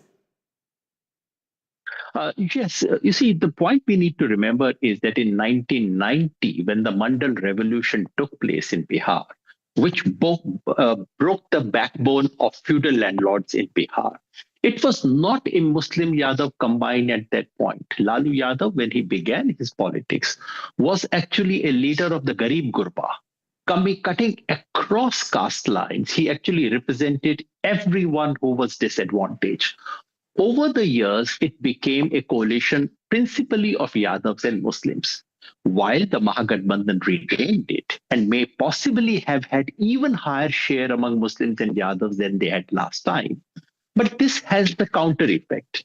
If everyone sees Muslims and Yadavs very massively polarizing behind RJD and the Mahagathbandhan, the result is that everyone else polarizes behind the NDA. So it has actually been counterproductive, as may be happening in the seats that you mentioned. If you look at these numbers, it would also indicate that Jan Suraj party either had almost no impact or impacted the Mahagathbandhan's votes adversely. I wouldn't draw that conclusion. I know many people said Jan Suraj was a B team of the BJP. I was never sure. In terms of seats, we know they are nowhere. I don't know the vote share. You may have the information. I guess they would be somewhere around 4 to 5%. That was my impression, but I don't know. But you know, if they have 4 to 5% vote, I wouldn't write that off. Getting 4 to 5% vote in Bihar is not a small thing. I think that's an achievement. And it must be testimony to Prashant Kishor's hard work, his political acumen, and the amount of resources that he could garner. You know, I must be frank. Sir, give me a moment. He has been a friend, but I spoke. Yeah, go ahead. Finish up, Yogendra. We have Pawan Khera joining us at this moment from the Congress. We want to see if Congress is conceding defeat. एक ही line बोल रहा हूँ, आप अलग तरीके से कुछ भी पूछिए। ये चुनाव अब पार्टियों से ऊपर उठ चुका है। ये चुनाव सीधा चुनाव आयोग वर्सेस पीपल ऑफ इंडिया है, चुनाव आयोग वर्सेस पीपल ऑफ बिहार है। अच्छा, टिकट वितरण में कहीं कोई आप कहाँ आप दूसरी बातों पे आ गए? जब सीधी एक ही लाइन में सब कुछ समझ में आ रहा है, गागर में सागर है, तो फिर काहे यहाँ वहाँ की बात करें? Thank you. People of India is the Congress's take. Rajdeep, would this indicate that the Congress is now crying foul at its losses or not performing well and blaming the pitch for not being able to bat well? Look, I've said this for the longest time. The only question I have over the EC, and I know this is controversial, is that the 10,000 scheme was allowed during the elections. Whichever way you look at it. If a scheme is announced a week before the polls and you allow distribution to take place while the model code of conduct, I find it may not be illegal. We can debate that. It is certainly unethical. Beyond that, I still believe that the elections are not won and lost in EVMs. The elections are won and lost in how you campaign, the issues you raise, the kind of caste combination you put up, the effort you make on the ground. And I believe for the longest time, the Congress is fighting elections as if they are still in the 1970s and 80s when they were a dominant party. Times have changed. The times have changed for contests to become more about having a clear narrative, communicating that effectively and making sure on the ground that that narrative is matched by your organizational and resources that you have. Let's be honest, money makes a huge difference in a poor state like Bihar with a 6,000 per capita income. You give 10,000 rupees in the pockets of 1.4 crore women, it makes an enormous difference. But it's not just that. It is the combination, the fact that you have a leader in Nitish Kumar who's trusted, the fact that you have Narendra Modi who has his own popularity, the fact that you're a wider alliance, all of it comes together and that gives you a huge advantage. But I think it's a very good point.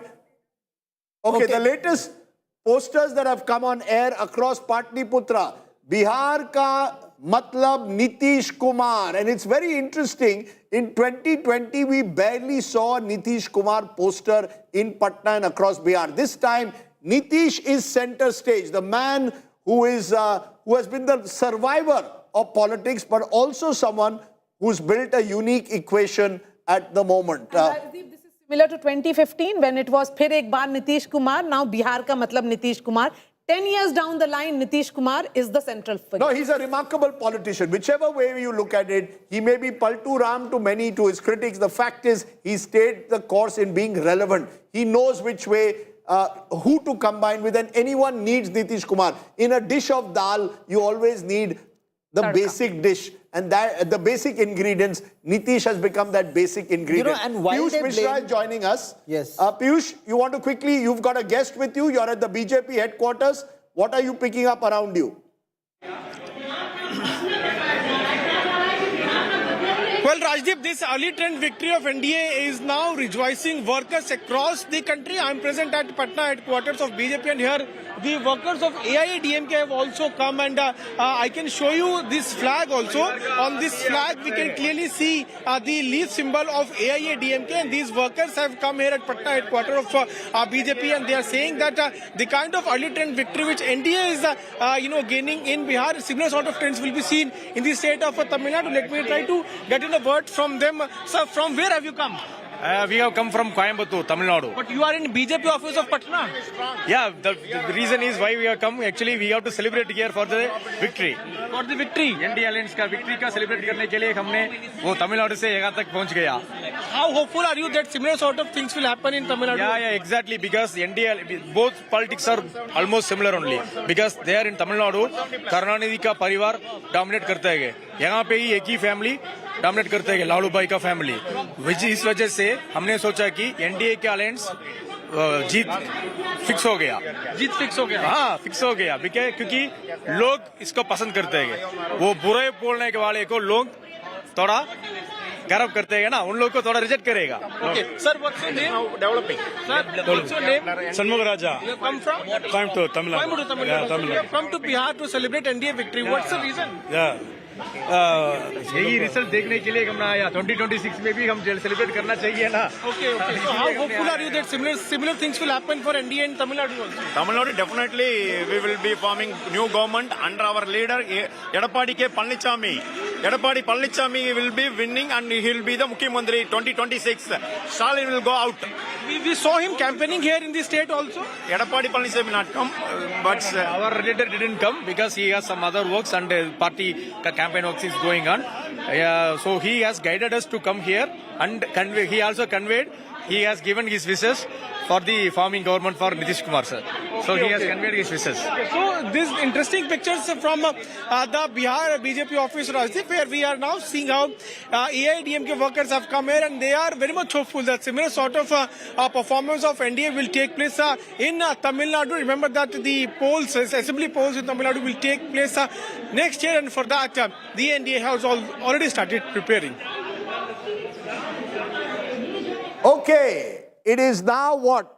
Just about 5 minutes to 11, and it is very clear that the NDA will form the next government in Bihar with a 2/3 majority at the very least. India Today is now calling the election for the NDA. Nitish Kumar, in all likelihood, will become the chief minister. 191 seats at the moment. Huge victory, almost paralleling what he achieved in 2010. Whichever whatever happens in the next 1 hour, Nitish Kumar is now heading for a landslide victory. It's not just the Congress pulling down the MGB, even the RJD has gone down. This is now the entire Mahagathbandhan which is sinking. The left doing badly, the Congress in single digits, RJD half of what it got last time. This is now an NDA landslide. 2/3 majority to Nitish Kumar, Nitish Babu and Narendra Modi, NEMO as we are calling it. JDU, BJP coming together. Chirag Paswan also doing remarkably well, leading in 23 of the seats. This is the big story. Just before 11, very early, you know, for Bihar, but we can call it. This is a landslide for the NDA, and it comes on the back of victories in Delhi, a landslide in Maharashtra, a surprise win in Haryana. It appears 2024 and the setbacks the BJP suffered there are now a distant memory. So Modi, Nitish, the landslide victory has come. It is the NEMO factor. And of course, Mahila playing a role, wider caste coalition, cash transfers, all of which come together to give the NDA a major win this time. And this is now Nitish Kumar set in all probability for the 10th time. 10,000, 10वीं बार. Nitish Kumar. That's a nice line. It's the That's a nice line. That we have ever called a word on Prime Minister Modi. Remember, Bihar went with Prime Minister Modi in 2014, in 2019 Lok Sabha polls, and 2024. Mr. Modi was responsible for ensuring the victory of NDA in 2020. And again, it is NEMO. We have been saying it rightly. It is the combined weight. The combined popularity, we have to specify that. Prime Minister Modi did those campaigns and certainly ensured. I agree with you with one caveat. With Nitish is the common factor. Absolutely. In 2015, when he went with Lalu, he defeated the BJP, even though that was when Prime Minister Modi's popularity was at the peak. I maintain you've got two groups with about 20 to 25%. Party number 3 comes in with 15, this time maybe as high as 18%. And that is game, set and match. But you know, Rajdeep, this time wherever, especially in rural Bihar also, when we were talking to people, they said Modi, Nitish. They knew Nitish, they knew Modi. Absolutely. They were walking away from the Prime Minister's rallies. They were walking away with his cutouts, taking it home. That shows the kind of popularity, and this is beyond their cadre. But ultimately, if you come down to it, Rajdeep... I'll just come to you in a moment. Yes. If 2015 was backward forward, and we have seen that narrative change, 2010 again, Bihar BJP is largely seen as a forward party, forward class party. And you need that top up or that base which Nitish Kumar brings in. That's what we are seeing, Rajdeep. 2010 being repeated in 2025. Absolutely. Preeti, you want to tell us the strike rates of all the parties because there is a story there. Please go ahead. Well, you know, I think this is the earliest that we have called an election on India today for a very long time. I don't remember that. No, earliest for Bihar, certainly. For Bihar, certainly. At 11 o'clock to call an election, that's what it looks like. I want to quickly turn around to the election intelligence dashboard. Also, Rajdeep, if you look at it, you know, this is one election where once again, most pollsters did not get it right. At least the ones that we have reference to. Most got it right, but not the to ones this we number. had reference to. Access My India did not get it right. You know, even Vote Wipe did not get it right. But let's turn around in terms of the strike rate because the fine print right now is in the story, and we need to turn around to the election dashboard for that, Rajdeep. For the NDA, unprecedented 78% strike rate. You come to the Mahagathbandhan, just a 21% strike rate, where the major player who many thought would be the single largest party, the RJD, pulling it down. Where the others are concerned, just 1% strike rate. We can deeper, you know, dive deeper, get into the direct fights. Or you want to go into the political parties? I want to see the strike rate of political parties, how the parties are doing in terms of strike rate, because I think there's a story there. There you go. Okay. So till now, this is I think that needs to be updated a little. Yeah. Let's get into direct fights first, and then we'll get that, Rajdeep. This is what it looks like where direct fights are concerned. BJP, direct fight with the RJD. 37 out of 47 is what the BJP has taken. RJD is just leading on 10 seats there. JDU versus the RJD. If you look at that, out of 61 seats, trends on in 58. The JDU has swept 45. The RJD just standing at 13. BJP versus Congress. You have trends on 30 out of 31, 26 seats to the BJP, just 4 to the Congress. JDU versus Congress. This is the story unfolding right here. Out of 24 trends on, 18 have been swept by the JDU. It's a massive landslide win, Rajdeep. Yeah, if we can go in a moment to strike rates, because I think strike rates will tell you a story as well. Go into strike rates. There you go. Now if you can break the NDA now down into strike rates party-wise, if we can get party-wise strike rates, that will give us another story here. Take a look at... This is the entire... Okay, this is the entire map of Bihar at the moment. Take a look at retain ratio, because this will tell you again how they're doing. NDA, the JDU is retaining 88% of its seats. It's only lost 5. It's actually dominated in terms of the seats it's retained. The BJP, on the other hand, is also doing remarkably well in all the seats that it contested. It is retaining 76% of the seats that it contested. The Congress, on the other hand, is having a terrible day once again. It's only retained one seat. Only one seat of the 19 that it won. RJD also having a terrible day, just retaining 25%. So if you look at strike rate, and I want to put a party out here, because I think it's important to see in terms of seats, the overall seats that the party has in terms of tally. Just take a look at tally party-wise. And I think that will tell you a story of individual parties. This is the NDA. BJP is leading in 80 out of 101. That's about 80%. JDU is 84%, leading in 84 out of 101. LJP is also almost 85%, 23 out of 28. And we must not underestimate the LJP factor. Rest is 5 to 13. On the other hand, RJD 35 out of 143. It is hugely down. Congress just leading in 5 out of 61. VIP wiped out. This is a wipeout. You call it a landslide, much like Maharashtra. We've got live guests joining us at the moment. Anil Antony. Anil Antony of the BJP. Another congressman who's joined the BJP. Anil Antony, you knew which way the sun is rising, certainly in North India once again, Hindi heartland state.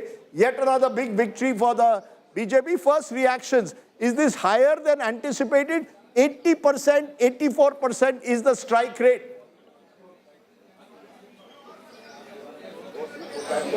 Thank you for having me in the show. So far, yes, we still have many more rounds of counting to go.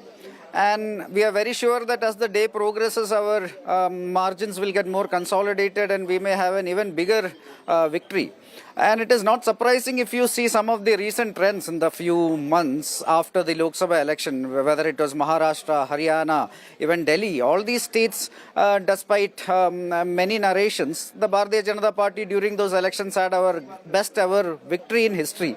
In Bihar also at this moment, we stood as a united coalition of 5 partners led by JDU and Nitish ji, and we were presenting to the people of Bihar the vision of our Prime Minister and our double-engine government.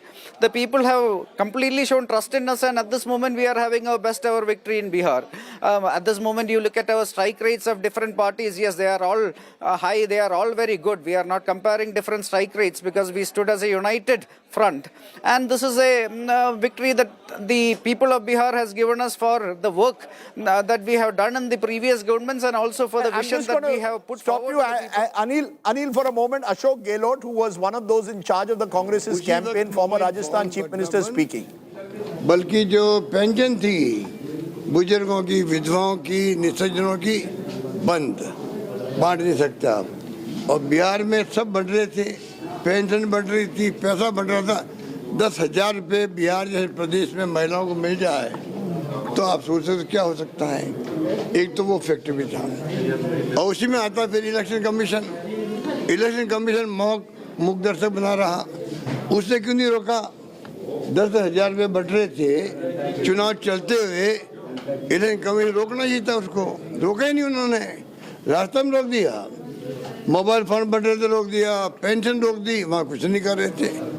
इसका मतलब जो राहुल गांधी जी और लोग सब vote चोरी की बात कर रहे थे, वोट चोरी क्या होता है? ये तो होता है अगर आप निष्पक्ष चुनाव नहीं करवाते हो, रिगिंग होती है, बूथ कैप्चरिंग होती मान लीजिए, या बेईमानी होती है, पैसा बढ़ रहा है और चुनाव आयोग ने कोई तरह की कार्रवाई नहीं करी. मिली भगत थी उनकी, उनसे जो रूलिंग पार्टी थी.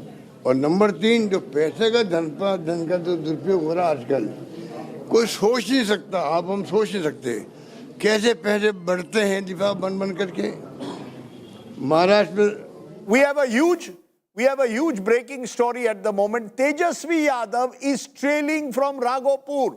Tejashwi Yadav is trailing from Raghopur, the bastion of the Yadav family. The fortress is crumbling.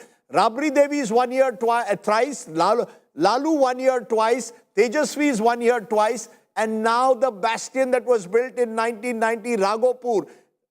We lost it only once. Kumar, They've of the lost it to BJP once only. Satish Kumar of the BJP is leading. He has polled in 12,230.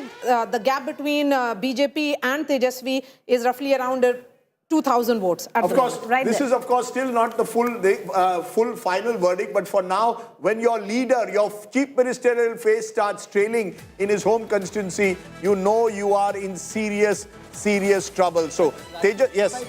This is the BJP template, which a lot of people haven't been able to catch on, is to defeat the leader in his own bastion or to counter him and corner him. They've done that with Mamata Banerjee. They did it with Mamata Banerjee in Bengal, and they've done it with Aam Aadmi Party, Arvind Kejriwal in Delhi. This is the third time they've done it. Whether it succeeds or not, we do not know. But this is a strategy where they move with a pincer move. Union ministers move in, other leaders move in, and this is where they've countered it. There is Gaurav bringing in some army pincer move, like tanks moving in from various sides to surround your opponent. But Preeti, you want to give us some more details? Well, you know, Rajdeep, the fine print, the subtext of this election lies in its regions. Many had thought that Simachal was the stronghold of the Mahagathbandhan. We'll come to Simachal. One of the swing districts was seen as Champaran. Let's take a look at Champaran. Champaran swept where the NDA was concerned. 17 by the NDA, 4 by the Mahagathbandhan, status quo practically on what it was in 2020. This was said to be a swing region. Let's move on now from Champaran to our next region in question. This time, Kosi region, NDA again sweeping at 25 and the Mahagathbandhan standing at just 6, where the Kosi, Mithilachal, 49 for the NDA. This is where the story of the sweep of Mahagathbandhan lies. 49 for the NDA and just 9 where it came down to the Mahagathbandhan. Simachal, look at this, viewers. Everybody thought that Simachal would be where the Mahagathbandhan will consolidate its vote. 20 to the NDA and just one to the Mahagathbandhan. Rajdeep, this is the subtext of this election. If you look at it region by region, Patliputra once again swept by the Mahagathbandhan, NDA at 46, Mahagathbandhan at 14. Let's look at Bhojpur. All right, okay, we're going to get Bhojpur in a short while from now, but Rajdeep, let's play the figures. जब हवा चलती है ना, ये हवा नहीं है. ये हवा नहीं है, सुनामी है, ये आंधी है, ये सुनामो है या सुनामीमो. हाँ. ये आज सुनामीमो हुई है. नीमो, su-ni-mo. It's my word for the day. S-U-N-I-M-O. Sunimo. There is a Sunimo that is blowing through Bihar. It's shattering all the established bastions, and this is therefore, as I said earlier, similar to 2010. This is what we saw in 2010. This election is similar. Then remember, Narendra Modi was not on the ticket, but Nitish Kumar was. That's the point I make. Yes, Mr. Modi is a force multiplier, but the man of the match, without a shadow of a doubt, let me make that very clear, is Nitish Kumar. This could be his last election, farewell gift kahiye, jo bhi hai. This is Nitish Kumar's election. There is absolutely no doubt in my mind at all. Rajdeep, थप्पड़ फाड़ के बिहारियों ने It's a combination for both. I agree it's a combination, but 82-84. My friend, I'm only pointing out when Nitish Kumar left Mr. Modi and joined hands with Lalu, he won. True. When he was not with Mr. Modi in 2010, they won 200. Please appreciate Nitish Kumar. If it was a national election, I would have said equal credit. I am saying man of the match. Yes, Mr. Modi is a force multiplier, but ye chunav Nitish Kumar ka hai. But Rajdeep, also, you know, like I said, there's a cycle to this election. Yes. Also, what has happened is we speak so much about caste dynamics, that there is a bandha hua vote bank where it comes down to the Mahagathbandhan. Let's take a look right now on some of these caste groups and how they've actually voted. And you're right, where Nitish Kumar is concerned, he swept through it. The BJP as well, sweeping through it. Look at it. This is 39 seats where the Muslim vote is of influence. Look at the Simachal region. It's a saffron surge in the Simachal region where technically 65% of the Muslim population of the entire Bihar resides in. A saffron sweep there, 31 seats. Very simple to explain. Rajdeep, 31 of the 39 seats gone. Just a minute. Very simple to explain. The Muslim, I mean, I think viewers need to understand that. That's why these are counter consolidation. There is a counter consolidation. True. There is a complete counter consolidation. Just to explain, while we do all these counter consolidations, you can consolidate yourself and win an LED TV. India Today Dekho, LED Jeeto contest. Watch, answer, win. Every hour I am giving you a question and you can win a prize. Who was Bihar's first woman chief minister? A higher TV, higher LED TV is waiting to be won. WhatsApp your answer. The number is there on your screen. If you can answer a question every hour, you win that brand new higher LED TV. Who was Bihar's first woman chief minister? Those on the table here cannot answer. WhatsApp your answer. Type Q1 and send it to 838-399-4212. That's 838-399-4212. Yes. Okay, so most pollsters thought, look at the SC vote very closely, Dalit vote very closely. Look at it, Rajdeep. Out of 69 Dalit or SC dominated seats, 62 have gone to, at least by this data. Sanjay ji is shaking his head, but 62 have gone to the NDA. Let's take another look where the Nishad is concerned. Mala vote, so much was spoken about that 4% Mala vote. Will it go down, to the Mahagathbandhan? 23 seats were impacted by this vote. 21 have been taken by the Can you show us Yadav and NDA. EBCs quickly? Yadav and EBCs. Rajdeep, Let's take a look at the EBC vote. All right, so EBC was where the crux of this election lay. EBC was supposed to swing this election, and it has. The EBC vote bank has spoken loudly for the Nitish-led NDA, 113 of 141 seats. Despite the Mahagathbandhan, despite the RJD giving sizable number of tickets to the EBC community, have all gone in favor of the NDA. You talk about the Yadav percentage, about 14% of Yadavs in Bihar, 127 seats, where, the Yadav population is over 15%. Out of 127, 93 have gone the way of the Mahagathbandhan. I take your point. The only thing I will say, remember, when you say 15%, there is another 85%. True, and we sometimes forget that. So, therefore, but Sanjay Kumar, what I'm seeing is, as I said, a Su-Ni-Mo.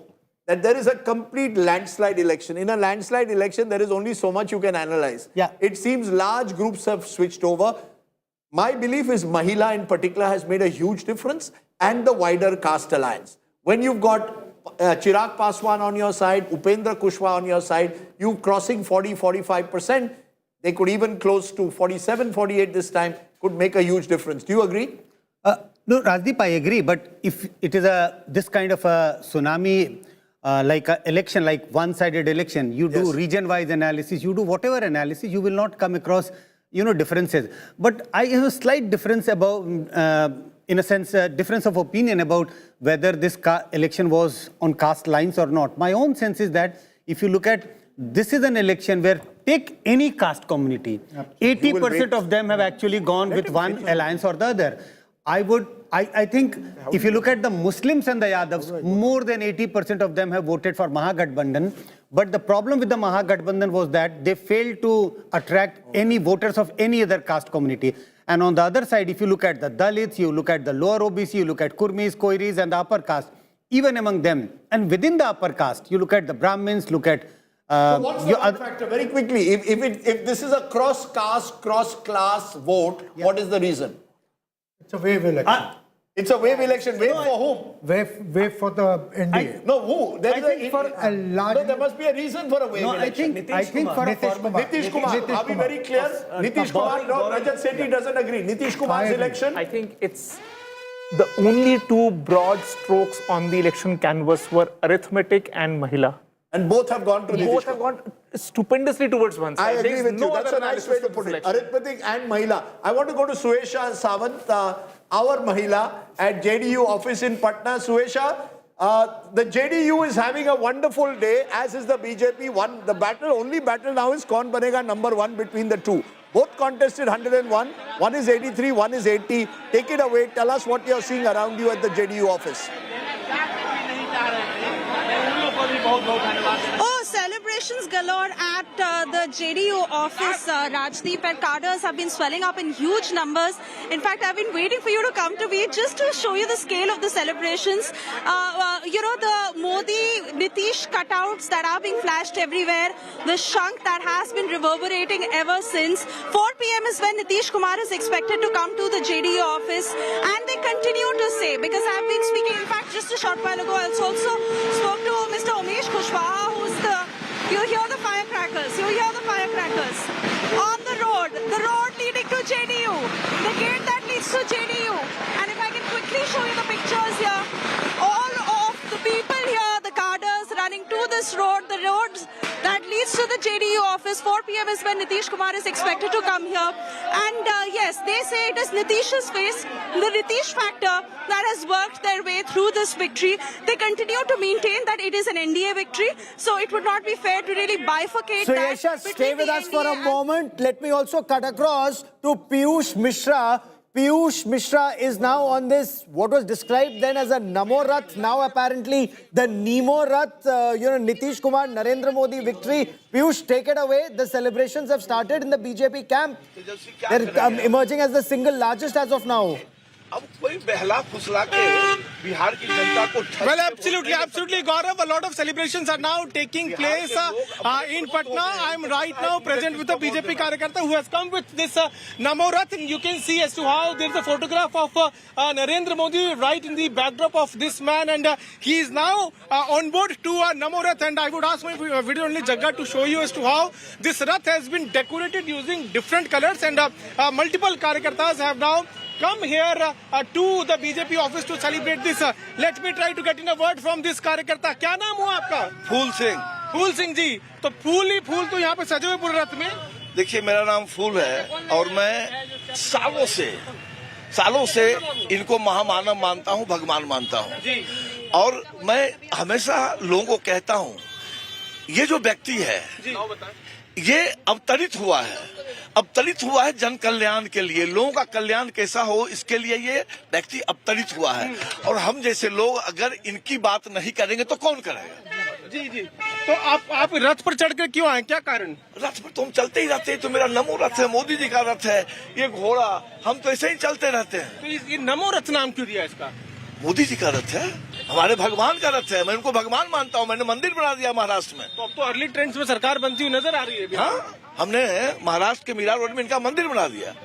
मैं तो भगवान मानता हूँ. लोग को कुछ तो लोग कहेंगे, लोगों का काम है कहना मेरा भगवान है. ये दावे के साथ कहता हूँ. हम तो बोले थे एक बार कि देश की सारी मीडिया आवे, हमारे साथ बहस करे, मैं साबित कर दूंगा नरेंद्र मोदी आम आदमी नहीं. अच्छा, ये रथ कैसे बनवाया आपने? इतना सब क्या क्या सजाया है? सब कुछ लगा हुआ है. देखिए, ये अश्वमेध का घोड़ा है. अश्वमेध का घोड़ा है. विजय करके लौटा है.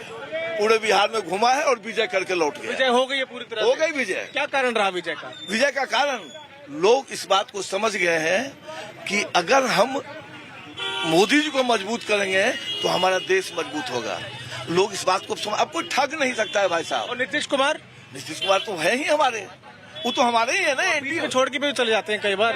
अब ये सब बात नहीं की. आप नहीं करेंगे? नहीं, ये सब बात नहीं की. अब सीधे हम इनकी बात करें. नीतीश जी की नहीं करेंगे? नहीं, नीतीश जी की बात क्यों नहीं करेंगे? अरे हमारे नेता हैं, एनडीए के नेता हैं, उनकी बात क्यों नहीं करेंगे? नीतीश जी तुम्हारे हैं. तेजस्वी जी को क्या कहेंगे? किसको? तेजस्वी जी को क्या कहेंगे? काहो मंगड़ू अब का करवा, अब तू क्या कर छान उतरवा. हम तो कितना बार तेजस्वी को कितना बार समझाए कि तुम जो है ना, जब चुनाव आता है तो शिकारी की तरह जो घूमते हो, जाल बिछाते हो, दाना डालते हो. अरे बिहार की जनता इतनी प्रबुद्ध है कि तुम्हारे जाल में फंसने वाली नहीं है. बिहार की जनता को पता है कि मुझे किसके साथ रहना है. बहुत धन्यवाद. Okay, we are hearing the BJP celebrating. What about the big leaders? Look at now how the entire VIP map has changed. Tejashwi Yadav, big story at the moment, is trailing from Raghopur. This is huge. When the face of the opposition starts losing in a constituency dominated. We don't know the final result, but as of now, he's trailing. His other brother, Tej Pratap Yadav in Mahua, is also trailing. Less surprising, but again trailing. Both of Lalu's sons trailing. Kesrilal Yadav, the Bhojpuri singer brought in at the last moment to lift up the RJD in Chhapra, is trailing. So it is a bad day for Lalu and family and the friends. On the other hand, look at now, all the BJP ministers are leading again. Vijay Kumar Sinha is leading there in Lakhisarai. Mangal Pandey, health minister, is leading in Siwan. You've got Madan Ansani, he's leading in Bahadurpur. So you've got all the ministers also beginning to take a strong lead at this moment. I want to turn to some of the other key constituencies. Anand Kumar Singh, the strongman of Mokama, he is leading at the moment. Let's take a look whether there are any candidates at all of any strongmen at the moment. No, none. Renu Devi is the one BJP leader who's trailing at the moment. Former Deputy Chief Minister.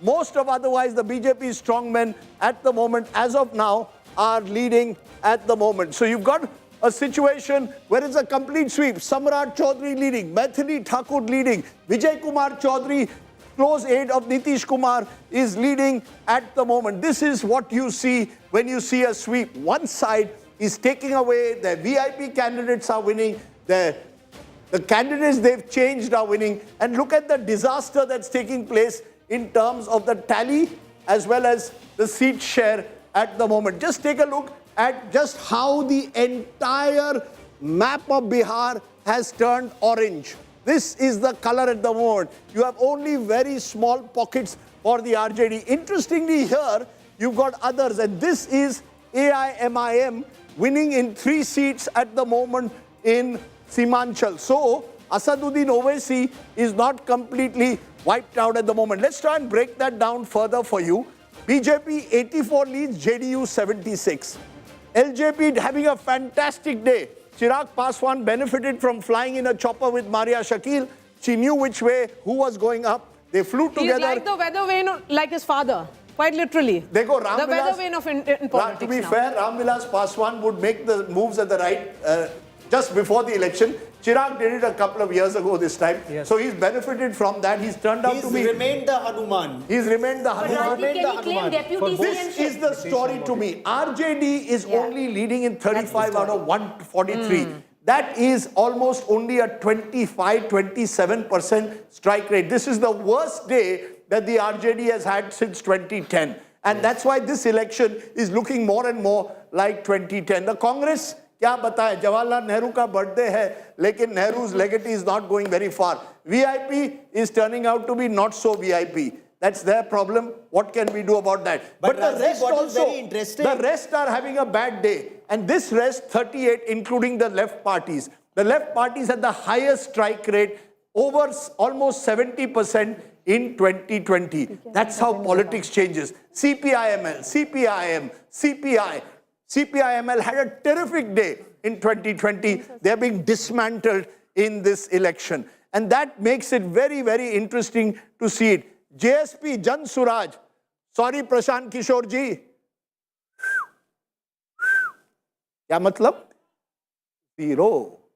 You wanted to be hero. You have turned out to be zero. But can I make a point there? BJP emerging as the single largest party with 83 as of now. So Gaurav Sawant is excited by that, but you've got to give credit. I just want to tell you, because people were thinking that BJP may be number 3. On ground, they really worked hard and systematically. And BJP, JDU, LJP, ye jo tikri ek sath aayi na, that worked. VIP Malla's going to MGB just did not work. From day one, they've been saying, Malla हमेशा राम के साथ रहता है, वो निषादराज खेवट नैया पार कराता है. This is what appears to be happening.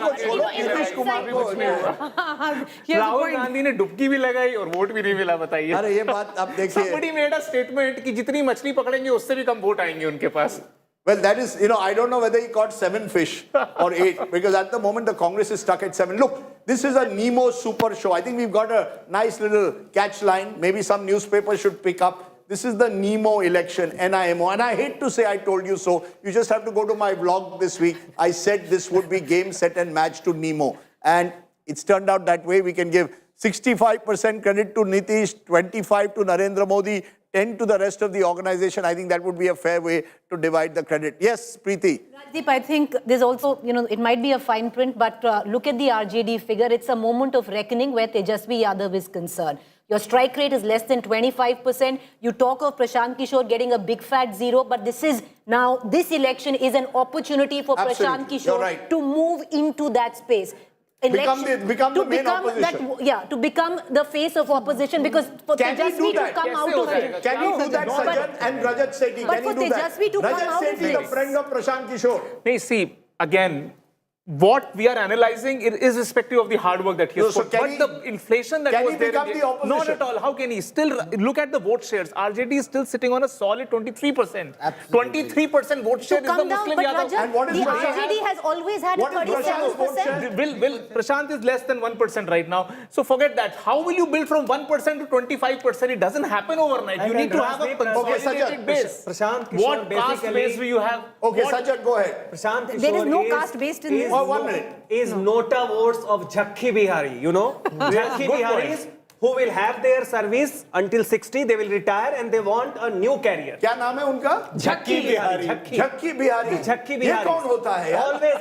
Mumbai में हम कहते हैं झक मारने जाओ यार. Yes. I mean, you are always critical of everyone and you want that there should be some ideal conditioning. So he cannot be a launching pad of the retired bureaucrat. So am I right? Just a minute, Preeti. Am I right that while Preeti made this point that if Prashant Kishor stays the course, he can use the fact that the opposition is vanquished to emerge as a force? His biggest problem is what is the social base he brings. Exactly. In Bihar, how do you win an election without a... Can I say something? Am I right in saying that unless you have a social Bihar, base? you cannot succeed by managerial kind of politics, picking the right threads, making right noise, but have no background. Can I say something? Yes, Preeti, you want to challenge that? No, I don't want to challenge it. All I'm just saying is we're talking about the caste base. Look at what's happened with the RJD right now. Which caste has stuck by the RJD? No, 1 minute. Preeti, that's wrong. 23%. 23%. Preeti, I must correct you. Allow me to... No, ma'am. Allow me to finish what I'm saying. You said no party. I'm not saying no caste. Which is getting 23%, you need to say Let her finish. Allow me to... Rajat, if you allow me to finish, I'll say, right? In 37% is what the RJD got the last time around in 2020. Combined. Gathbandhan, not Gathbandhan, 31% was the RJD, right? 31% was the RJD. Right now, the combined Gathbandhan is at 23%. It is still by vote share. Look at the numbers. Vote share, I just want to stop. RJD is Is it still the number 23%. Still the numbers.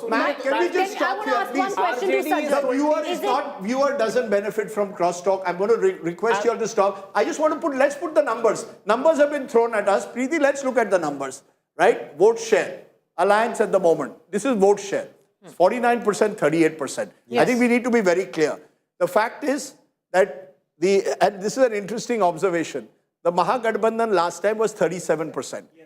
Please, sometimes we lose sight of the big picture.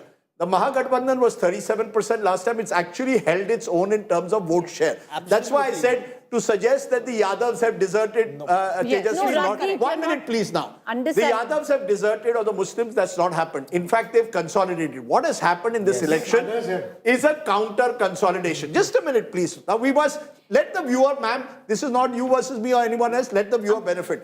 38% is playing 49%. What has happened is the NDA, which was 37.5%, which is 12,765 votes more than the other side in 2020, has gone to 49%. That's a 12% swing. Please appreciate what is being said. One alliance has stayed where it is, 37 has gone to 38. What has happened in 2025 is very interesting. In the last election, there were 20... Ma'am, just a minute. There were 22... Just to finish. You must allow me to finish, sir. Allow the viewer to benefit. This honestly is the election. So let them. The others were 22 to 24%. They have lost 9%. Please appreciate what's happened. Bihar turned bipolar totally this time. You had a choice. Either you go with Nemo, Nitish and Modi, or you go with Tejashwi and the Congress. Tejashwi and the Congress retained their core vote. But that is not enough. How is AIMM leading on 3 seats in the Muslim area if they retain the Muslim vote? Can I explain to you? In particular seats, you can have 3 candidates there and I can win with 28 or 30%. There are very few such seats in Bihar. Local factors. Ma'am, just a minute. 90% of the seats have been won because Bihar turned bipolar. And in a bipolar race, if I'm at 49 and the other at 38, it's game, set and match. Absolutely. You may have individual candidates who may win in a particular area because of their individual vote. AIMIM is not the story of this election. Nobody's saying it The is. Muslims are not the story of the election. The Muslims have consolidated around the Mahagathbandhan, so have the Yadavs. Together they come to 31%. From 31%, how do I go to 42% to win an election? I've gone up to 38%. Who have I got? I've got smaller groups. Not enough. Other side, what has happened? I've got 49%. And maybe there's a factoid that I had said earlier which we should put. You've got, and viewers should understand this, you had the EBCs are 26% of Bihar, conservatively, they could be even more. You've got Dalits, who are at least 16%, that adds up to another 16%. You've got upper caste, who are 10.1%, that already takes you to over 50. And You've got the Pasmanda Kushwahas, Muslims. this time with Upendra Kushwaha on your side. Within the Dalits, you had Paswans, and you had Jitin Ram Majhi coming. You have a wider coalition. This election was won, as was just now suggested, because you had a wider alliance of caste groups, plus you had the Mahila factor that was coming in, that could have, we don't know, could have crossed also the caste barrier. That's where the election was won. So while you say that Tejashwi Yadav has much to introspect, he still is getting 38% of the vote. His challenge remains the same as an Akhilesh or any other leader. How do I go beyond my core vote? And that did not happen in 2025 in the manner it almost happened in 2020. That's the election. You know what happened? Thank you. Now you can go. No, you're absolutely brilliant. You're absolutely right. That is the truth. What happened with the RJD and JDU coming together in 2015, a wider net, is exactly what has happened in 2025 with BJP, JDU having a much wider net this time. No, John, just BJP, JDU, please add Lok Janshakti, add Jitin Ram Majhi. So you see, I think the lesson here is you cannot win states like Bihar without a wider caste alliance. And I think you can't make Bihar presidential. Ki main Mukhyamantri banuga, to sab meri taraf aayenge. Last time, a Yuva vote was actually influenced by the 10 lakh promise of Tejashwi. Absolutely. This time, even that was not acceptable. In a way, celebration picture, but Javed, you want to speak over that because you've often made this point. Where does Tejashwi lack that Akhilesh does? Akhilesh last time seemed to do what Tejashwi did. What's the difference between Akhilesh and Tejashwi? Look, Akhilesh matured in adversity. He drew the right lessons, but it took him 3 consecutive losses. He lost 2 assembly and 1 Lok Sabha election before he realized... But has he made a greater effort consciously to widen his alliance? Well, he has. Only 5 Yadavs are put up in the last Lok Sabha elections from the Samajwadi Party. Tejashwi needs to do. He needs Tejashwi to gave, let's be clear, Tejashwi gave 51 Yadavs tickets out of 143. He gave 18 Muslims. That comes to 69. That still leaves 74 candidates, but he was not able to find that one other group. You see, you needed one other group which would have backed the Yadavs and Muslims. The VIP that he thought will do it, and the Tati Tatwa IP Gupta, that did not happen for him. Even that might have partly happened for him because he's gone to 38. He needed to go past 40. 40, correct, which he could not. And in my view, and some of the analysts have been saying this, he gave 100 seats out, which perhaps he could have avoided. Congress given 61, given their heft, 61 is not what they deserved, is what analysts on ground say. But Gaurav, in hindsight, did the RJD deserve 143? Well, if you look at the numbers on the board, it's 34. Did the RJD deserve 143 then? No, but you see, Preeti, that's the problem. That's what it is. No, 1 minute. The RJD and the Congress today stand at the same strike rate. Just a minute. Are you telling me that... Just a minute. Are you telling me that the Congress party would have done better if they contested 140? Nobody's holding a candle for the Congress. But I'm talking about the RJD here. The story in this election is also the debacle and the complete downfall of the RJD. This is where I think the big numbers need to be actually dissected further. When you dissect them further, the reason is very simple. When I am only as good as my opponent is.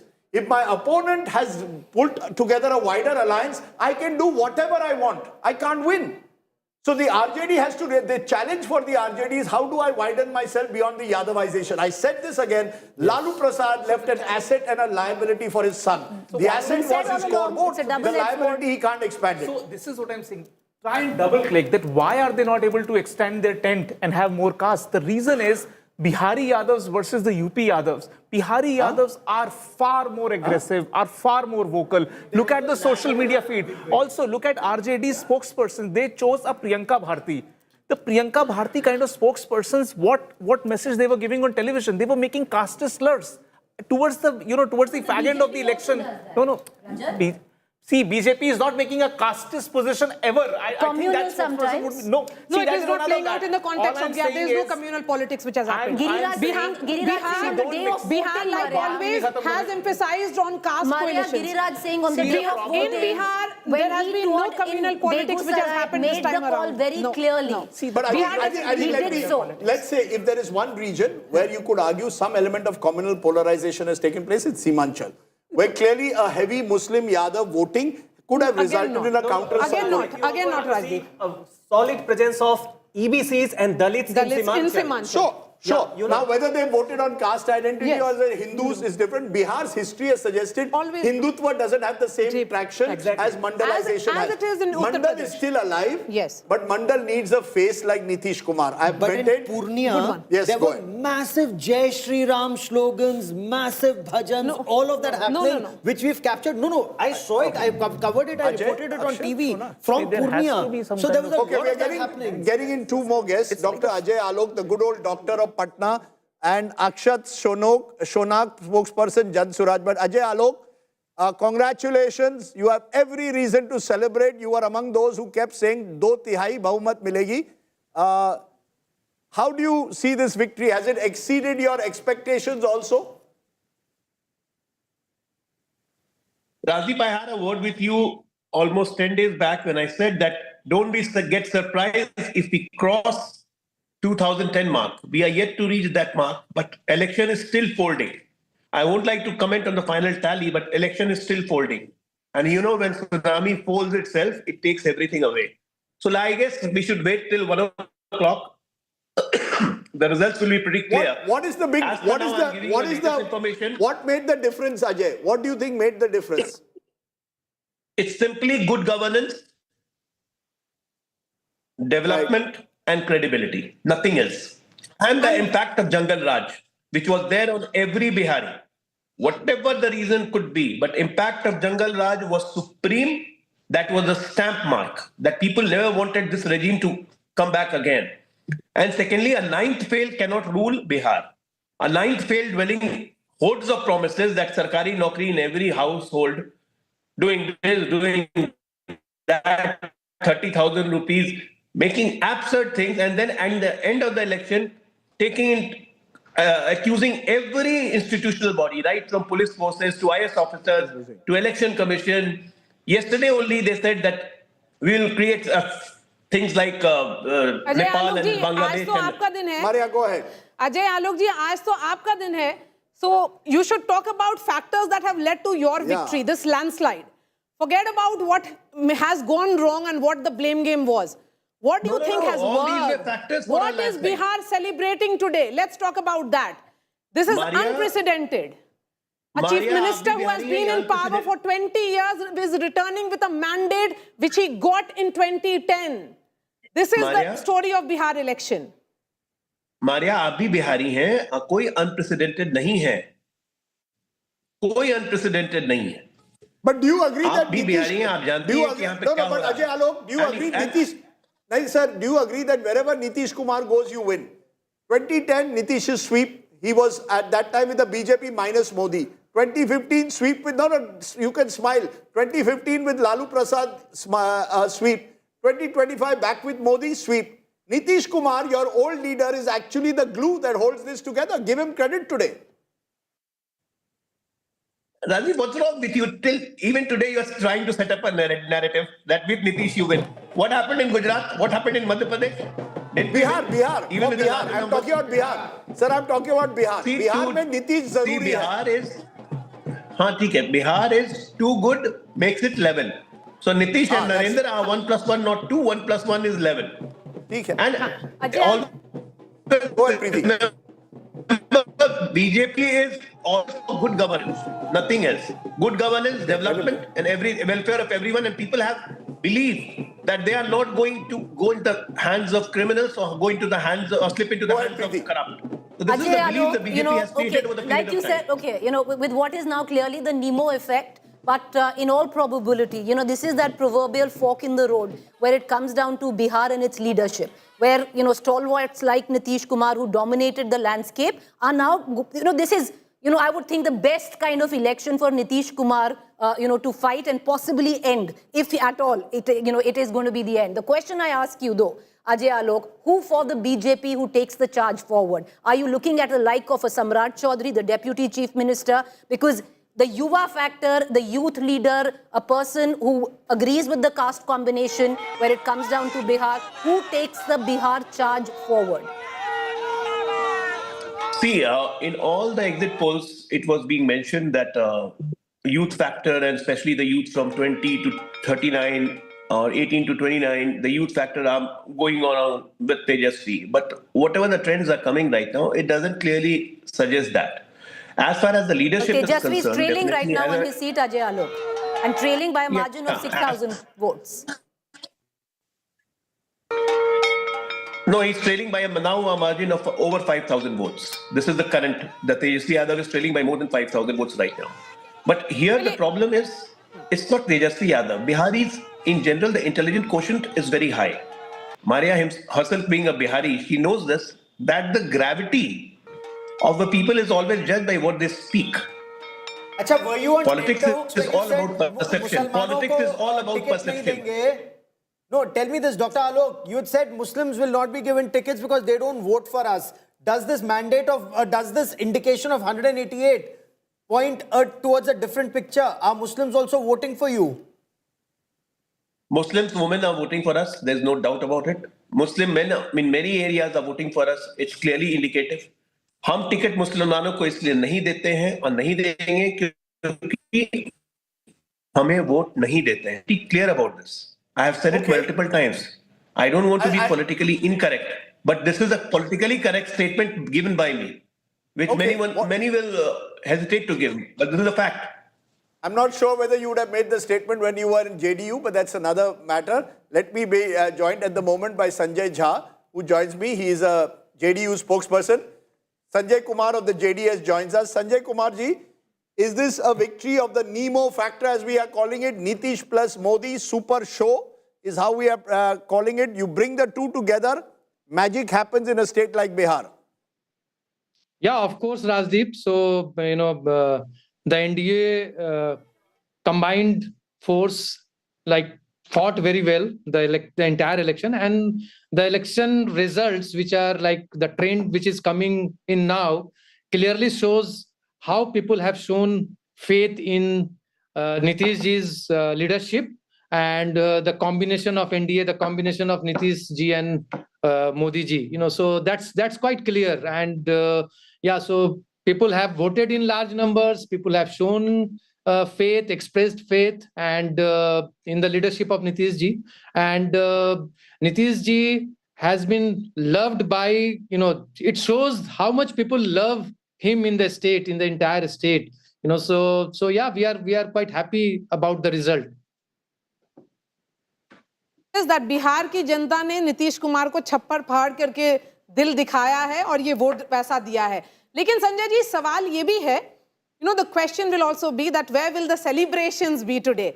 2010, one Anne Marg opened up for all journalists like me who were reporting from one Anne Marg, Nitish Kumar's residence. Where will the celebrations of JDU be today? Will Nitish Kumar finally speak to the media?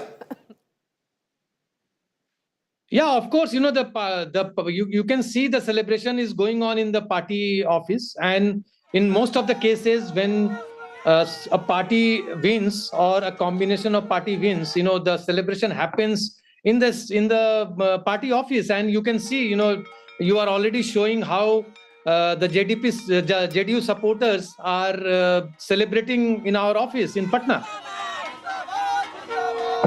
Okay, stay with me. Sanjay ji, एक बात बताइए, ये जो कहा गया था कि BJP has 85, JDU has 75, इस समय जो the figures आ रही हैं, does that make any difference whatsoever? This is the second election where BJP has more than JDU.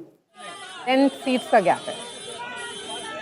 I think, this was clarified during, all the interviews taken, and also in the public events, the leaders of BJP and JDU, they have expressed it very clearly that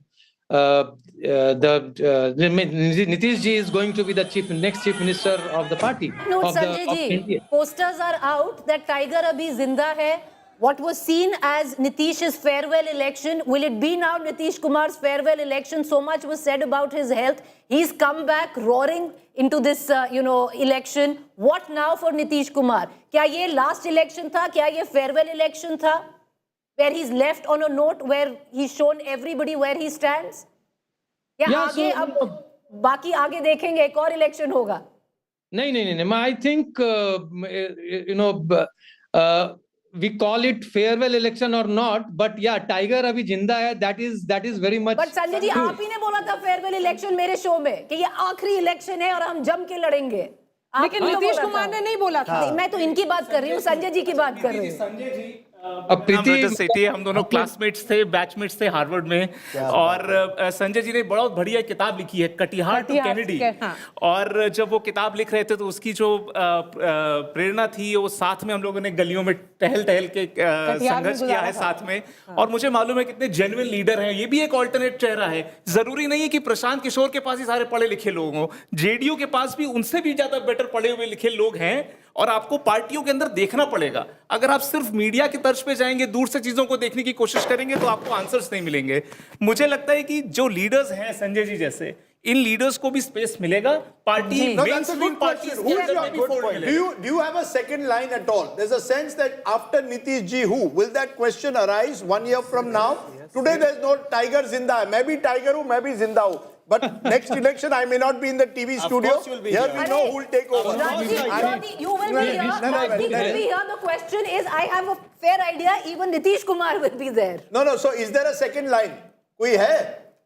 There are many leaders, and I'm sure that eventually there will be leaders on the front. And but for now, Nitish ji is our leader, and he is our face, and he's going to be our CM. So that is what आपने Katihar to Kennedy जो लिखा, I want to understand from you, explain the Simanchal vote, because everyone thought Simanchal last time when NDA got 12 out of 24 was कुछ हटके. इस बार तो 18 लग रहा है.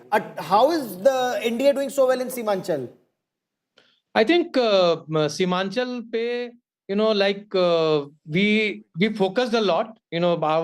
Our public events happened quite a bit, and also the kind of work we have done in Simanchal. People say that we have neglected Simanchal. It's quite false. You stayed in Purnia, and around Purnia you traveled around.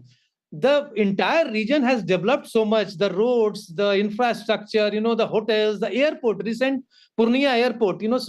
So all development reached towards Simanchal. It's a false narrative that has been created by the opposition that Simanchal has been neglected.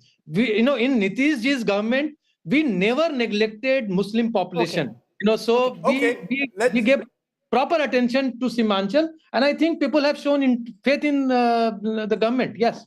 We talk about roads. Actually, we should also talk about airport infrastructure. My driver comes from Madhubani. All these years, he would travel by train for Chhat. Now he went by air to Darbhanga, and it changed his life. Yeah. And there are many others like that. You've got now airports in Purnia. You've got airports in Darbhanga. So it's infrastructure. It is cash transfers as well. Let's not minimize the impact of that 10,000 rupees that came a week before the election. I would say the continuity of empowerment model. The continuity. Sir, continuity. आपको चुनाव के एक हफ्ते पहले you remembered the continuity. You're also smiling. Your numbers, I am told, 1 month ago were smiling because I'm happy. It's not a static smile. Yeah, but you wanted to respond, Javed, to what Gaurav said about Simanchal. You've been repeatedly making this point about Simanchal and how is it that in Muslim dominated.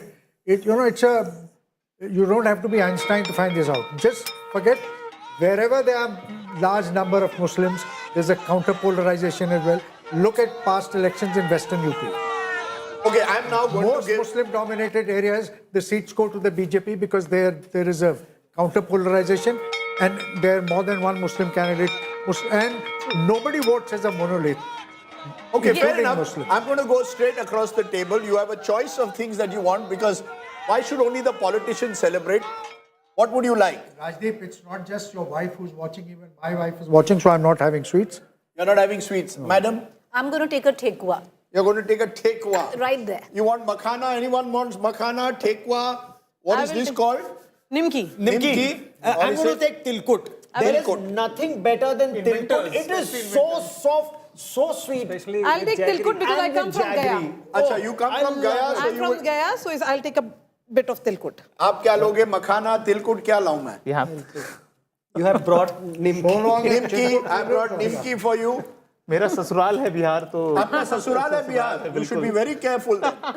तिलकुट अच्छा है. Tilkut अच्छा है. Tilkut is outstanding. Tilkut अच्छा है. When I was studying in Delhi University, students from Bihar would help you so much with your tutorials. Did you graduate or not? I post-graduated from your wife's college, St. Stephen's College.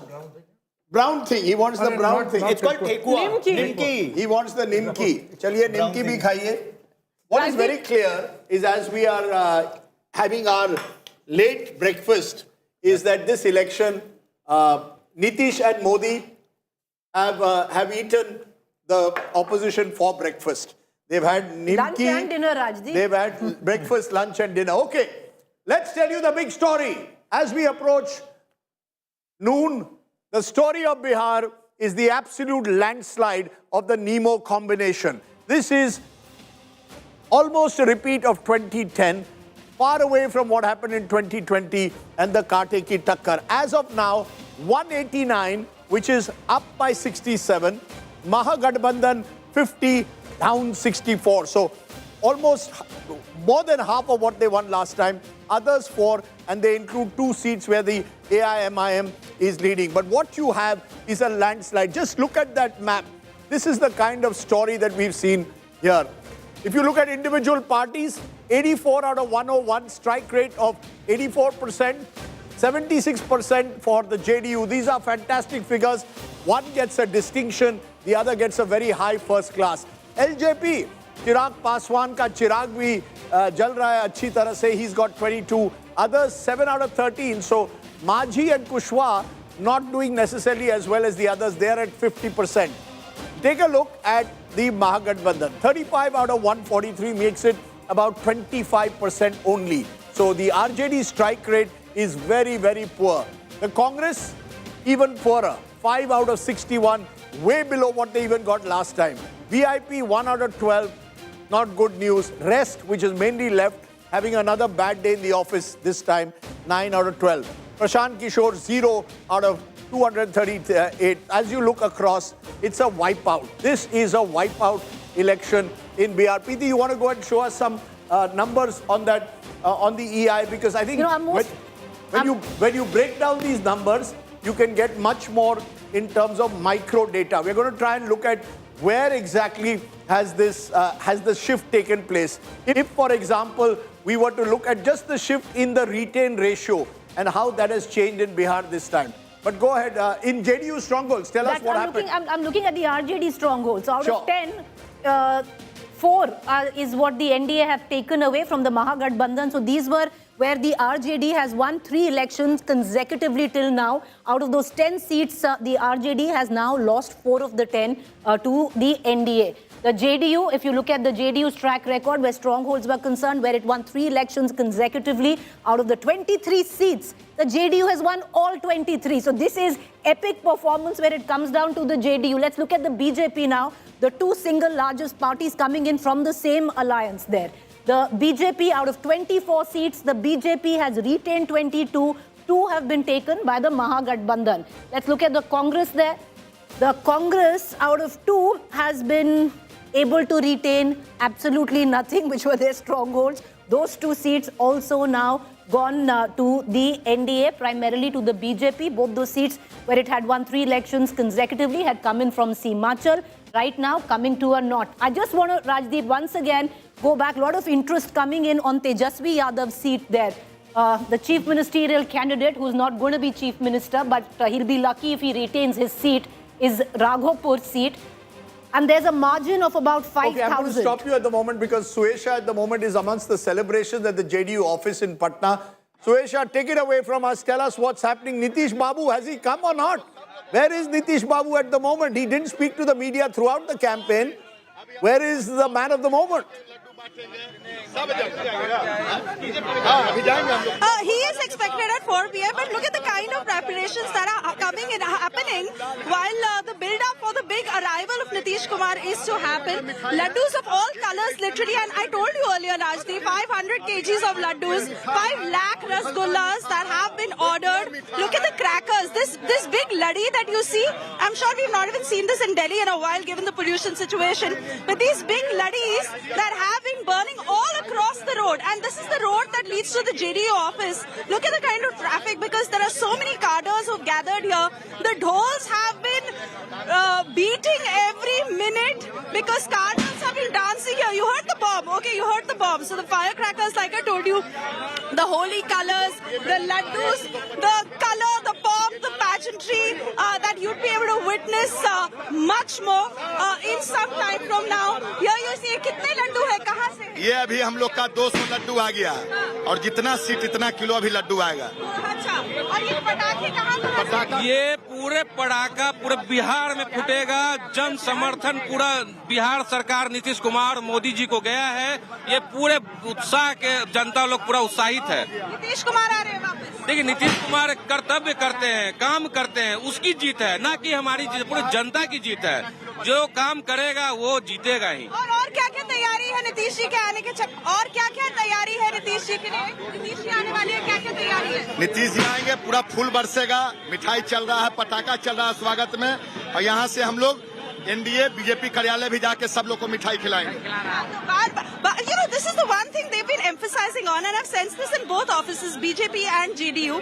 They continue to say it is our victory, it is our victory. Do not bifurcate it. Do not say JDU or BJP. It is our victory. And they continue to say it is Nitish Kumar's leadership. There you see the dhols that are beating once again, the dancing that has been happening right here. And that is the kind of mood that you witness at the JDU office, where you see, you know, this is only going to scale up. One thing I can say, Rajdeep and Preeti, this is only going to scale up. The dancing, the singing, the bombs, the firecrackers, the laddus, and all of this that is coming in at the JDU office, as they're all waiting for Nitish Kumar to come here, which is approximately 4 p.m. is what his team has been saying.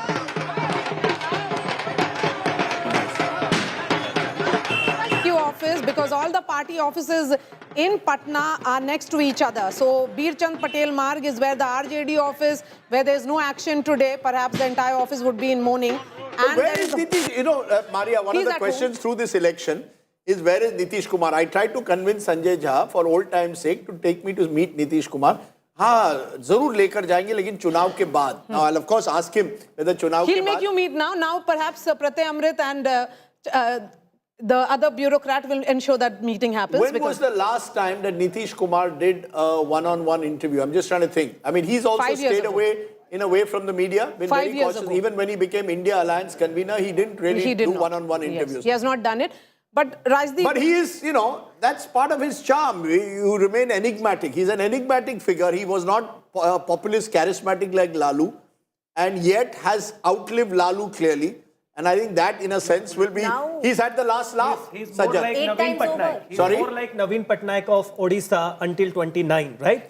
Wherein his health and everything is secondary to his support base, which is huge. It's basically schemes that keeps on delivering. And that's how Nitish Kumar remains the central figure. You know, that's interesting. Yes, Preeti. No, you talk about Lalu, but if you look at it, Rajdeep, Lalu's been chief minister twice. Nitish Kumar now will take oath as the 10th time as chief minister. And I would think, you know, at least one thing I picked up on ground. I'm not from Bihar, but you can sense that kind of warmth. Where are you from? I'm from Haryana, but you can sense that kind of warmth that people have for a particular leader. I think when I was on ground, and I actually did go to Karpuri Gram and in Samastipur, there's a sense, I think, in people in Bihar do feel that if after Karpuri Thakur, there's been somebody who's done so much for Bihar, it is Nitish Kumar. Yes. And it shows in terms of... You know, and there's no doubt, you know, in all the years I've travelled, when a chief minister has been around for 20 years, you expect some narazgi. Some people to say, yaar, isne kuch kiya nahi, sab thakawat ho gayi. Not one person. From Muslims also, Rajdeep. And if there was only one reason why, including Muslims, and if there's one reason why I thought Nitish Babu is winning, and I keep emphasizing once in a while, hum bhi chunav sahi pakadte hain. Nitish Kumar did not have strong anti-incumbency against him. There was that in 2020, partly because of COVID, but not in 2025. And that explained this. Now, there partly is one, because of LJP also, Raj. partly because of LJP as well. Let's also put it here that you don't have to have any thakavat while watching us, because you can win an LED Jeeto contest. देखिए, forget about कौन बनेगा करोड़पति, 1 minute में आपको LED TV मिल रहा है. India Today देखो, LED Jeeto contest. Watch, answer, win.